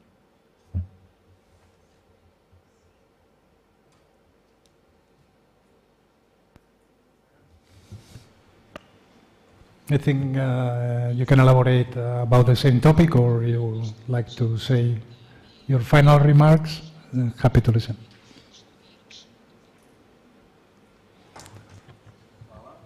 Ako mogu da se, nisam htio gospodina Čizmića prekidati, samo da pojasnim, jer moj cilj, govorim gospodinu iz Studenca, kad kažete da se ne može poslovati bez domaćih proizvođača, slažem se sa vama. Ali hoću da prokomentarišem sve ono što se desilo i u Sloveniji, sve ono što se do sada desilo i u Hrvatskoj i ono što će se desiti u Srbiji, sutra i u Crnoj Gori, kad su u pitanju investicije i dolazak stranih lanaca. Svakako, jako dobro koristite marketing kad dođete u nekoj državi i uzmete gro domaće proizvodnje. I tako se ponašate dok ne postignete jedan određeni volumen, a onda poslije toga kreće razne robne marke koje su u vlasništvu istih tih stranih lanaca. To je razlika i upravo mi o tome pričamo. Da mi kao domaći trgovci nemamo mogućnosti da obezbijedimo sebe jaki PL, nego praktično naš biznis se veže za jačinu domaće proizvodnje i svakako nije nam interes da nam jačaju multinacionalne kompanije. Tu se slažem sa mojim kolegom iz Binga, da ipak smatram da je naš interes da jačaju domaći proizvođači i naši brendovi. Toliko što se tiče toga. A što se tiče formata, ja ću biti iskren da ne bih volio ništa se mijenja u Crnoj Gori, da voli bude lider i u narednih 10 godina. To je broj 1. Druga stvar, kad analiziramo crnogorsko tržište ili regionalno tržište u odnosu na zapad, na zapadu su veliki formati preko 5000 kvadrata. Ili što smo čuli isto na ovom panelu, da su to objekti koji mogu cijeli vikend da se šeta kroz njih. Ovdje su trendovi takvi da su velike radnje između 1500 i 3000 kvadrata i možemo sad reći da i u Srbiji, i u Crnoj Gori, i u Bosni su nam formati takvi u 90% slučajeva da imamo manje formate i da imamo perspektivu, jer ti formati, ono što mi zovemo u Crnoj Gori veliki formati, to su objekti od 1000 do 4000 kvadrata, oni su nama u porastu. To je trend u Crnoj Gori. Kvart prodavnice se održavaju, negdje voliju rastu 1%, ne može i veliki formati mali rasti, ali je to trenutno tako kad je naša kompanija u pitanju. Ovo što je rekao gospodin Čizmi, siguran sam da tržište iz godine u godinu će se mijenjati, da svi mi koji imamo mogućnosti, imamo novca da investiramo dalje, da ćemo vjerovatno ukrupnjavati trgovine u regionu. Svakako i mi iz Volija gledamo moment kad da naš biznis pređe granice Crne Gore i da se oprobamo negdje svakako u regionu. Tu nam je jedina šansa, tako da smatram da ono što je i prepoznala Evropska banka, da polako sarađuje isključivo sa liderima koji imaju šansu za širenje biznisa i na taj način svakako i BRD treba da zaradi. Toliko od mene. Želim još jednom se zahvalim organizatoru na pozivu. Miljane, hvala. Hvala kolegama i drago mi je da smo se danas vidjeli ovdje u Beogradu.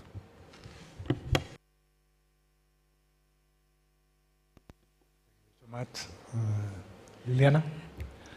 Ja bih za kraj rekla da postoji dosta, mislim, pogotovo što južnije, to tužnije. Postoji dosta tradicionalnog tržišta koje je još uvijek u našem regionu, kako ide ovamo od Hrvatske prema Bosni, Srbiji, tu koji zauzima kod nas je negdje oko 47%, 48% i postoji prostor i za širenje i za dolazak i tih stranih lanaca koji nama nisu još uvijek ušli u nekom, mislim, na ove multinacionalne, nisu ušli u nekom velikom obimu. Oni će poremetiti naše tržište dolazeći sa svojim PL-ovima i sa svim ostalim, ali tradicija je stvarno jako velika za ove domaće proizvode iz regije. Ja kao neko ko je 26 godina u trgovini i koja bi mogu tačno reći, mi još uvijek imamo toliku vezu sa domaćim proizvodom. Tu se dešava, ja mislim, i u Crnoj Gori i svugdje, da ga narod želi. Teško prelazi na taj PL, ali pošto imamo dosta dijaspore koja nam dolazi od ozgo, oni nam lakše prelaze na to i to nam se širi. Ja s domaćim proizvođačima želim uspjeh na stranim tržištima, ali želim da ne zanemare i tu se potpuno slažem s gospodinom Bokanom i ni naše tržište, ni našu regiju, da nam koliko god mogu daju potporu da ne bi došlo do tog širenja ili će ga polako ovdje izgubiti. Hvala.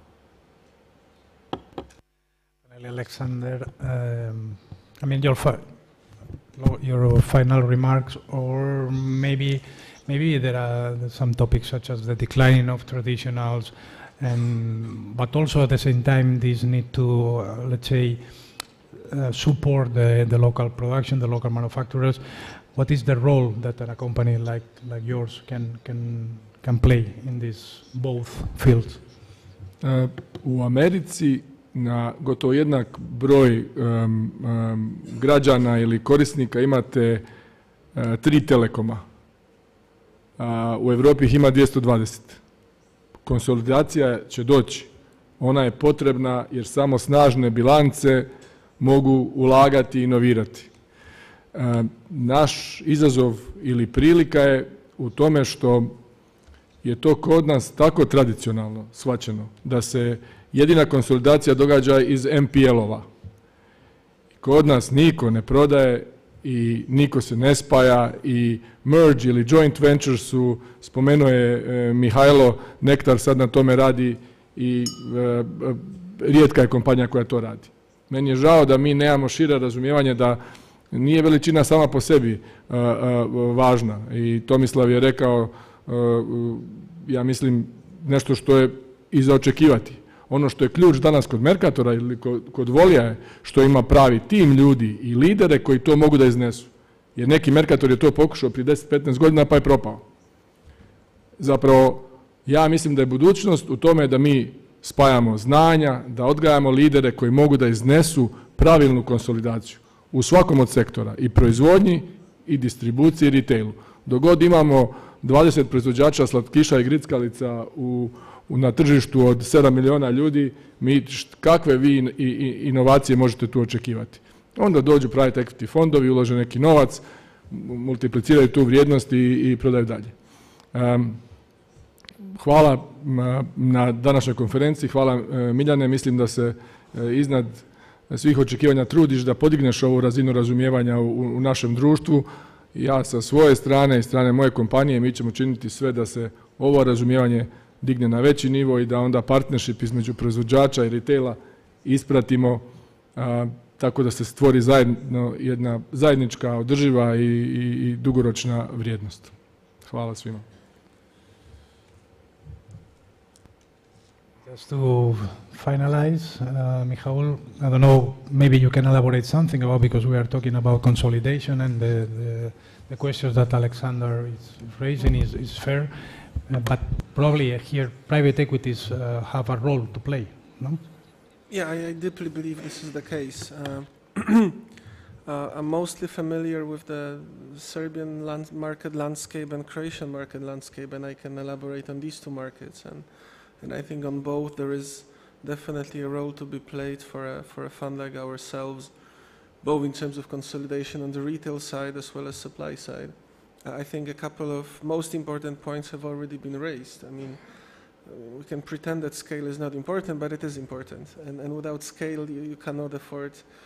Innovation is obviously the case, but I think you cannot really render the better level of services for your customers. Let it be prices, let it be quality, let it be packaging, let it be anything, wherever you wish to put it. So we are pursuing a sort of acquisition policy right now in our food retail investment. We well, more than consider, but we're actively pursuing new acquisition targets already as we speak. Hope to announce something new still this year. And I think this is just the right path to follow. And I think the same conclusions would apply to both countries that I mentioned, being Serbia and Croatia.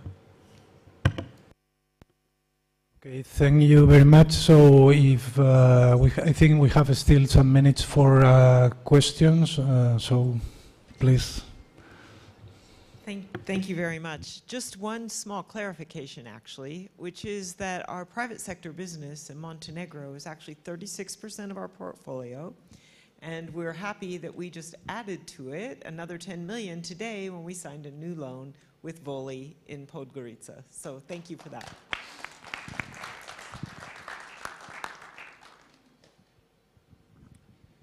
Dobar dan. Pitanje je za gospodina Seratlića koji je bio dobavljač supplier, pa je zatim bio retailer, a sada je ponovo u ulozi dobavljača. Danas smo čuli, a to već svi znamo, da nije u interesu lokalnih, odnosno regionalnih proizvođača i retailera jačanje diskauntera. Čuli smo i šta se očekuje od regionalnih proizvođača. Moje pitanje upućeno Saši bi bilo šta je to što po vašem mišljenju retaileri mogu da rade bolje u odnosu sa regionalnim proizvođačima? Hvala Mihajlo. Nisi bio previše provokativan. Retaileri, pa mislim da su i Voli i Mercator pravi primjeri. Ne zato što su ovdje i što su prijatelji, nego dobro poznajem timove. Vi, ako ne ulažete u svoja znanja i vještine, ja svejedno mislim, nema te financijske veličine koja će vas spasiti. Vidjeli smo mi u regionu nedavno takva spajanja bilanci.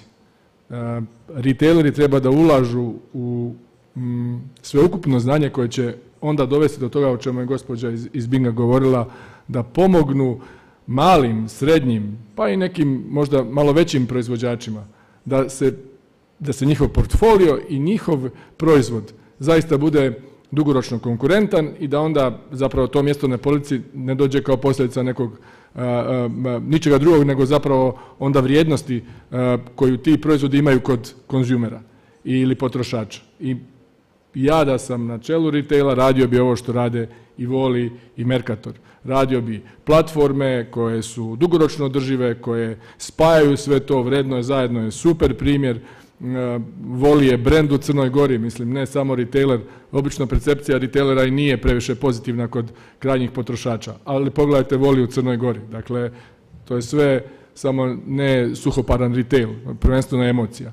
Ja vjerujem da će Dragan uskoro i Draganova kompanija preći granicu i doći u Srbiju, jer takvi partneri onda pomažu ovo zapravo što mislim da dugoročno stvara konkurentno održive i proizvođače. Ili ima još pitanja? Valencija, thank you. Hvala vam svima i hvala vam na upornosti. Mi vas sad pozivamo, za one koji žele da ostanu, ručak je na Jelena ground floor, znači jedan sprat dole, gdje ste doručkovali ovi koji ostaju u hotelu Hilton. Nastavljamo u sat vremena lunch break. We have a lunch break for 1 hour for networking, relaxing a bit, and then we are back in 16 minutes here for our innovation and future in the agribusiness sector. Thank you.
Ok. Dobar dan I ponovo dobrodošli. I'll switch to English because we have a couple of panelists that will speak in English, but we'll combine a bit local languages and English. I hope you don't mind. First of all, Nikola Vukovic is my name. I'm a partner in Boston Consulting Group, BCG. Thank you very much for those courageous people who have come and those who are still coming to join us for this panel. Appreciate it after the good lunch. Thank you organizers for having me. It's really a privilege, I have to say. A great opportunity to learn from each other, but also to kind of provoke thoughts in terms of how we can and should be thinking about the future, getting better and also collaborating to be ready for all the challenges that we have. Now, I would build up on yesterday's hard talk discussion. I particularly liked the ending part of the hard talk where Mr. Peter Schmidt from EBRD chose one word for the region, and that word was ambition. There definitely is ambition in the region. It's debatable, should we be more ambitious or not?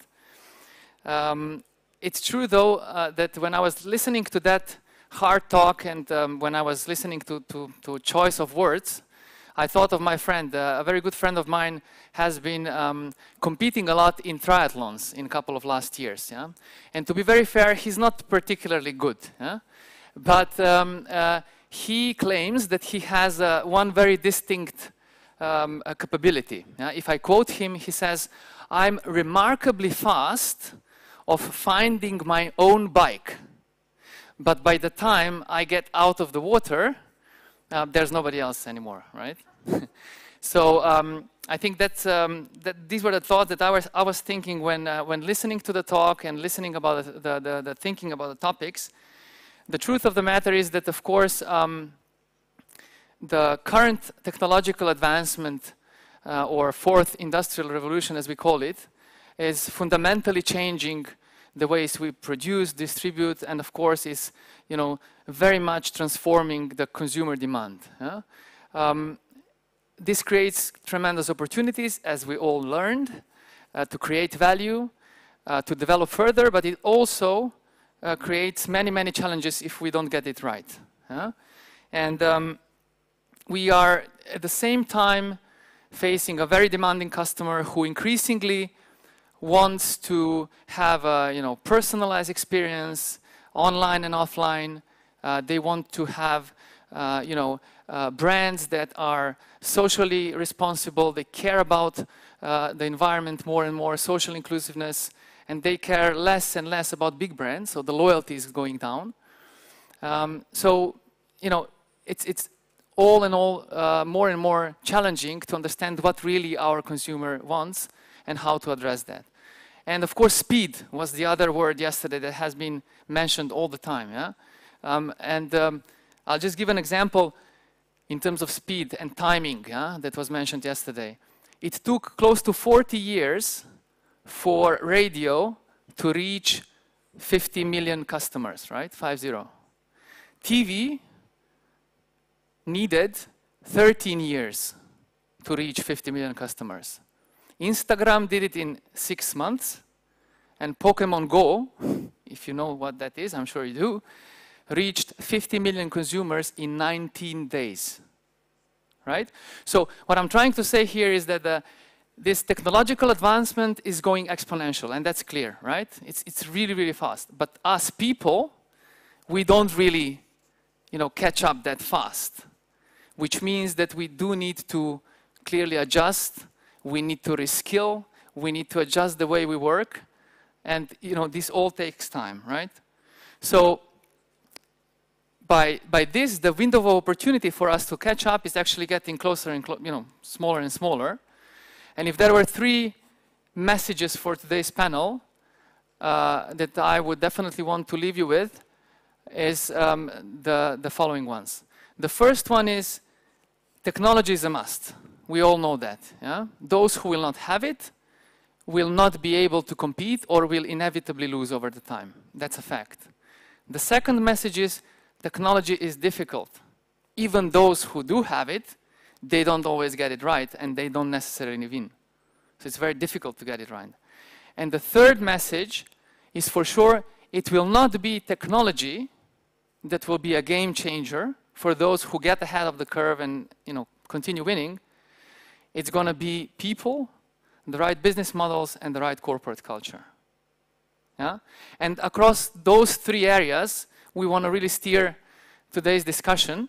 And I'm very happy that we have Mr. Chris Forrest today from Microsoft. And I think that's a best case to actually portray the tremendously successful transformation that you did. And please, the floor is yours. Thank you, Nicola. Thanks very much, everybody, and thanks for having me here in a sunny Belgrade.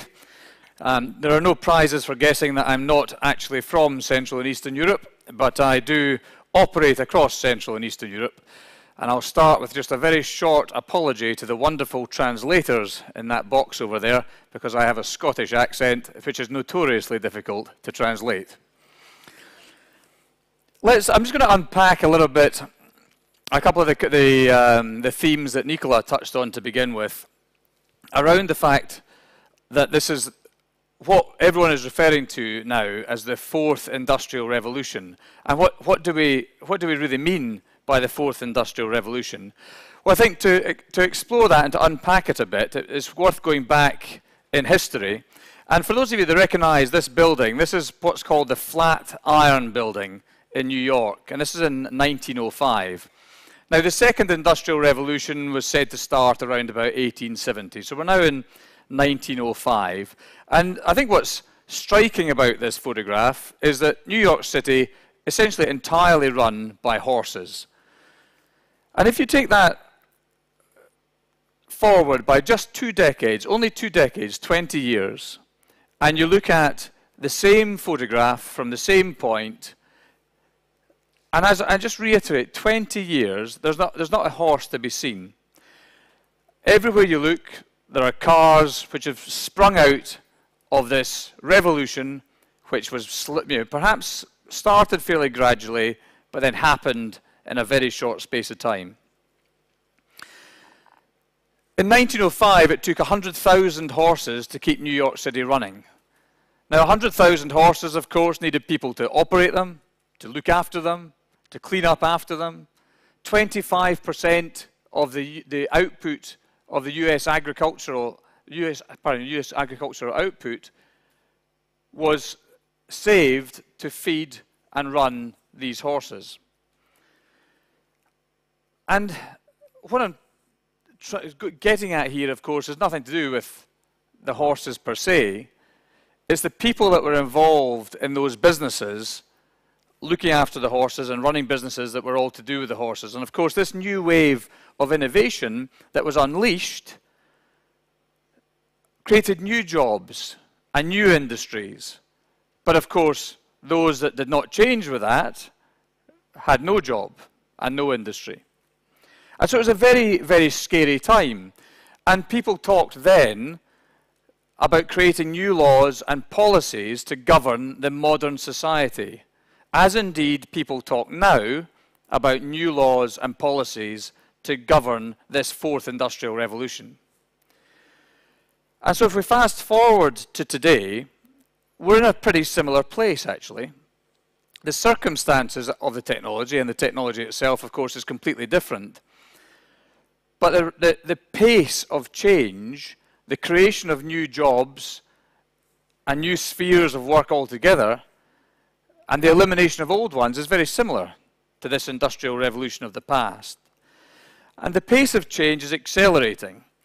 It's said that 65% of jobs that students who are in education right now, 65% of jobs that those people will do don't yet exist, which is in itself an amazing thought. And McKinsey has already stated that 800 million jobs by 2030 will be lost or replaced to robots and automation. And the Economic Forum refers to the current situation as a skills revolution.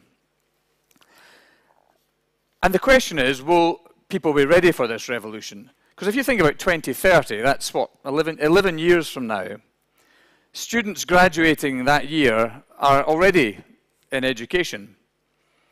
And so this latest or fourth industrial revolution is happening to everybody. Sometimes I get the impression from customers of Microsoft's, sometimes I think people think this is being led by the tech companies for the tech companies' benefit.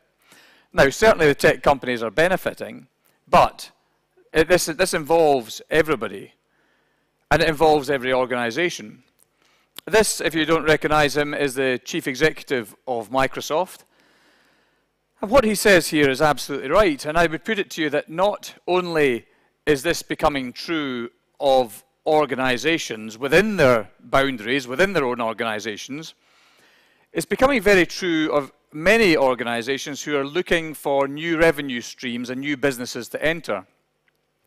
We're working with a retailer in the US who has created, first of all, they created an environment around their own shopping experience based around LED lighting on the shelves, which enabled them to reduce the lighting in the stores, reduce their electricity consumption, and save a lot of cost in doing so.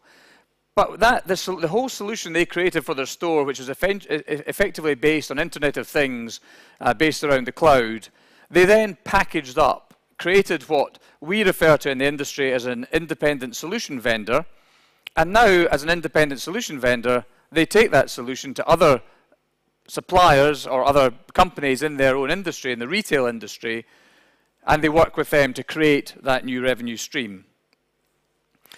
So we've all seen bits and pieces about data and jobs and skills gaps. And it's important, of course, that schools, universities, etc. are recognizing that and are creating space for these new education streams.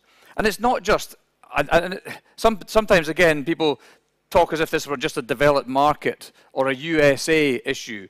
But it really isn't. It's a perfect storm at a time when organizations and governments around the world are struggling with the skills gap already. Most organizations can't find the right skills for what exists today. And as Nicola pointed out earlier on, it feels like we're at the beginning of an exponential growth curve in this technology. And you can tell from my grey hair, I've been kicking around this industry for quite some time. And it really is beginning to feel to me as if we've only just scratched the surface. We've only just begun. Every day I learn something brand new that's coming out of our organization or another, which is just mind-blowing. It's just changing things so quickly. And so the reality is of today that these jobs that are requiring technical skills, whilst 50% of them require those technical skills today, it's more like 77% in the next 10 years. And in Microsoft, we talk about a concept called technical intensity, which basically means that I need to become far more technical than I am already. The technical people need to become far more technical than they are already. And it flows throughout the whole organization, up and down. And I think that's becoming true of all of our customers, all of you in this room, at the same time. We all need to be learning new skills and adapting to this new technology age, because we all know what happens if you get left behind on an exponential growth curve. The opportunity to catch up is virtually zero. And I'm not here to sell you Microsoft, by the way. You can relax. I won't be collaring you later with business cards and any of that sort of thing. I'll save that until tomorrow when I go somewhere else.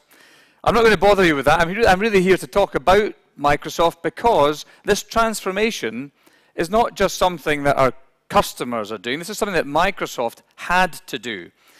For those of you that have followed Microsoft, we had a stagnating share price for 10 years, regardless of the fact we had whopping revenues compared to most other organizations. And the reason was that others, analysts, etc., were seeing the fact that we weren't making progress in this cloud and services world. We were still continuing to provide packaged software, on-premise software to our customers. But we did make the change. And one other thing I'd like to debunk is that anyone that thinks that if they're talking to a cloud provider, what they really want you to do, whether it be AWS or Google or Microsoft, is just take your data center, put it in their data center, everything will be the same, it's just not yours anymore, it's managed by someone else. Let me just debunk that completely, because these data centers are state-of-the-art. And at the moment, we are building one every 6 months. Every one we build sees an exponential improvement, perhaps not an exponential improvement, but a significant improvement on the previous data center. For those of you that are into data centers and the hobbyists out there, there's a thing called the power usage efficiency ratio in a data center, and each time we create one of these data centers, the cost goes, the power usage efficiency ratio rather goes down. Now, for most organizations building a data center with a 10 to 15 year return on investment, that is an impossible model to keep up with. And of course, we're only one player. There are only 3 hyperscale providers, by the way. For those of you that want to know what a hyperscale cloud provider is, it looks like Microsoft, Google, and AWS. Those are the hyperscale cloud providers. So we've had to transform, and we've changed quite dramatically, actually, because on the left of this slide is a transformation from what we had in our organization as silos, product silos. We had Windows, Office, SQL Server, and those groups did not talk to each other very often, and they certainly didn't collaborate. And what the problem with that was that we were delivering products to market which our customers quite reasonably expected to work tightly together, but they didn't work tightly together because they were designed as products and not as services. And so the design, as you can see in the top 2, clearly those are consumer, and the bottom 4 are all aimed at business. With that intelligent cloud that I've just talked about in the center, and by the way, what makes it an intelligent cloud and what makes that data center so special, or these thousands and thousands of data centers so special, is that within those data centers are thousands and thousands of years, man years or people years, however we describe that now, of coding.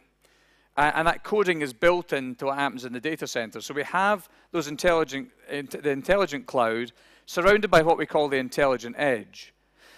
And the intelligent edge is quite simply any other device or sensor which is out there collecting data and acting on that data. And the reason for separating the intelligent cloud from the intelligent edge, if it's not obvious, is just imagine you were flying from Belgrade to London Heathrow, as I will be tomorrow, and you're relying on the safety of that aircraft having a connection to the cloud. Not such a great idea, even now, relying on that connection. So there has to be intelligence at the edge. There has to be intelligence in an airplane, in a car, in a mast, so that the function for which that has been produced can be performed, and then updates, feedback. We call it a digital feedback loop, feedback from the edge to the cloud and back out again. That digital feedback loop can happen at a time when that connection is not so critical. And then all of this, of course, leads to, or our intention, and you can tell me afterwards if it doesn't, but our intention is that this leads to empowered experiences and digital transformation. Now, empowered experiences, just to put more context into that, at the moment we're talking about a concept of elite developers and citizen developers. Now, elite developers are the people you imagine, the deep techies that do all the really hard coding, but we now have this concept of a citizen developer, which is somebody in any of your organizations right at the front line, and we now create the tools for those folks to create, using a very simple user interface, to create short applications that enable them to do their job. And we have some fantastic examples from bus drivers to store workers to bank clerks, producing these short apps which enable them to do their job a little bit better. And so these empowered experiences we've taken and tried to, from a point of view of enabling digital transformation, we've tried to place these in language that our customers understand. And these 4 pillars of digital transformation originated in the Massachusetts Institute of Technology, and are in those 4 categories, which I don't need to run through. I think they pretty much speak for themselves. But let me just say that Empower employees is all about the collaboration, it's all about the tools that bring people together, help them work better together. The middle two are really focused on data. How do you capture data, analyze data, and use that data in a more impactful fashion with your customers and within your operations? And then finally, transforming products is really, if you think of things like the autonomous car, taking, or a connected car even from Nissan or BMW nowadays are running these connected car programs. You're taking your initial offering and you're really transforming the offering to the market based on the technology and services available to you. And again, as part of our transformation, I'm kind of flipping between the technology and Microsoft's own transformation. Part of our own transformation was ensuring that we truly understood the industries that we were trying to serve. So in my team, for example, I have somebody that I recruited, a very senior person recruited from a retail company in Poland, and their job is to ensure that the market, or rather the messages and the technology and the offering and the services that we are taking to the retail industry is absolutely relevant to what you're trying to achieve. And so that we don't waste time pitching products and services at you which are not valid and relevant. We want to assist you in digital transformation because clearly that assists us in our own growth. And so over time we've transformed from a product company into this view of digital transformation by industry, and we create collateral, we create frameworks that we can then take to the market with partners like Boston Consulting Group and others to ensure that our offering is really what we know you're looking for from the trends that we see in the marketplace. And we talked a little bit earlier on about culture, and Microsoft's culture has taken a long time to develop, actually. And because it's not easy. I mean, the technology, actually, is relatively easy nowadays. The technology itself is super strong, provided you've got the right people that know what they're doing with that technology. The technology is not your biggest problem as an organization trying to transform. It is actually the people and the mindset within the organization that is needed to get over that growth curve, get over that, move into transformation from just operating as normal. And so Microsoft, through a long, involved process, starting with Satya and the leadership team, right down through the organization, we centered on this one theme of the growth mindset, and then supported by the 4 facets that you see on the slide. The growth mindset has been something that's really resonated, actually, across the company. And essentially, all the growth mindset is saying, look, doesn't matter if it doesn't work first time, try it again. Preferably try something slightly different, but try it again. Don't give up. Let's push on. We can get it done. And this kind of iterative approach has leads quite nicely, actually, into being customer obsessed, working on the customer's behalf to get things done, but also this one Microsoft, pulling the entire organization together around the pursuit of certain goals. Now, diversity and inclusion in the middle there, that used to be a bit of a luxury, I think. I think it was treated as a bit of a luxury. But given what given what I've just said, and I'm hoping you're agreeing to, because I've not seen any violent shakes of the head so far, I'm hoping you're agreeing to, is the fact that there is a genuine skills shortage out there. So if we're not including a diverse set of the population, then we're just cutting ourselves off from being able to fulfill that need for talent. So it's no longer really a luxury. It's no longer something that a few people bang on about and everyone else ignores. It actually is genuinely important to the success of organizations moving forward. And I think those organizations that latch onto that the quickest will, of course, pick up the bulk of the talent in the most efficient manner. So I think this really is just summarizing the fact that digital transformation is all about people, because only the people can really make a difference to the culture. It's not easy, but as I said, it starts at the top, and then through quite a lot of effort, I have to say, you don't just announce, as you all know, you don't announce a culture from the top and then expect it to be adopted by everyone. Although that does still happen, I've seen in several organizations. A culture's punched out there, and that's the culture, and we're all getting on with that. It really has to be reinforced. It has to be, people have to get really into it. And Microsoft has done a tremendous amount of work to make sure that this culture and this concept of the growth mindset with its supporting facets has made its way right through the organization to the front line. And you'll find that most people in Microsoft, I would say all, but I'm going to caveat and just say most, will know exactly what Microsoft's mission is of empowering every business and every individual on the planet to achieve more. Everyone in Microsoft knows that, and that's the underpinning of the culture, which is the make a difference part of the slide I showed you earlier on. And I hope, and I'm pretty sure, that you speak to anyone from Microsoft and you'll feel that culture come through. So, that was really a very quick run through of unpacking the theme of a fourth industrial revolution, talking to you a little bit about these new technologies, the concept of the intelligent cloud and the intelligent edge. I just think it is super important right now.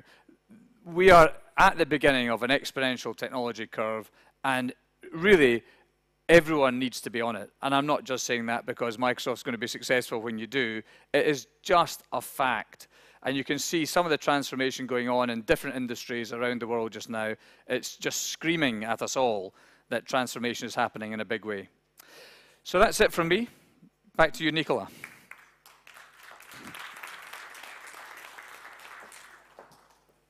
Thank you, Mr. Forrest. Very interesting indeed. Maybe just one question from my side, and then probably we can also take some of the questions from the audience.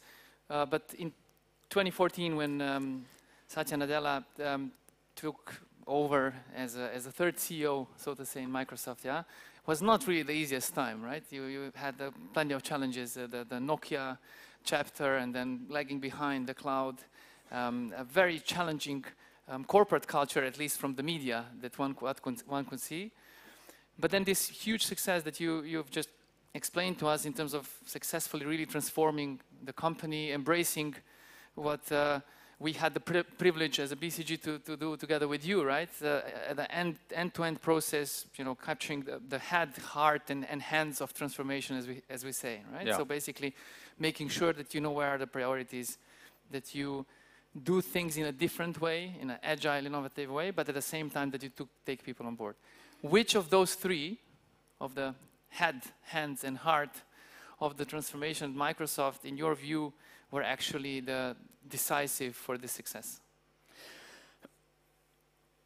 So it's a bit of all of them, of course, but for sure, the piece in the middle around the heart, it's just so important. And there were some really early signs that things were very different. And for anyone that's seen our previous chief executive, Steve Ballmer, who was a great guy, if anyone's seen him on stage, charging around with his shirt soaked in sweat, screaming at the top of his voice, "I love this company," drinking honey from a bottle because his voice was so hoarse from screaming.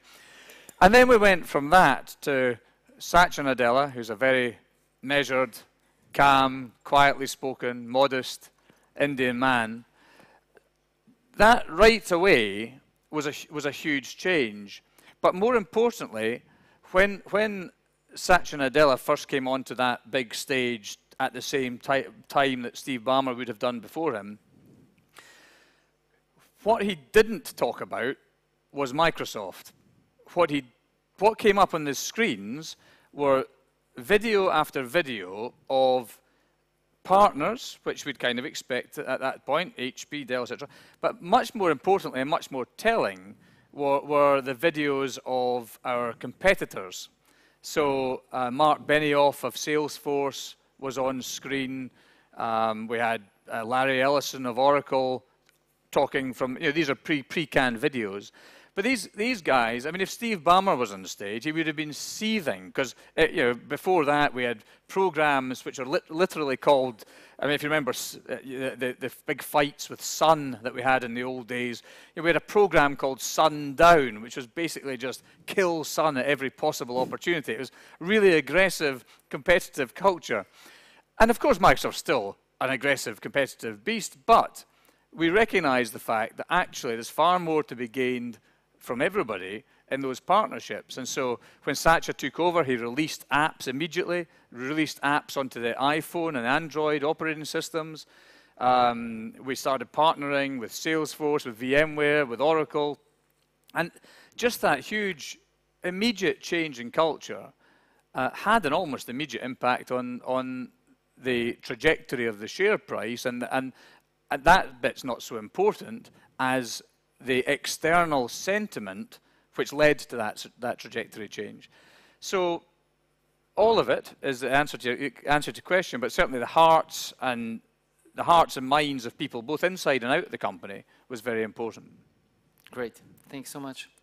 And just, I'll take the privilege to feed my curiosity.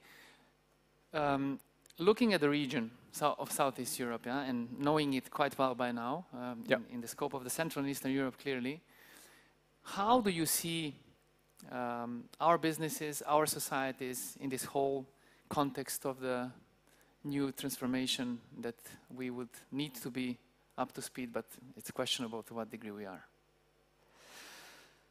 Yeah, it puts me on the spot a bit. I mean, as I was saying to you over lunch, that when I came to this region, I was expecting much more aggressive transformation than I've actually seen. And I've been here for 3 years. I'm just going to be very transparent here. I've been here for 3 years. And I found it a bit frustrating, actually, because the one thing that this technology platform, doesn't matter if you're talking about Microsoft's technology platform or anyone else's technology platform, but the technology that's available today really enables any country, no matter how big or small, to make tremendous advances in their businesses, and actually governments as well, but that's a different story. And I just don't think that has been fully embraced. I mean, there are, of course, pockets and companies, certain companies and certain organizations, and we have some particular issues with places like Russia, where Russia and America don't get on very well, and sanctions and all that kind of thing. But even outside of that, I think there's more opportunity than is being grabbed right now. I'm not from here, so I don't really truly understand the blockers in that. But I get the sense that people feel slightly protected by their own governments and laws that stop competition from outside entering the countries. I just can't see that I can't see that as sustainable for a very long time, because when I look at some of the work around artificial intelligence that I know is happening in banks in London, for example, I go back to that phrase. It's mind-blowing. It's mind-blowing what these leading organizations are doing with the technology right now. And even if it isn't perfect yet, there are those few steps along the way to making it perfect. And that's where I think we need to go. Good, Mr. Forrest. Thank you so much. And now, finally, I have the pleasure to introduce the rest of the panel, which hopefully will help us understand a little bit better what are those barriers, maybe, or the blocks to really catch up. So it's a big privilege to introduce first Ms. Vesna Crnojević-Bengin from Biosense Institute. Then I would also kindly ask to join us on the stage Mr. Hassan El-Khatib from EBRD. Mr. Bojan Radun from IMLEC, CEO from IMLEC. And Mr. Neven Vranković from Atlantic Grupa. Hi. So thank you very much for joining us all together. And maybe just in terms of the topics that we have now set the scene at the beginning, hopefully, I think we can start first and foremost with the customer, right? With the customers that we want to understand. And with that, maybe I would first of all ask you, Mr. Rankovic, looking at the customer today, as I tried to indicate a bit at the beginning, we clearly see a fundamental shift in terms of the also demand spaces that company like Atlantic Grupa, the leading FMCG player in the region, is trying to figure out, right? And the question here would be, how do you make sure to truly understand the customer? How do you handle and where do you get the data, and how do you make sure that actually you do understand them in the right way? Thank you very much, first of all, for inviting me. Great question. Well, it has been said quite a bit about how customers have changed over the recent years. And it has been really hard for us to understand what is really evolving here. But what we have learned throughout several surveys that we have done internally, and what we have read, what has been done worldwide, is that although the customer and the environment has changed, the customer itself has same needs as it has 50 years ago. It wants a great product for a good value and with convenience that it fits its needs. What has changed? It has changed dramatically demographics, economic outputs, and competition milieu. But the need of the consumer and the way how they are consuming our FMCG products has pretty much remained the same. Let me give you an example in our portfolio.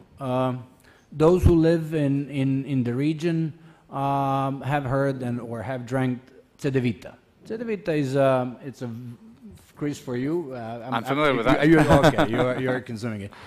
It started as a household product, which can be only consumed at home because it was packed in those inconvenient bags. Over the time, we learned that we need to come closer to a consumer. So we have produced a special bottle which contains the Cedevita in its cap, and that you can consume it on the go occasion. But that was not sufficient, because where people consume soft drinks? In cafes. So we needed to bring something that is, again, new in the way how they are consuming products. So we invented these sachets that Cedevita is served in the restaurants and cafes, and this today represents 30% of our total production. Oh. So the way how the product is being consumed has changed, but the love for the product has remained the same. Or, for example, some of you know that Atlantic is very much involved in coffee production. As a matter of fact, we are one of the biggest in the region. You will be surprised to hear that millennials love Turkish coffee.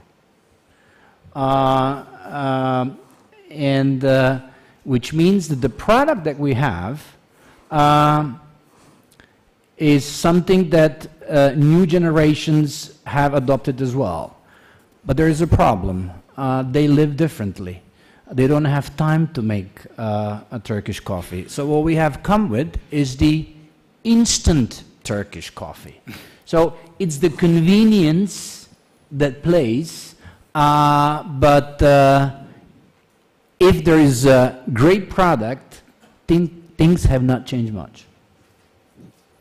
Thank you. It's actually a contradiction in terms, right? Instant Turkish coffee is just kind of almost impossible. Yet you are proving that it is the right product because the demand is there. If I would serve you real Turkish coffee prepared in jezva and the one in instant, you would not be able to recognize. Okay, I take the challenge on that. All right. Thank you, Mr. Branko. Thank you very much. I would build on this, Mr. Radon. Imlek clearly leader in their industry. In Serbia, a very traditional industry, traditional set of products, if you will. Have you been observing that the core consumers of Imlek have started changing, and if yes, how? Hvala Nikola, dobar dan svima. Da, Imlek je verovatno jednoj od najtradicionalnijih industrija što se tiče FMCG-a. I ono što mi vidimo, vidimo polarizaciju potrošača. Imamo sa jedne strane prvo demografski da kao nacija starimo i svakako tradicionalni potrošači, stariji potrošači ne žele prevelike promene. Žele one zadovoljavanje bazičnih potreba koje je Neven naveo, a to je žele kvalitetan proizvod, u ovom slučaju u ovoj industriji žele siguran proizvod, proizvod u koji veruju, žele transparentnost odakle on dolazi i žele udobnost pre svega u nabavci, u konzumaciji za zadovoljavajuću cenu. Sa druge strane imamo milenijalse i uopšte mlađe potrošače koji traže potpuno druge stvari. Traže inovativnost, traže fun, što je u ovoj industriji dosta teško obezbediti. Traže reason why, zašto to nešto da kupe, zašto je to dobro za njih i ono što počinjemo onako stidljivo da vidimo na našim prostorima da ovi najmlađi traže, najmlađi, ne baš najmlađi, ali mlađa grupa potrošača traži i razlog zašto je to dobro za okruženje. Znači, sustainability polako stidljivo dolazi na scenu.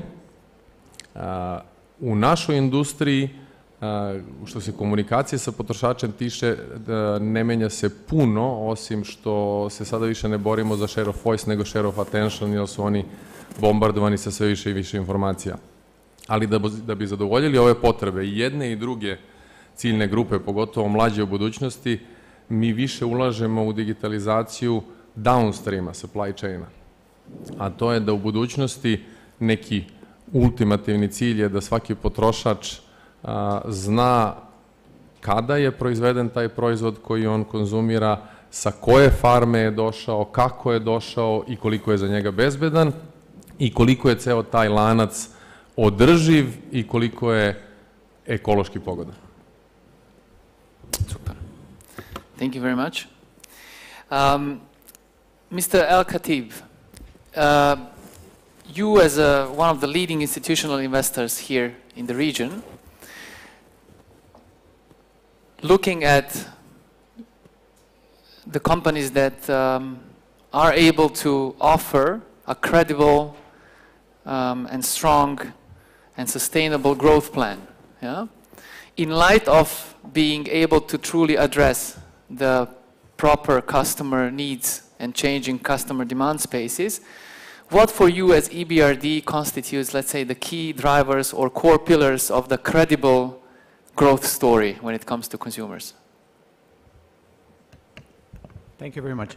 First of all, I'm very proud to be in this event. I'm proud of EBRD because actually most of the companies that we've heard with actually clients or actually investments of bank. So I'm really proud, and I think it shows the mission and the role of EBRD over the years. I think to your point, again, when we act as an equity investor, we act exactly like what we've heard today about private equity. We need to make sure there is an equity story. And that boils down to number one, because you align yourself with the management team and your partners. That's number one. You need to have the like-minded partners and the management that's capable of delivering the strategy.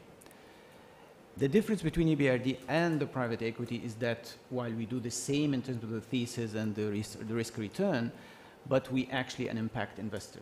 We actually discuss with the company how we make that transformation, be it on the governance, be it on the transparency, be it on the ESGs. It's all about the mission, and we measure these before the investments, during the investment, at the time when we exit. And that's very important. That's at the heart of what we're trying to do. We're trying to change lives. That's what our mandate, this is our slogan, and that's what we've been very proud. equity is a scarce resource. And we are very proud that we're actually the pioneer behind the industry, the private equity industry. All the funds that you've talked about today were actually a first-time fund management team in the 90s when we started the whole industry. We're proud that in our 170 funds that we invested in, almost 55 of which were first-time fund management teams. That's the daring approach of the bank. This is the fact that we really pioneered in that. Going and drilling into the company, it all depends on, again, the growth story in today's market is different than 3-4 years ago. Because today, it's all about the ecosystem that we are. First of all, you need to be innovative. You need to really think beyond your borders.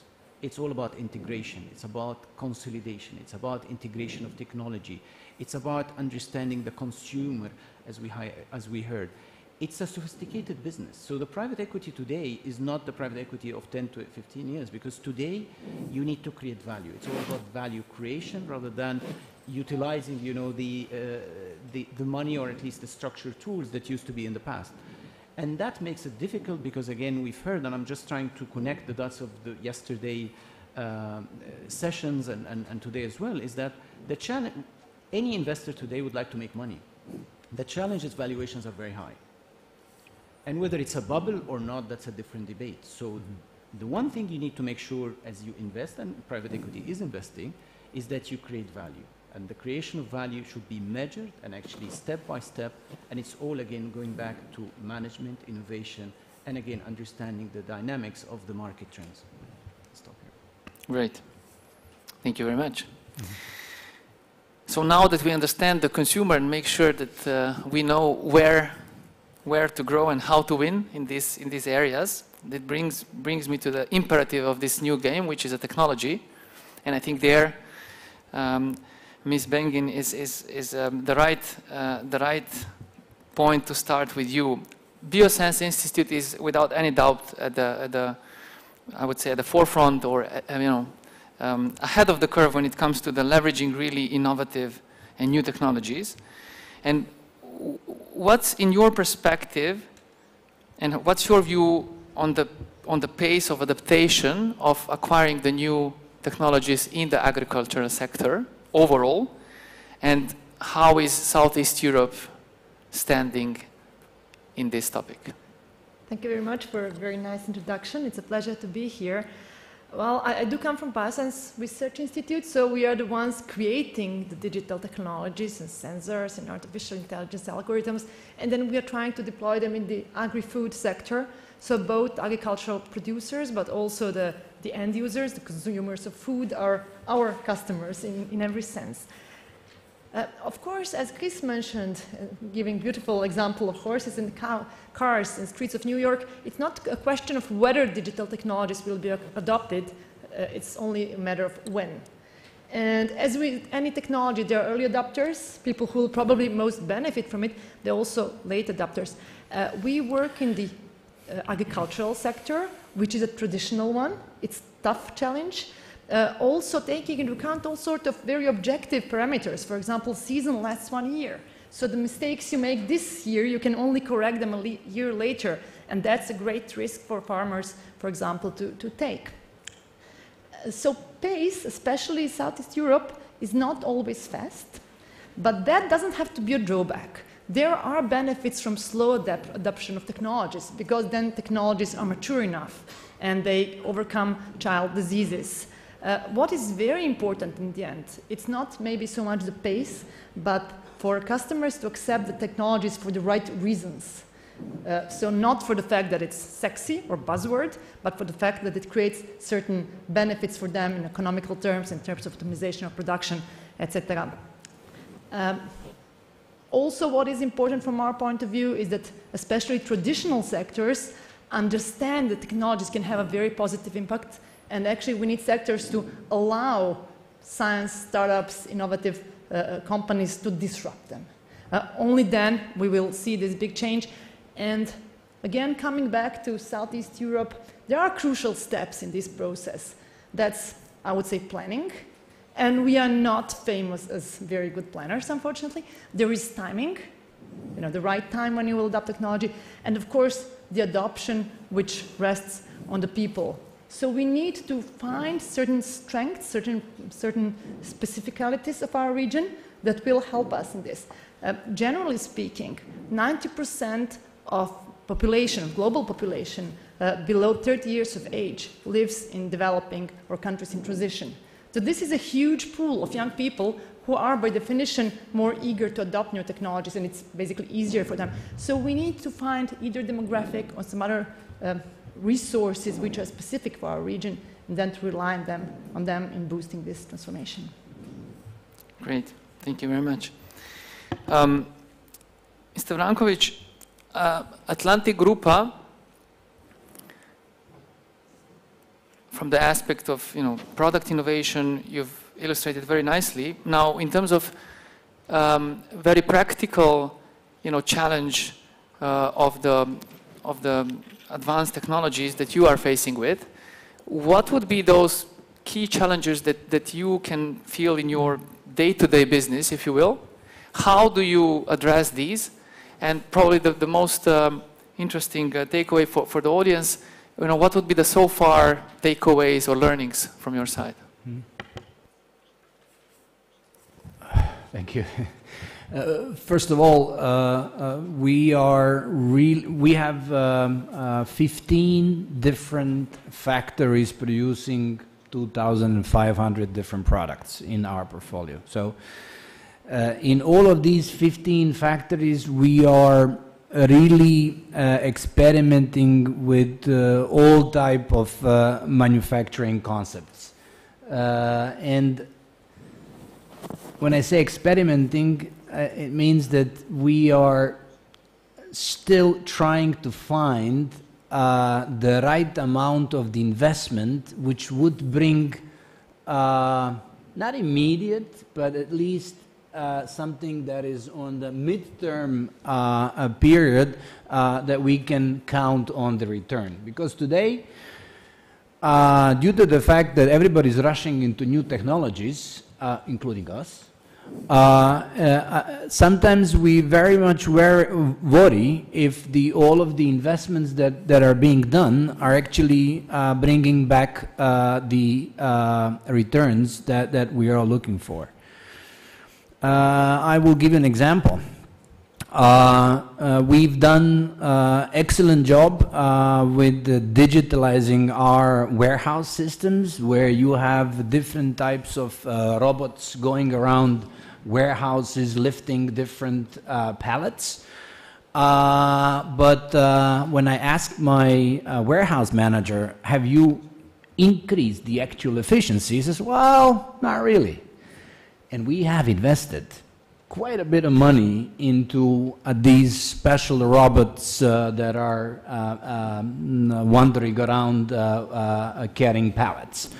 At the same time, we have invested quite amount of money in the digitalization of our warehouse system, and that is paying immediately. So there are different investments in different artificial intelligence concepts. Some of them are bringing immediate returns. Some of them are actually we don't see them. Huh? Mm-hmm. So from that aspect, and we are investing today, I would say, at least 3 times more than only several years ago in these, let's call them smart concepts. Maybe, Mr. Forrest, that's probably the moment where it's good to, address these challenges, or what would be the question that you would ask these companies in terms of the dilemmas that they are facing, in terms of where to invest, what really brings the value. Well, in Microsoft, obviously.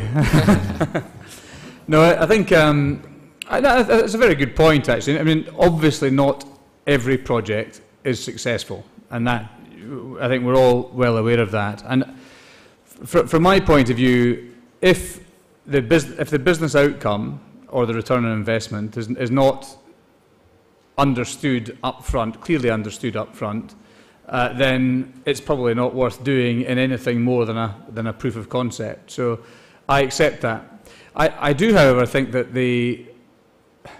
if I just take one example of a partner company, or many partner companies of Microsoft, but I'm thinking just of one, they are in a space now where they can, what they do is that they identify, categorize and sort data.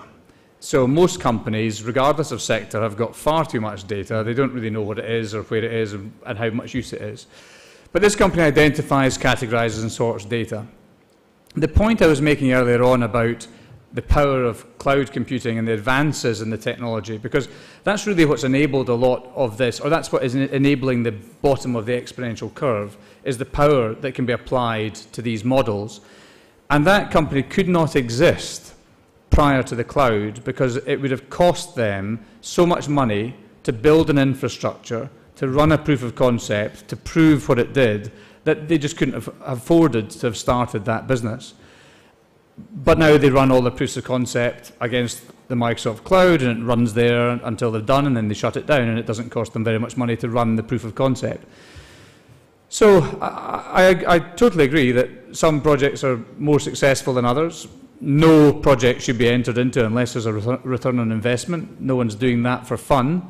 But I am committed to the fact that the technology is so different now and gaining momentum, accelerating so quickly, that even if you dismissed something 2 months ago, it's not going to be a year or two before you look at it again. It's going to be about now, a couple of months later, to have another look, because things are moving so quickly.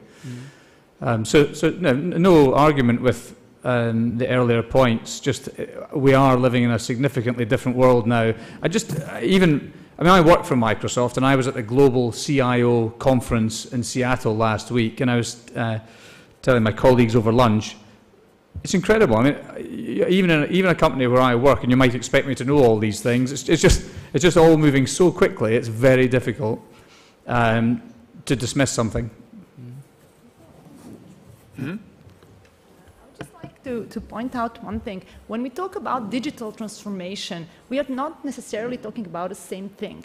So for me, replacing human labor with a robot, or replacing a paper form with an online form, that's not where the true power of digital transformation lies.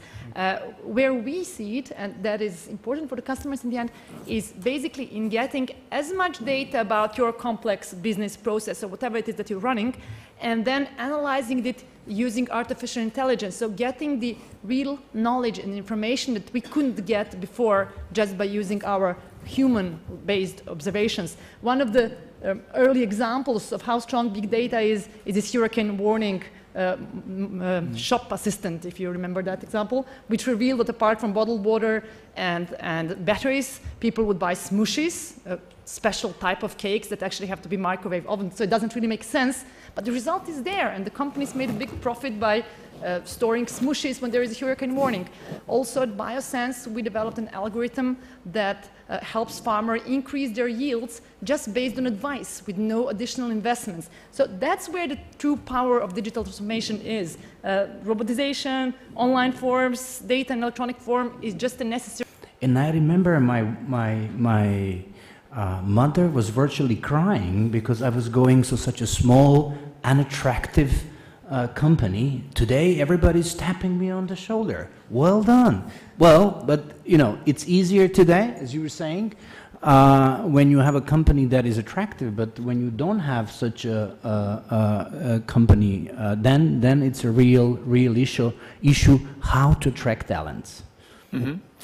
And maybe, Mr. Radun, looking at your industry and the importance of the whole digital supply chain so that you can actually deliver to us customers that transparency and the aspect that we seek the most, so to say. How does this affect in terms of what type of talents or people you look for, and how do you manage to attract them in the rather traditional sector? Za nas po ovom pitanju stvar je još složenija, jer da bi ceo lanac funkcionisao i da bi uopšte imao smisao, moraju i naši partneri da prihvate digitalizaciju i promenu, gde dolazimo do ključnog problema. koji se manifestuju u dve stvari.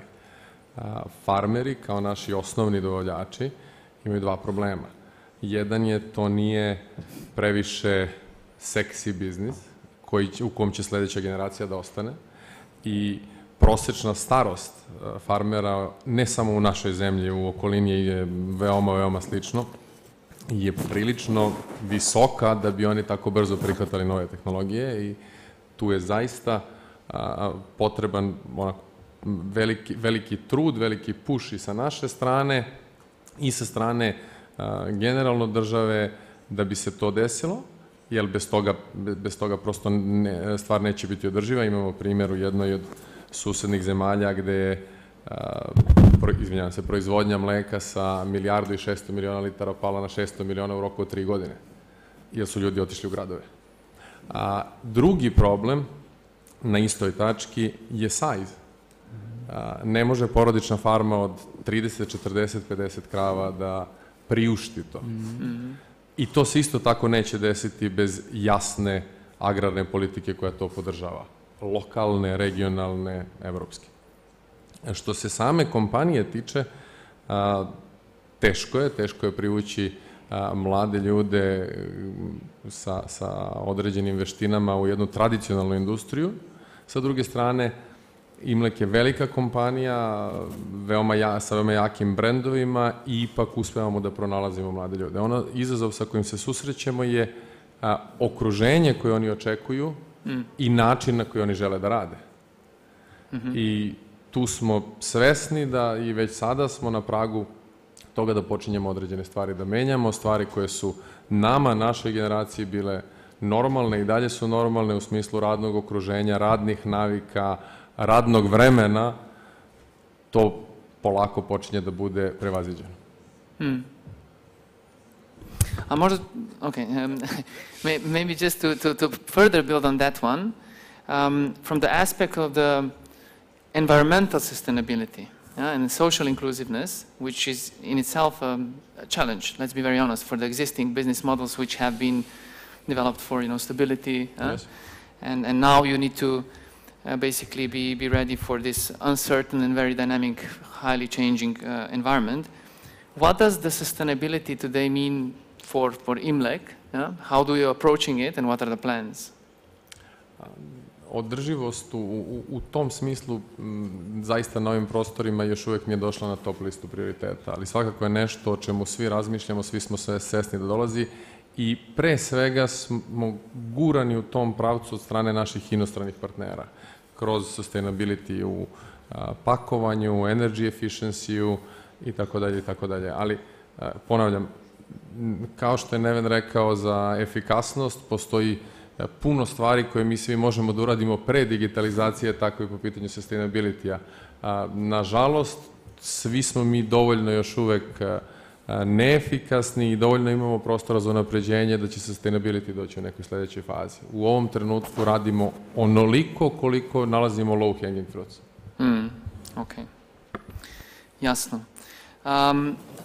Možda, sorry, I'm mixing the languages all the time, but Ms. Wengin, so the sustainability and the whole logic really is also at the heart of what you do, right? In your business model, and it's really at the core and the purpose, I would say. So how do you see this topic generally in Southeast Europe? Just building on what Mr. Radon just explained. Okay, before answering your question, I would just like to quickly go back to what you were saying previously.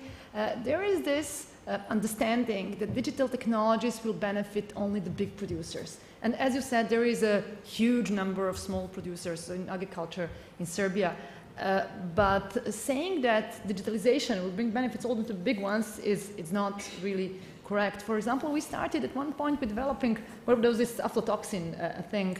We started developing this sensor to measure aflatoxin at the side of milk producers, but then we understood that there is this great need for super cheap, super easy to use device that farmers will use to test the milk of the cow immediately to see whether the cow is actually sick or not, so they can invite a vet or not, because it costs money and very often they wait too long, basically. So there are a lot of solutions that can benefit the small producers as well, and that is something that we have to keep in mind.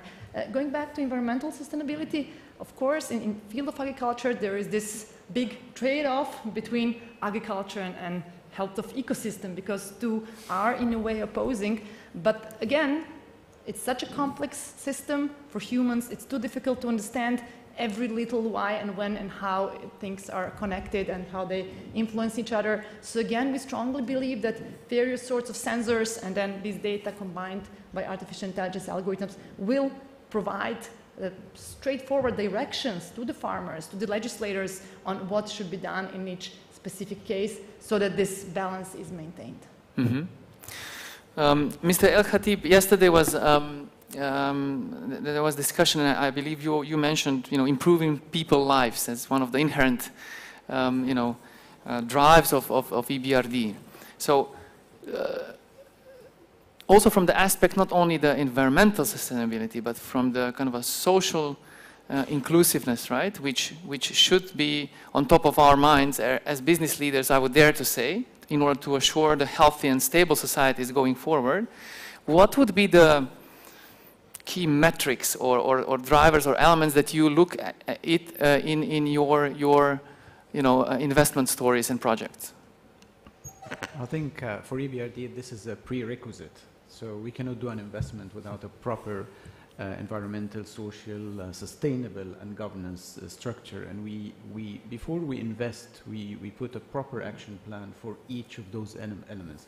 And this is, as I said, while we do what we do as a sound banking, risk return, but our matrix include the developmental aspect, which we call transition. That's a key component of that. And we measure it, as I said, before, during the investment, at the time of measure. As I said, we're very proud impact investors since inception.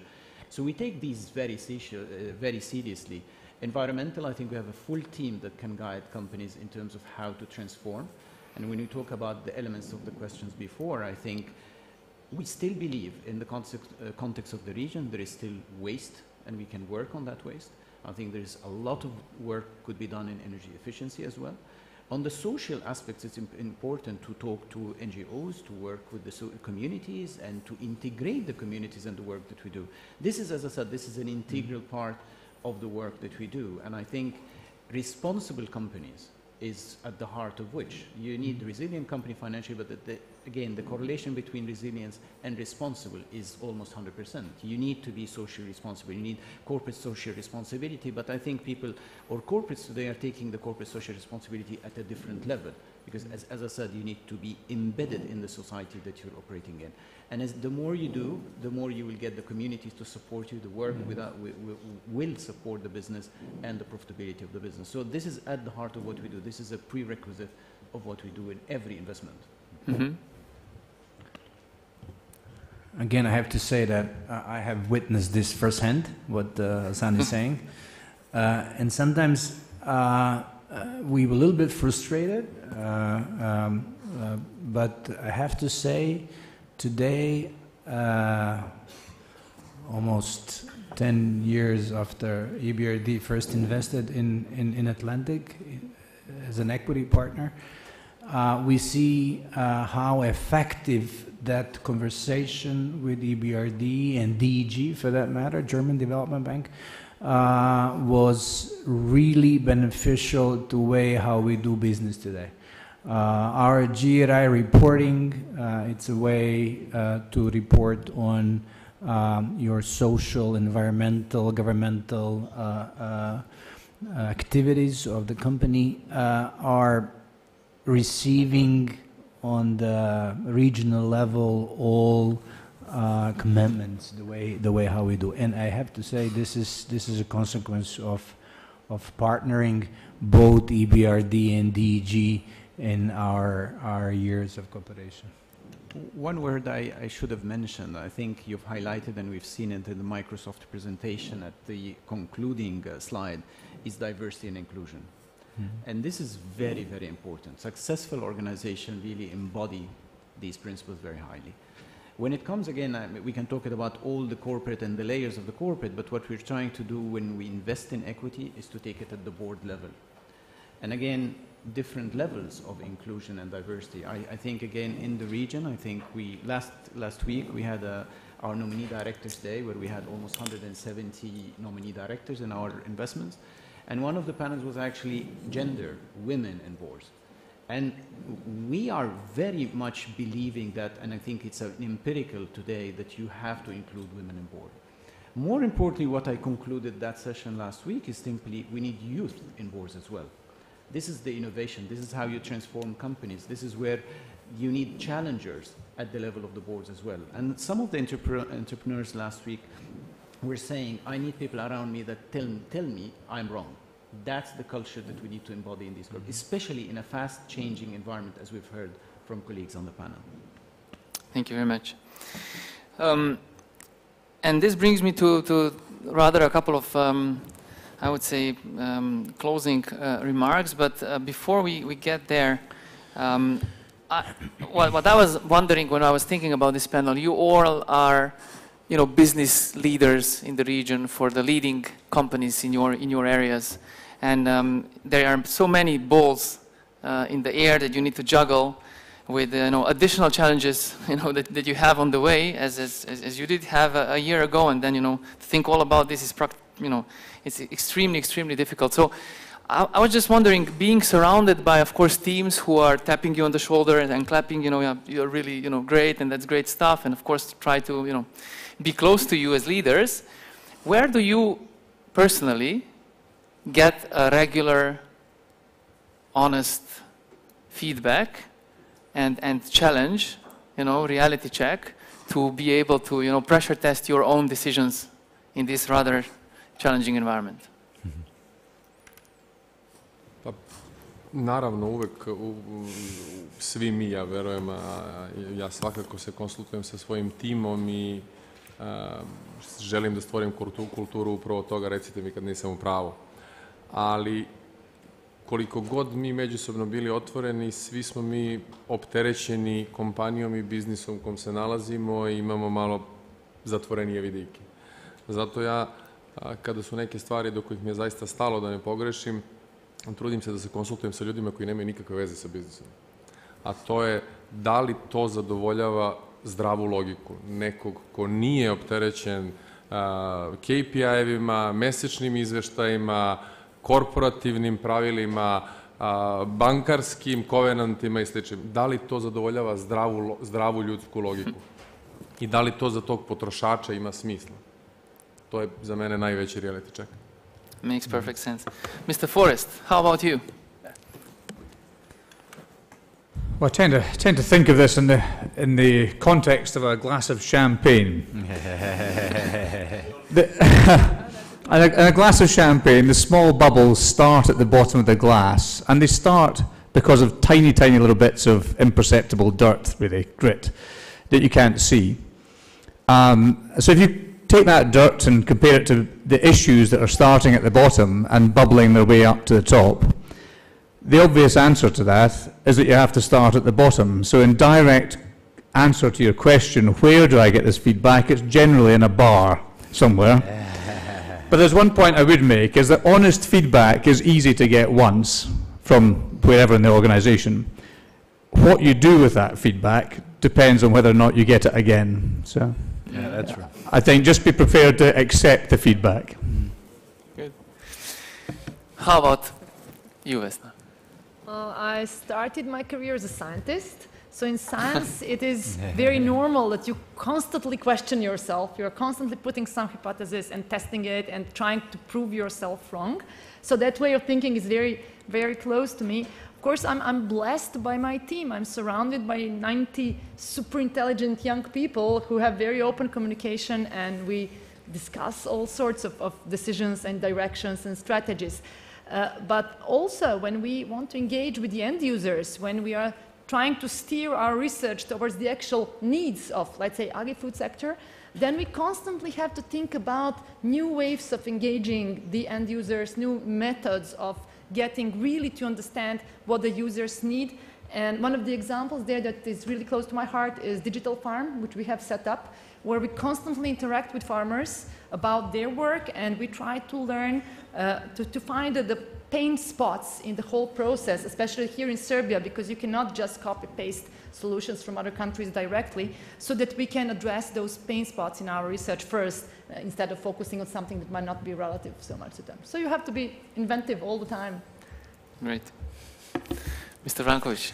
Well, in addition to the bar, as Chris said it, yeah, which is very important, and I have to say, in all of our premises, in all of our offices, we invest quite a bit of money in the cafe shops in order to steer this way of openness and so on. But if that is not sufficient, then we have something that is a mandatory measure of the engagement of employee. And how is that connected? Well, that's connected to my bonus. So if the people are not happy with me, then that shows in my paycheck. So, and that is very efficient. So in addition to the bar, in addition to the openness, we really measure the engagement, and once it's measured, then we apply different activities in order to correct this, and we are doing this on yearly basis, and so it's if you don't have it, then there is no reality check. So, excellent, Mr. El-Khatib. Let me. I think our colleagues on the panel have covered all of. I think from the bottom, and I think. But let me give you an example that I heard last week. One of our investments that we've done, and I think one of the ways our board member, not board nominee, have done is actually he wanted to challenge this. Are we good with our staff first? And so we've done for the first time. It's a young bank, I'm not going to say which country, and again, market conditions in banking in general is very, very difficult. So to our surprise, the satisfaction was horrible. No satisfaction whatsoever amongst the employees. And then they started, of course, working on programs to engage with the staff and to lift that morale. But the second element as well, which you started with, is the consumer. So we started going to branches, asking people, and again, a second feedback was that we're horrible on that. This is not a bad story, because simply at the board, we realized that our model is not functioning in that market. And that led, during a very difficult market condition, to transform that bank into a digital bank, which is the first digital bank in that market. This is an investment we've done 3 years ago. We've launched our digital platform literally 6 months ago, and we already have 500,000 customers, a completely different profile of customers, linking to technology. We brought McKinsey, and we told them, what do you think of this? McKinsey said, we want to be partners with you on this. This is massive, massive, because again, it simply starts as you need a proper feedback. Their estimates is actually in 2 years, we will have 5 million customers into our digital platform. I think that's the power of honest feedback. That's the power that we want to encourage at our boards, at our EBRD colleagues. This is how you really transform. This is how you really jump into leapfrogging, and that's what we're after. Thank you. Great. Thank you so much. It was truly interesting and inspiring. I think in terms of the key takeaways, I would dare to say that all of what we have been discussing probably across the last 24 hours, it's kind of inherently connected between each other. So talking about the technology, talking about basically people, and talking about the true and proper transformation to make things right, I think resonates in all of the insights that we gathered today. I would conclude maybe with just one saying about from futurist Alfred Toffler. I have my cheat sheet here, and he said that the illiterate of the 21st century will not be those who will not be able to read and write, but those who will not be able to learn, unlearn, and relearn. And I think this part we need to be bold and brave enough also in region to make sure that we are very much on top of this. Thank you very much, dear panelists. Thank you. And hold on. Yes, please. I know these chairs are really not comfortable. What's about? What's all about? It's a little surprise. Joking. Thanks a lot. To me, you know, the reason why this was the last panel was because you are guys looking at the future, and I think it was probably the most all the panels were great, but this was the most contentful. And I can tell you the reason why we had it at the end is not because it was the least important, on the contrary. And thanks again for commitment, for really contentful and insightful discussions. It was really inspiring. And I would like to thank all of you who, first of all, came, stayed, endured with all of us today, to all of you, to our clients, to our partners, to our lovely bankers, to my management. So it was a long day. Hopefully we're going to be enjoying a networking coffee at the end. But before that, just short remarks, and then I don't know whether we will do the same thing in maybe 2, 3 years, 1 year time. It all depends on you, whether you find it useful. But just short summary on what we have heard, what really resonated. We saw from last night, we heard from the business leaders in this region in particular, that key things is really to have level playing field. Some of them feel that it's still not existing in the region. Second, lack of leadership recently and talented team. Although these are the leading companies, if they are complaining about that, can you imagine what SMEs are enduring in the region? Courage and consolidation, but not any consolidation. We had somebody mentioning, usually these are through MPLs, when really everything goes underwater, and then we try to recover and emerge. Really think it in advance. We had a lovely example of one of the companies entering a joint venture between dairy and juice and coming out really in, to address the consumer, what they are after, particularly those organic, healthy. We all would like to know what we are eating. You know, safety is more important, less so than the money. Money is available, and money is also, luckily we are also seeing the economy is growing in this region, which means consumers can be also more spoiled than they used to be just in the 90s. Going back to primary agriculture, we saw people from desert coming to here because there is a water, you know, so this is really true, and this is really happening. So, but what was really striking, each of them is saying we need to have sustainable, and Jean-Marc was mentioning sustainable model. Everybody has to have equal pro rata to their contributions share of pie. You know, we heard about Farmers Club, we heard about the retail panel today. We cannot make just retailers guy, you know, getting more rebates and distributors. Sorry, retailers, it has to be sustainable for suppliers. And then you have a disruptive factor, Lidl coming in, who is just doing private label from abroad. And they don't care really, and you know, can you address that or not? I think these are the questions, and hopefully in 2 years' time we will see, are our brands are so successful, and is there a really smart model, win-win with the local retailers, so that we can do also more business. Selfish EBRD, we want to do more business, or these people will prevail, and then there will be even more challenges than what we've seen recently. At the end, what we heard today is really striking. You heard from Hassan, you know, the bank is doing venture capital, so these are the startups. The bank is really to want to do more equity, because we discussed last night, particularly debt market, because of quantitative easing.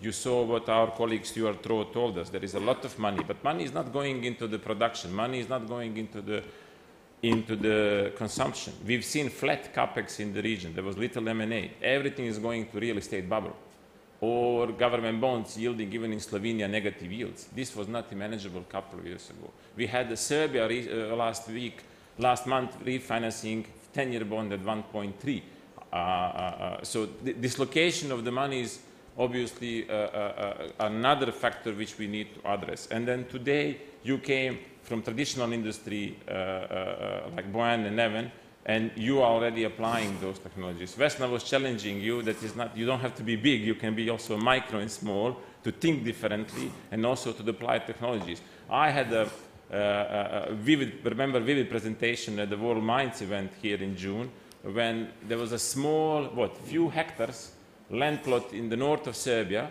and with the 60 little different spots of the colors, different content of the soil, and when they applied their artificial intelligence, basically enabling them to apply different fertilizers and different nutritive segments, they got the highest yield compared to the rest of that region and the country. So small investments, even at the small farm, place. And then, as you said, Chris, we are just at the beginning, maybe we are just not realizing, at the beginning of the technological curve.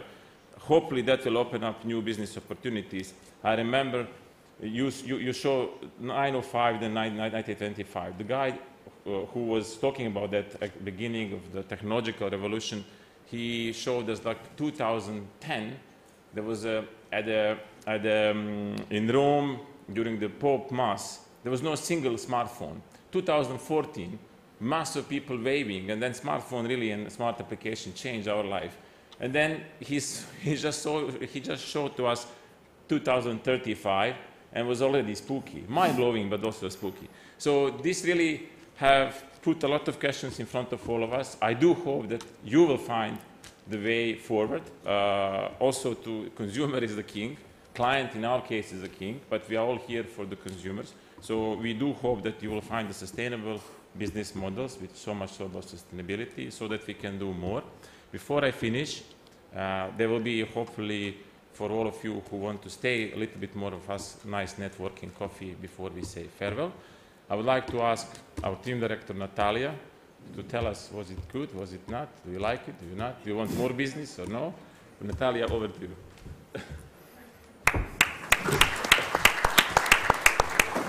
Thank you, everybody. Thank you to all the panelists, all the guests, Miljan, Nemanja, Jelena, all the bankers, Sophie. I cannot name everybody, all people in local office, in HQ, who actually managed to create such a nice event. Well done. We talked in the morning about our new agribusiness sector strategy, which calls for responsibility towards financing people, communities, environment, climate. We spoke about sustainability again. This word is becoming too much fashionable to my mind or to my taste, but it really talks about ability or necessity to meet present needs, also not compromising future needs, and this is very important. We talked about innovation in the morning. I mentioned that for innovation you really need an innovative mindset. And Chris, thank you very much for talking about growth mindset today, because this is something which is a very important topic, because fixed versus growth mindset is very important on how you confront challenges. People with growth mindset are happy and ready to confront challenges. They are not afraid to make mistakes. They fall, they raise, and they move on. People with a fixed mindset are always afraid to lose self-esteem, and I really hope that the BID will never become such an institution. We talked about 2 months versus 2 years decision-making, and for some reason I remembered how my current boss, Jean-Marc, was interviewing me for this position, which I'm occupying now, and we were talking about the fact that you always had to run 100 meters. But the question is, how quickly do you run? Once it was 10 seconds, then it's 9, then it's 8. So transformation indeed is important, but timing, about which a lot has been said yesterday, is also important. And what I really find interesting, that we have to be ready to embrace the change. This is how we should approach future and present as well. Thank you very much, everybody. I really enjoyed this forum. Super well done again to all. I hope you all enjoy a drink and a bit of more network. Yeah, thank you. Hvala puno. Hvala, evo, držim.